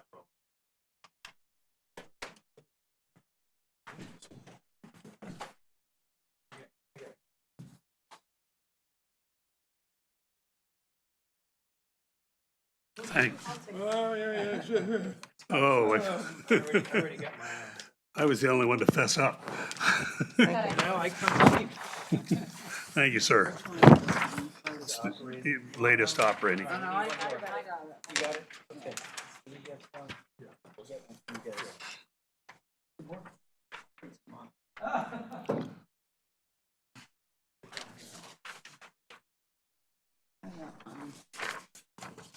So the motor vehicle was changed. So Roland, the change for the BAA was adding 54,135,520, correct? Sounds right. 85 minus 30.9 million. Correct for?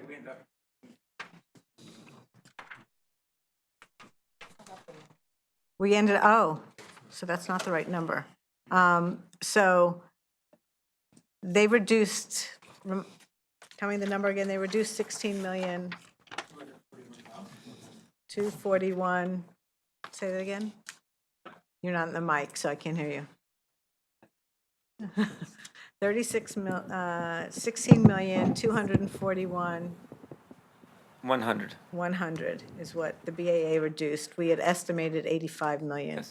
So the difference there gets added to the grand list. And the motor vehicle change was a bigger number than that, right?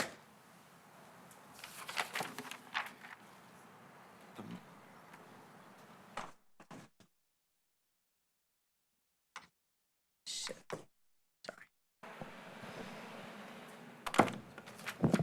What's happened here? The motor vehicle went from, after the exemptions, we were at 949,172,113. I'm sorry, can you please repeat that, Roland?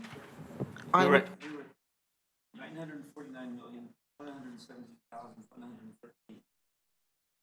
After the change on Monday, now at 1,030,917,000. Say that number again, please. 1,030,917,000.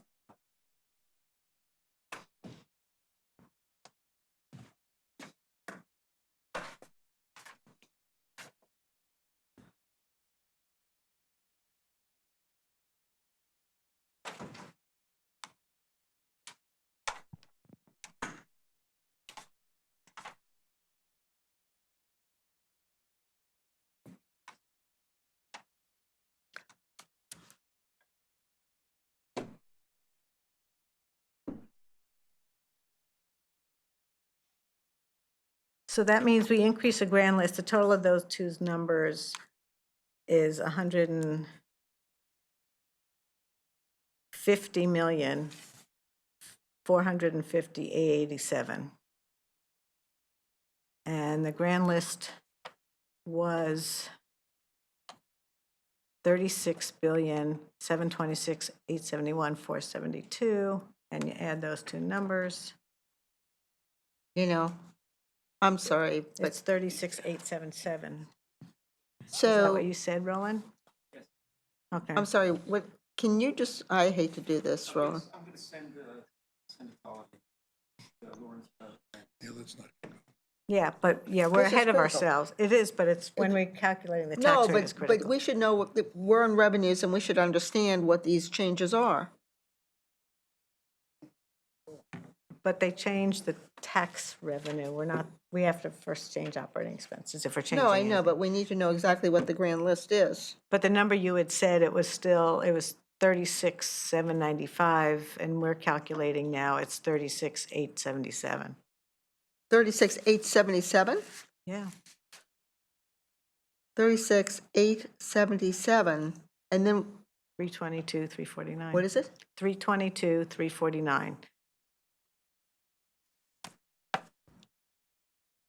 So Roland, Well, he'll send the sheets, and then we'll verify it. We have the rest of it, more time to do that. I'm sorry? Now you said, I'm looking at the old ones, it doesn't fit. Okay, thank you. Thank you. Can we move to operating expenses? So can we just, so the grant, oops. What's that? Is this what Roland just sent us?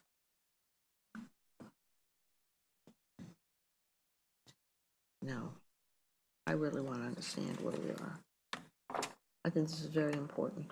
It's important, but that's when we're getting to the budget schedules. We're not at the budget schedules yet. Thank you, Roland. Thank you. Thank you. Okay, Harry, I'm ready to move on. Ready to but proceed? I just want to make sure.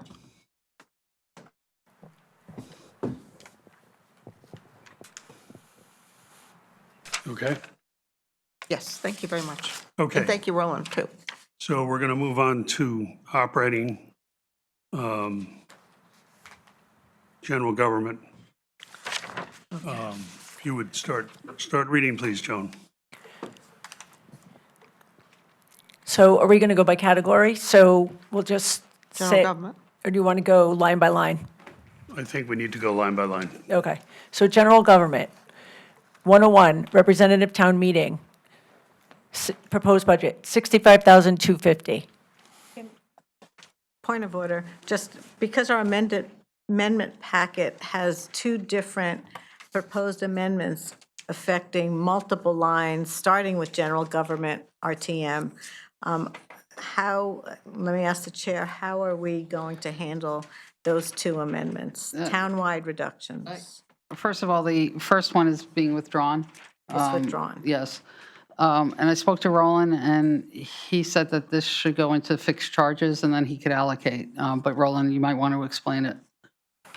So just to be clear, one for 908,000 is being withdrawn? Correct.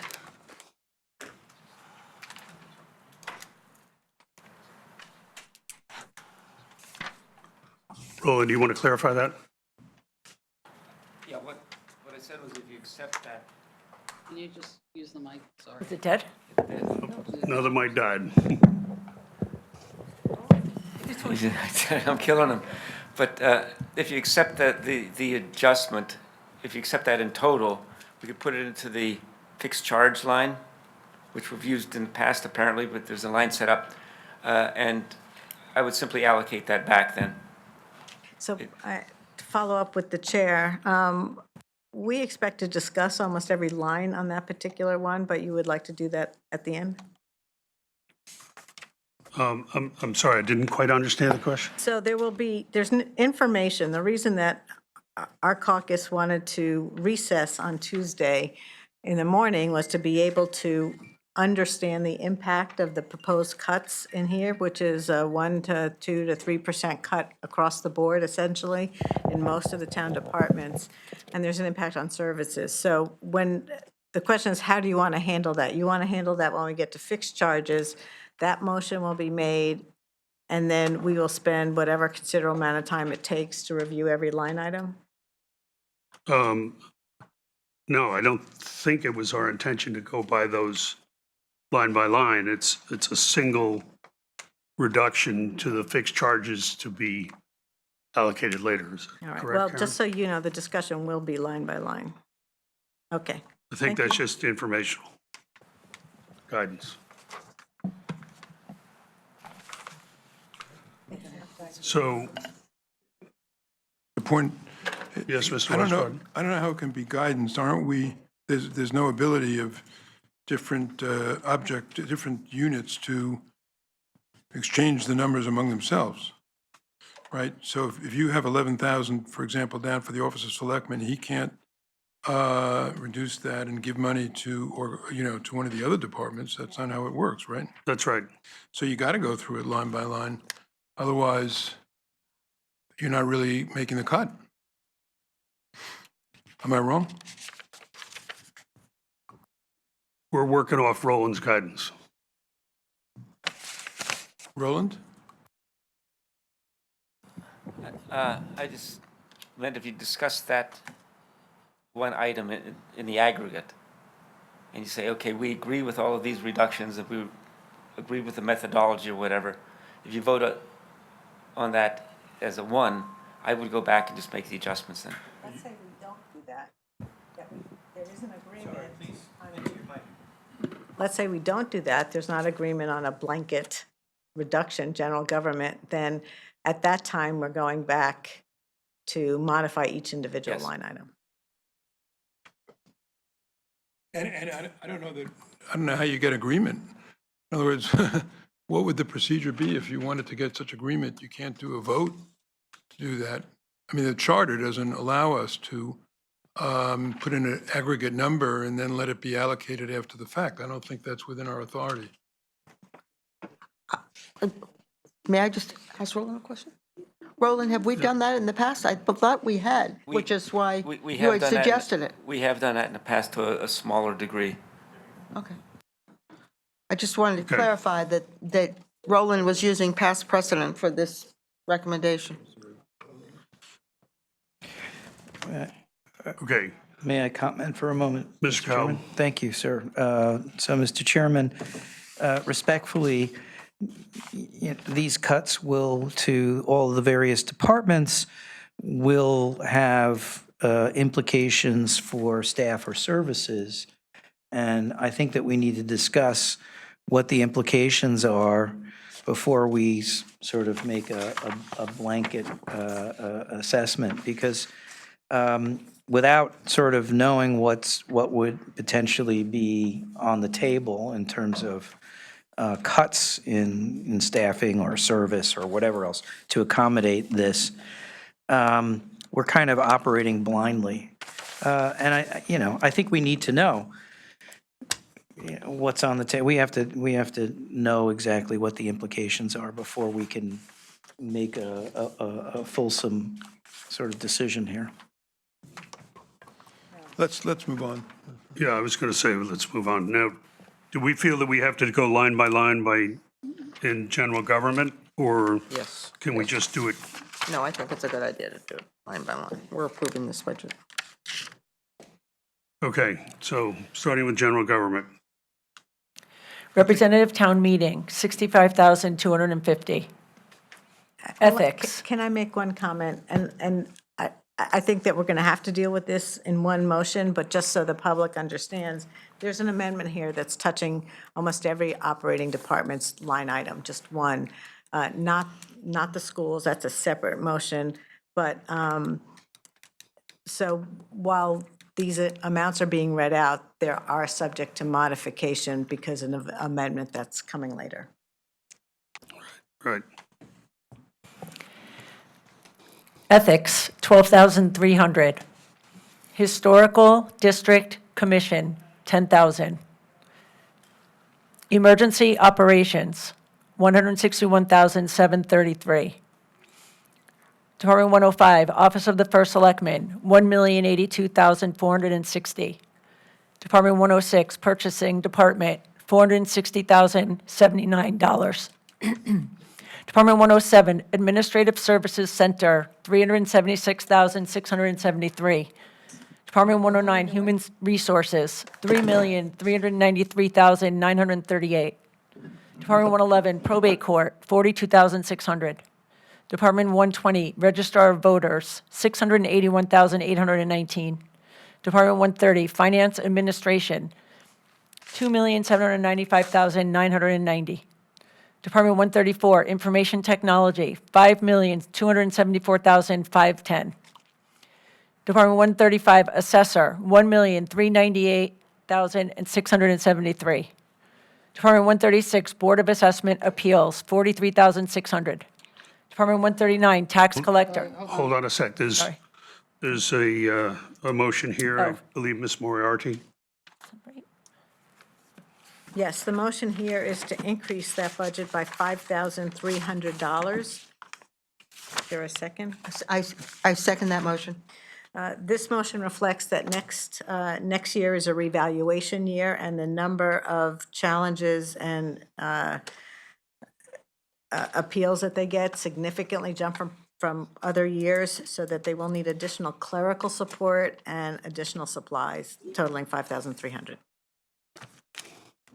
Okay, it's been moved and seconded to increase temporary salaries by 5,000 and office supplies by 300 for a total of 5,300. Is there any discussion? Is there any objection to unanimous consent? Seeing none, that's 1200.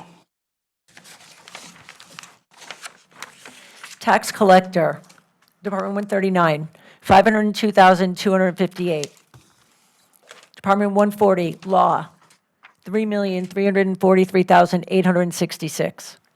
Department 150, town clerk's office, 785,626. Department 161, planning and zoning board of appeals, zoning enforcement, 594,610. Department 170, condemnation commission, 2,000. Department 171, planning and zoning commission, 1,251,931. Department 172, conservation commission, 347,534. Department 173, inland wetlands and watercourses, 584,381. Department 174, land use administration, $320,009. Department 195, commission on aging, $1,092,310. Is this where we take it up?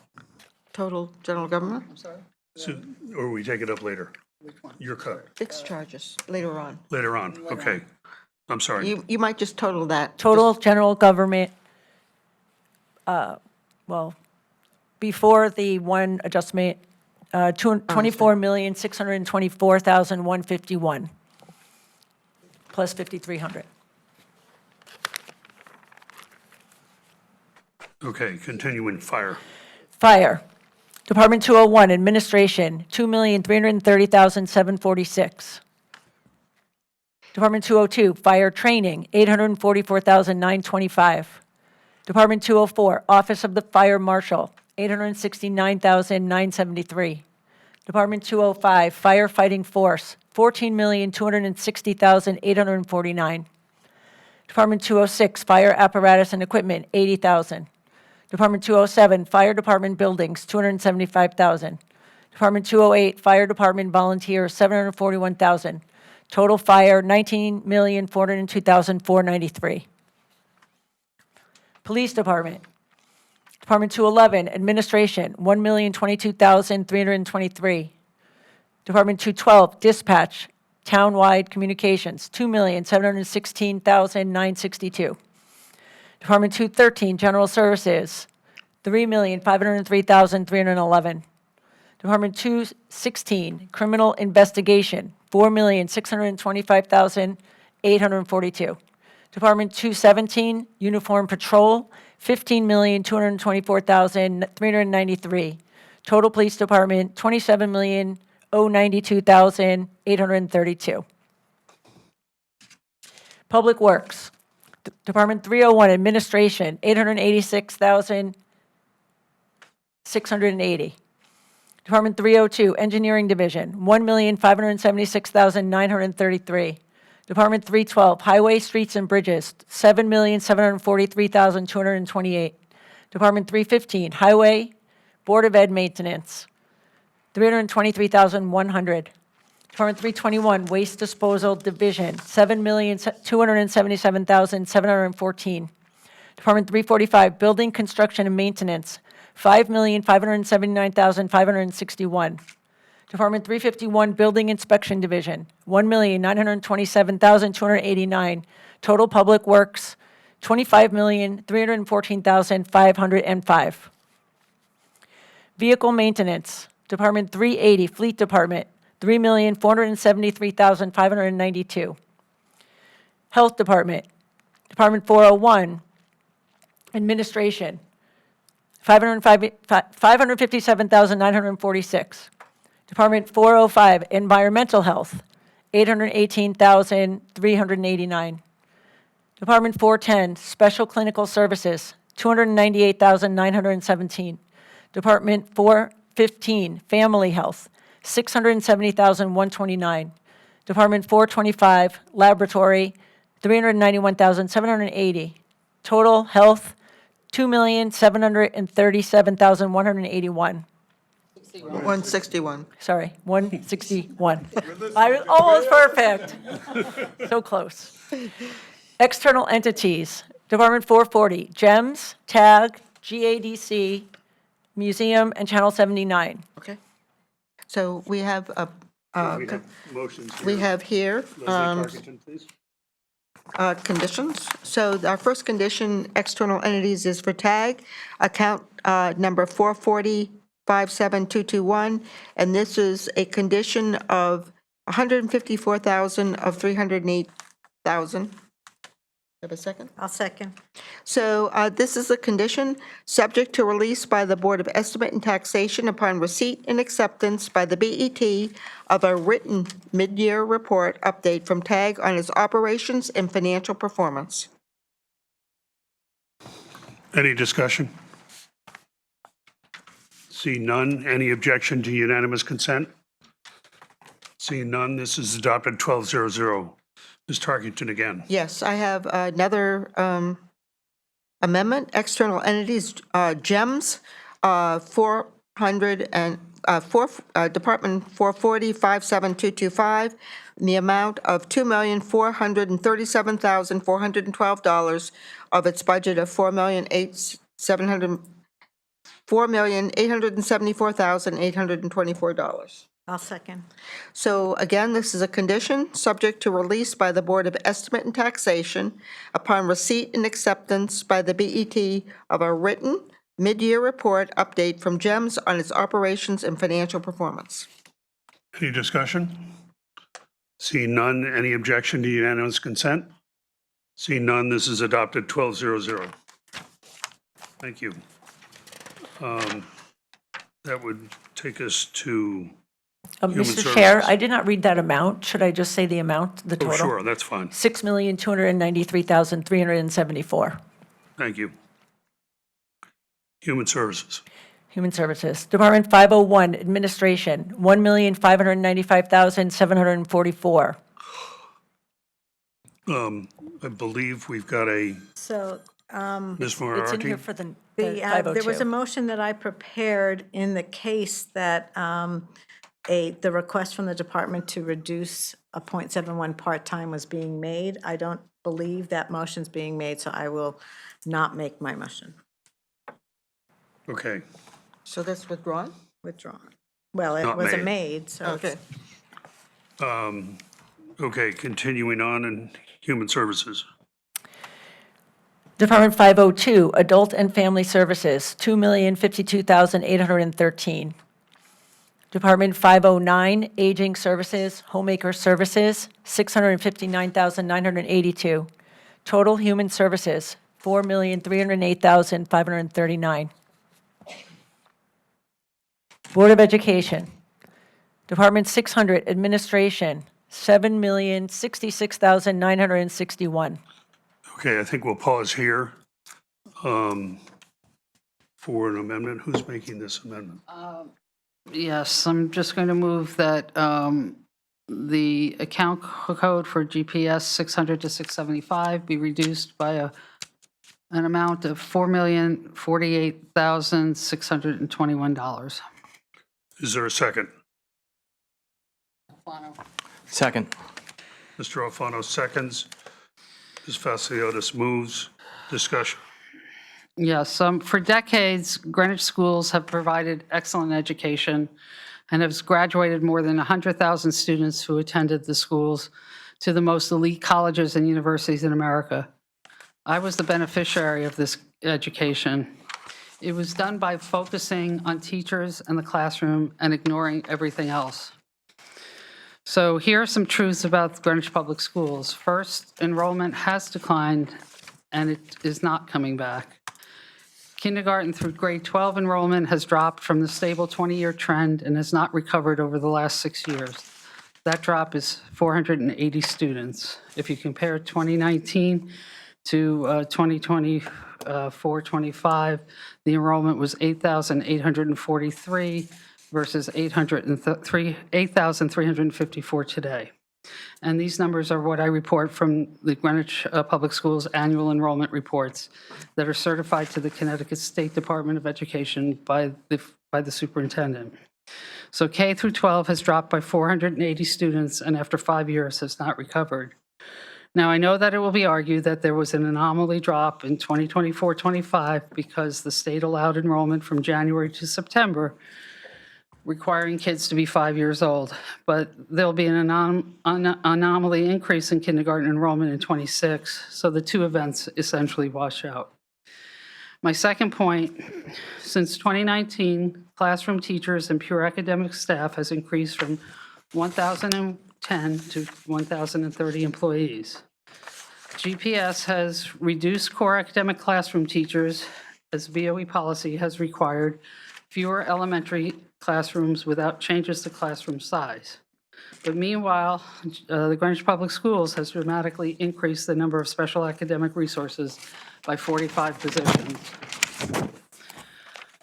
Students in 2019 were supported by 8.9 classroom teachers and pure academic staff per student. If you applied the same ratio, which was similar in the 2000s and the 2010s, the imputed headcount for 2024 should be 954 academic staff, not 1,030. Third, academic investments. There are 70 additional academic headcount made since 2019, and this has not improved academic performance. In fact, it has delivered a negative return on investment if you compare the numbers reported to the state. And fourth, when you consider all these factors, increasing aggregate expenditures, new investments, and decline in enrollment of approximately 500 students, the cost per pupil expense has skyrocketed to $28,000 per student annually. And this adjustment to the GPS budget can be done without affecting and while protecting the academic classrooms. So how can this be done?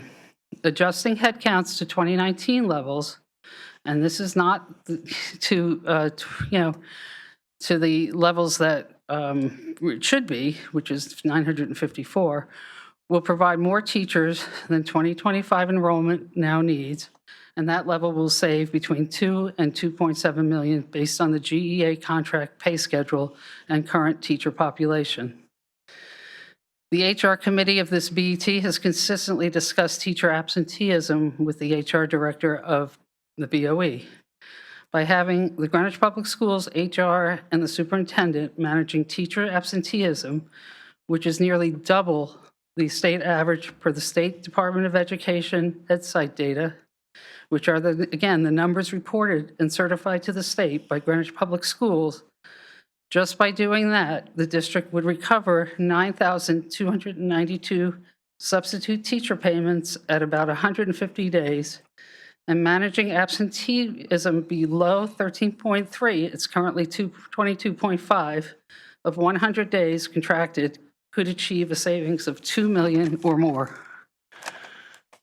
Managing teacher hiring per the Board of Ed's negotiated contract, and while we will all agree that Greenwich has the best teacher pay and contract in the state, entry-level salaries for 25-26 will be $60,426 with growth to $136,241. The BET learned through the HR committee that GPS are not following the negotiated contract salary schedule, but are routinely skipping over the entry levels and hiring at the middle of the scale. The difference between entry level and mid-level in 2025-26 is $29,152 per teacher. Now, we heard testimony from the GEA, CEA, NEA union president last week that 53 teachers quit this year and need to be replaced. If even half of these positions were hired per scale, GPS could avoid spending an additional $758,000 and $1.5 million in salary expenses. The total savings by taking these actions, adjusting to 2019 headcount levels, managing absenteeism, and hiring to negotiated contract will save the district between $4.1 and $6.2 million. And these actions can be taken without changing the current student class size policy or eliminating or reducing any academic program of study. And by the way, it also guarantees a student resource per pupil significantly higher than 2019 levels when there were almost 500 more students in the school system. Thank you. Further discussion? Ms. Jansen? Well, okay, I'm sorry. go ahead. No. Oh, no, I'm sorry. Go I thought ahead. No, I didn't. No, that's okay. Ms. Verardi. No, then. I'd like Ms. Jansen to go first. All right, Lucia? Okay.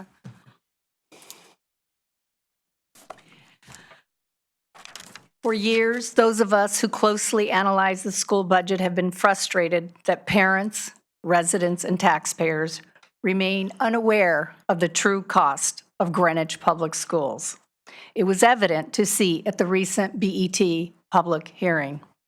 Unlike the perception, Greenwich town leaders and taxpayers have long generously invested in our schools. Indeed, Greenwich for decades has ranked the highest spending per pupil in the state and among our high-performing school districts, even despite achievement faltering. Further, we have also invested the highest compensation of our teachers that are critical to achievement to be the highest compensated in the state. Again, we have been for years. However, one of the largest cost drivers remain hidden from public view. Nowhere in the school budget can taxpayers learn beyond the reported $200 million in fiscal year 2026 Greenwich Public School budget that there is an additional $43 million in employee health care costs that is carried on the town side of the budget under fixed costs. Of Connecticut's 169 school districts, Greenwich is the only district that excludes employee health care benefit costs located in the school budget. This information is readily available since, in fact, the school district is required to report the health care costs to Hartford. Thus, Hartford has material information that the local parents, residents, and taxpayers do not. When comparing other school districts' budget, it is not an apples-to-apples comparison unless the health care cost is known, which, because it's not in the school budget, is unknown. To the current situation, we were informed late in the budget process that for both the town and the Board of Ed, health care costs were rising unexpectedly from the projected 7% to 11%. Approximately $3 million more for the town budget. The taxpayers are now facing. In response, with this motion, we have sought greater cooperation in spending reductions from both the town and the Board of Education budgets. To mitigate, why? To mitigate the impact of the resulting 4.42% mill rate increase and to maintain Greenwich's affordability for all. The Board of Education is being asked to lower the budget increase from a 5% increase to a 3 to 3.5% increase, which is around the current inflation level. This is a responsible step that other top-performing districts, Board of Educations have taken, including Darien, New Canaan, Westport, Wilton, Ridgefield, and Weston. All have taken this step, and their budget increases are at or below 5%, while still absorbing, again, the healthcare cost increase. Greenwich Public Schools increase came in at 5.1%, excluding the highest cost driver. Thus, every other school district in Connecticut has had to manage healthcare cost increases of this 7 to 11% within their school budgets. In contrast, Greenwich shifts the entire burden to the town. If Greenwich Public Schools accounted for all costs like the other districts, its total budget would exceed $240 million, $40 million more than currently stated. Yet, most parents and residents remain unaware of this financial reality. Once again, the request is for the Board of Education to lower the budget increase from 5% to a more manageable 3 to 5% increase around the current inflation level. Thank you. Next, Ms. Moriarty, or did you want to be recognized? Not at this time. If there are any other comments? Any other discussion? Okay, but then I will. I was curious, if I could, through the chair, if the seconder, Mr. Alfano, had comments to make with such a large cut. He seconded the motion. Do you have any comments, or? No Mr. comments Alfano. at this time. Anybody else? I will have comments at some point, but You do? yes, I do. Okay, You want me to talk? sure. Or Leslie? Ms. Tarkington? I think she wants to go last. In its fiscal year 24 state filing, the DR3, the latest filed this January 2025, Greenwich Schools reported in-kind services budgeted and paid by the town of $50 million, up 4.4%. Of that $44 million, again, this was for fiscal year 24, $44 million was employee benefits, primarily health insurance benefits. Again, as Ms. Johnson has said, unlike every other school system in the state, these costs are not reported in the Greenwich's fiscal year 26 BOE budget under consideration. The town is absorbing well over $50 million of school costs elsewhere in the proposed fiscal year 26 budget. If the fiscal year 24 reported health benefits amount is adjusted only for the 11% that the town is being charged in fiscal year 26, then health insurance expenses are approximately $46.6 million. If the BOE's 22 additional requested employees for whom the BOE is not budgeting health care benefits are added, that will add about an additional $576,000. That total marginal cost for BOE health insurance and additional projected staff is approximately $5.2 million. Since these costs are not being budgeted by Greenwich Schools, they must be budgeted and absorbed by the town. Consider the rising cost of health insurance, especially since the town was advised that it would increase by almost 60% since the first selectman presented his budget. And now I'll just ask a question. Should this be jointly addressed between schools and the town as we move forward with this fiscal year 26 budget? Thank you. Ms. Moriarty? Yeah, with that, I'm going to ask for a recess so we can caucus. Thank you. Okay. I remind everybody, we've got a 3:45 hard stop.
You're really kind of spilling the beans here.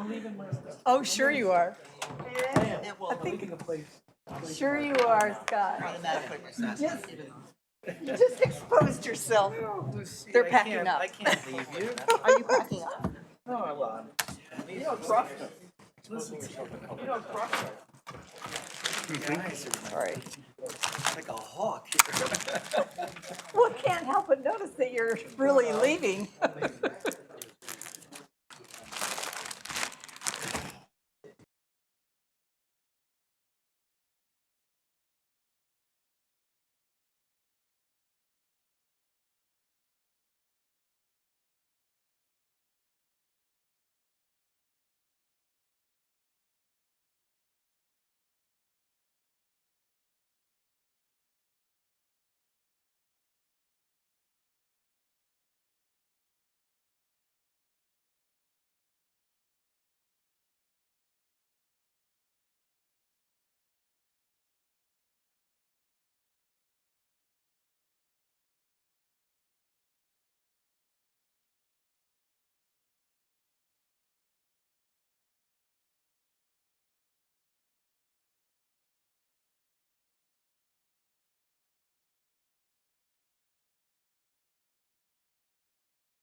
We're missing one. Well, you have a quorum, so 32 days. Who's missing? I'll check.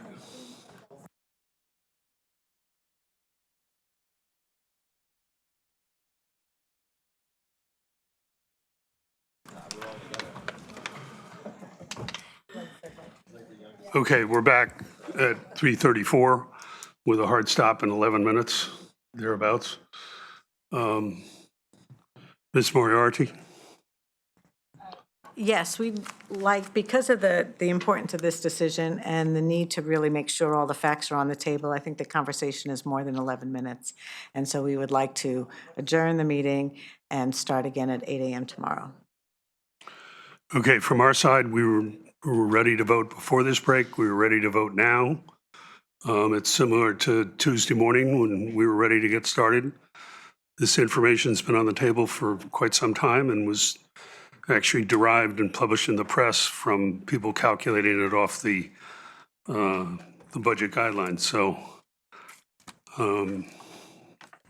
but I guess at this point, I just wanted to add that, with this delay, we only have until noon tomorrow because a member of your own caucus cannot go beyond 12 o'clock tomorrow.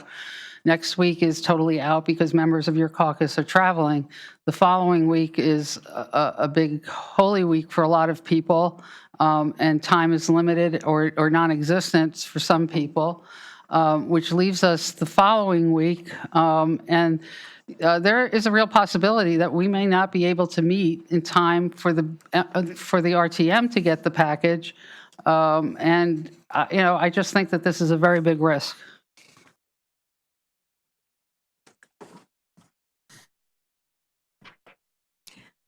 any response? I think I said what I really believe, which is this is a very important decision. It has significant impacts on the Board of Education and the town as a whole. We do have other things to get through the budget. We also would like to complete the budget tomorrow, and if we could find more agreement on issues, then maybe it wouldn't take so long.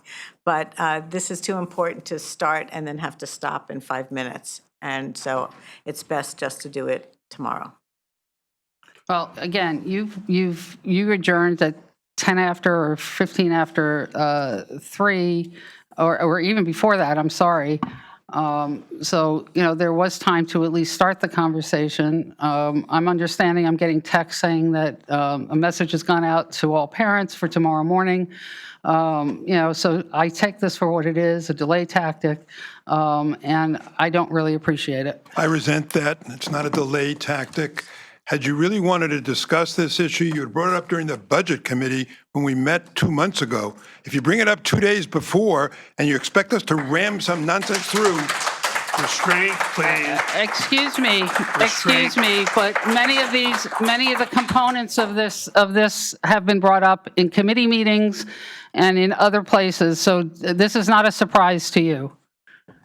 it's a complete surprise. We never saw the $4 million number that you just made a motion for until a couple of days ago. It's a big number, maybe not for you, but for a lot of people in this town, it matters a lot. And I would to give just it point thought, out- it needs to be done right. Let's hold And I would the back point and out forth. that this number has been floating around, not by us, but by members of other places for at least 2 weeks now. Floating around is not the same as deliberation. Had we deliberated during the Budget Committee met, which was months ago, we wouldn't be here today. So don't label any of us as responsible for any delay tactic. Our patience is wearing thin. Well, my patience is wearing thin too, sir. Thank you. I would just like to point out that one of the reasons why the lunch hour took a little extra time was we were trying to discuss a compromise on this. And I hope by having a little more time, maybe the Democrats will be a little bit more willing to discuss a real compromise. And the Republicans, too. With that, Touche. we'll